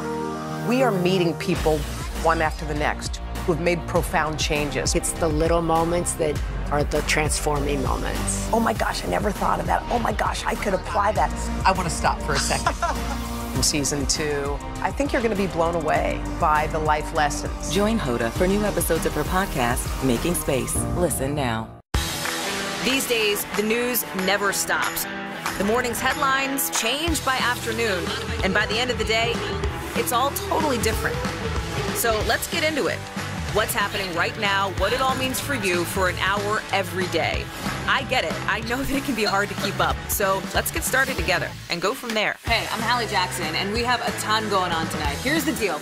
Hallie Jackson Now, Weekdays at 5 on NBC News Now. Can this still end diplomatically with Vladimir Putin in charge of Russia? There's a Supreme Court nominee. What would it take for you to vote to confirm her? So I guess the question is, can this end with sanctions alone? If it's Sunday, it's Meet the Press. For breaking news in our changing world, download the NBC News app.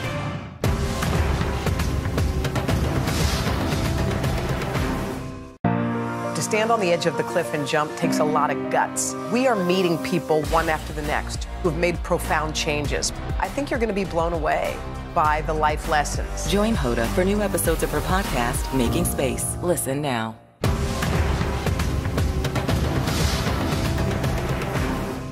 For breaking news in our changing world, download the NBC News app. We're gonna fry some fish, but before we get into that, let's make our black bean mango salsa. Prioritizing what you do first, second, third, etc.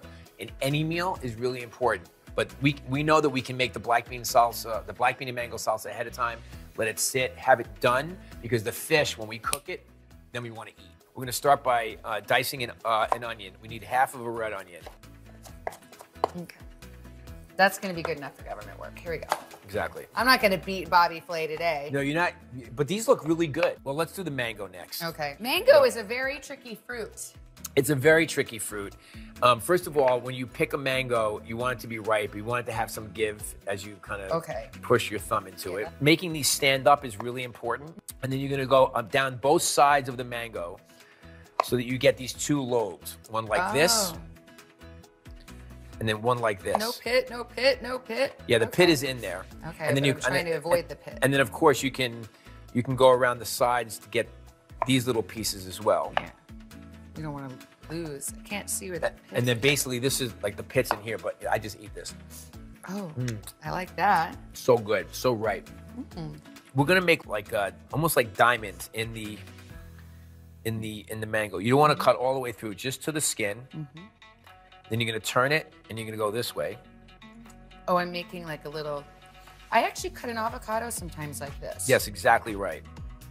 You can scoop the mango right with a spoon. Oh, look at that. There's a handful of different ways to cut a mango. I think this is the prettiest way and the easiest way. Now, some of my pieces are kind of big and Don't worry about it. Okay. We're making tacos. Everything's gonna be fine. Exactly. I use canned black beans all the time. They're always cooked perfectly. Good. Strain them out, throw them in there. Good, because I didn't want to make beans. Okay. I didn't want to make beans, so you're not gonna make beans. Okay. Okay, so we Pour have... the margarita. No, I'm No, just no, kidding. Okay. well, Might be close. good, yeah. Close, the lime juice. Lime juice, Yes. okay. Okay, now a couple of more things we're gonna put in here. Some honey. Okay, how much? I don't know, open it up.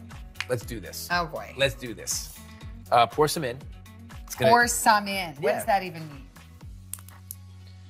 That's good, right? A little more. Really? Yeah. Okay. That's good. Whatever you say, honey. I forgot one more thing. Oh. We have to put the jalapeno in. Oh, there. okay. We have to dice that. Okay. Okay, let's cut the stem off. Cut it in half lengthwise. Okay. You're gonna take the inside pith and the seeds out. So now we just have the flesh of the pepper. And then you're gonna turn it upside down. Yeah, flatten it. Push it down, and then you're gonna dice it. Put some olive oil in there. How much? It says 1/4 cup. Fire What's that? away. Can I measure Go. it? No. I want you in the bowl. Okay, I'm in the bowl. I want you in the bowl. I'm present. Exactly. Because That seems like, that seems like is that enough? a little more, because you feel like you're doing it. Okay. Yeah, That's good. good, okay. And then you're gonna season this with salt and pepper, because we season everything with salt and pepper. Yes.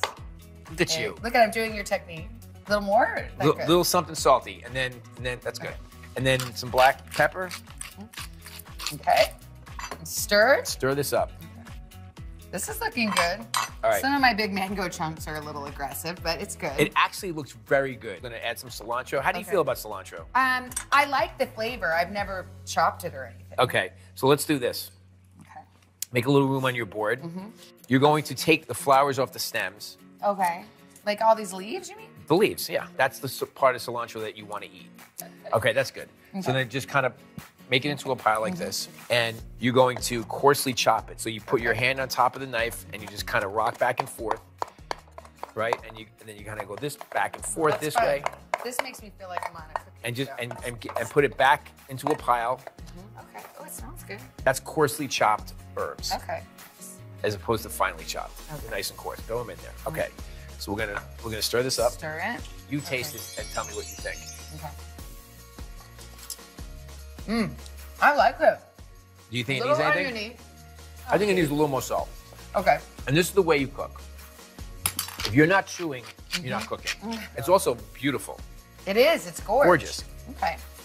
Next step. Next step, let's fry some fish. Let's do it. You know what I like to do before I deep fry? What? Take a big deep swig. Okay, let's do it. Should we do it? Yes, absolutely. It's the deep Cheers. fry swig. Okay. So instead of the deep beer batter. I love that you drink first and then cheers.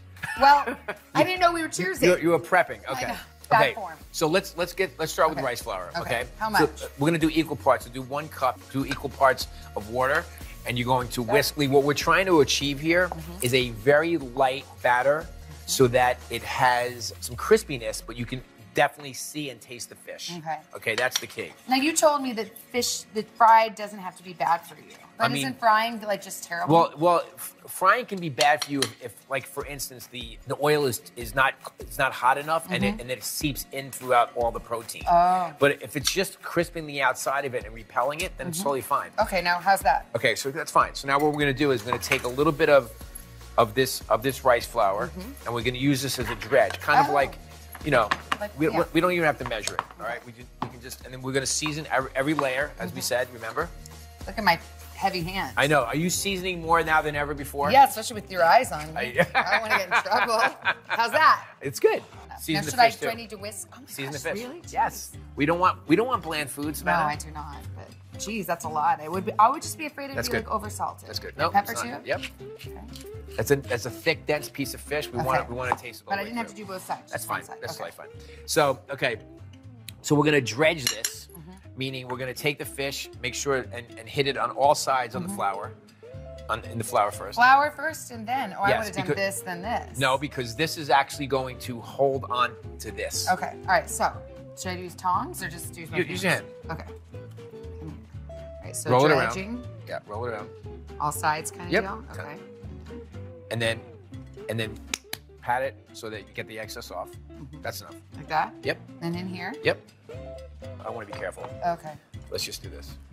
Yeah. With me. Okay.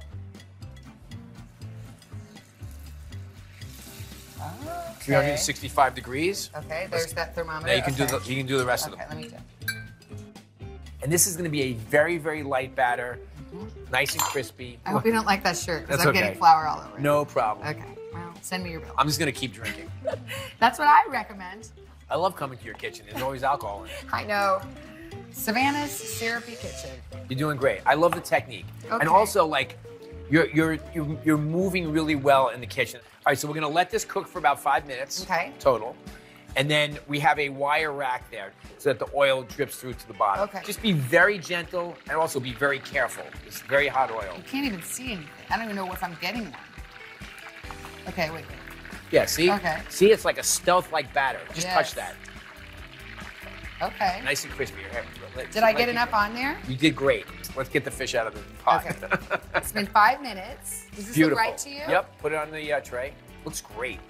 Look at that. That's gorgeous. It does. Ooh, I didn't stick the landing. So great. Okay.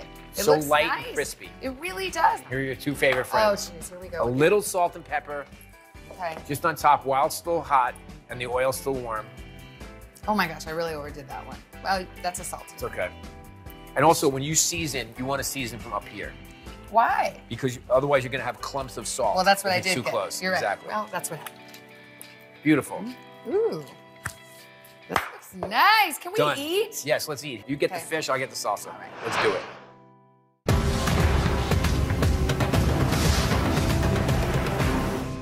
We're here to start conversations about the big things happening in our world. Because it's not my job to tell you what to think. My job is to think about what you tell me.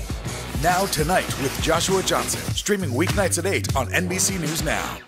These days, it feels like the news never stops. So let's get into it. What's happening right now, what it all means for you for an hour every day. It can be hard to keep up, so let's get started together. Hallie Jackson Now, weekdays at 5 on NBC News Now.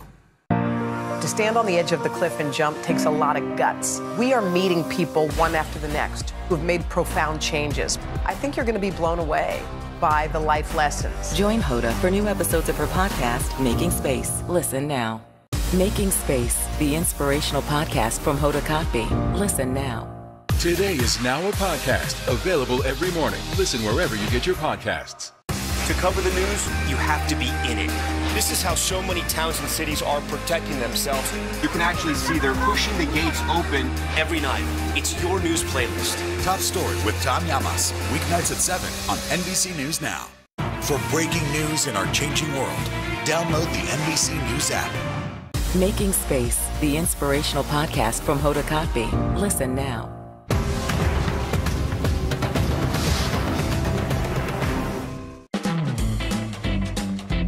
Look at this feast we've made. Fantastic. But it's not just for TV. I actually learned something today. I know. How are you gonna create your fish taco? Okay, so we have some tortillas here. Yeah. Nice and warm. Oh, that looks like a nice tortilla. I'm gonna teach you a secret. Don't take the one on the top. Take the one in the middle because it's more pliable. Oh, how interesting. You see it? Yeah. Yeah. Okay. I take a little avocado relish. And then you can take a piece of fish. Fish on top. Oh my gosh. A little mango salsa. Thank you. Oh my gosh, this looks so good. Right? Yeah. And then what I like to do is just kind of squeeze a lime on top. Oh yeah. That's good. And then you can take a little cilantro, maybe just a sprig, and put it on top. You can just pick up your tortilla, and you have a fish taco. Oh my gosh, this is a big bite. Turn the camera away. It's Well, not you gonna be pretty. taste the fish. You know, it's like. Oh my god. It's so good. Don't look at me. It's so good. It's light and crispy. You did a great job cooking the fish. And this is obviously great for, to make a taco. But also, you can also do, serve it as, fish and chips. Oh, my kids would love that with this ketchup. Just remember this. Flavor is very important, but contrast of texture is just as important in eating and cooking. All right, I gotta try this crab cake now. That is so good. Tastes like crab. It tastes like crab. And that's the cake. I would say that's the best crab cake I ever had. Best crab cake you ever made. Yeah, that's true. Only crab cake I ever made, but yum, that is delish. And I love this chunky tartar sauce. This is delicious. I am so proud of myself. I'm proud of you. I'm proud of you. Cheers. Thank you. You've been on a long journey with me, Bobby. Savannah, invite me back anytime. I'm here to teach.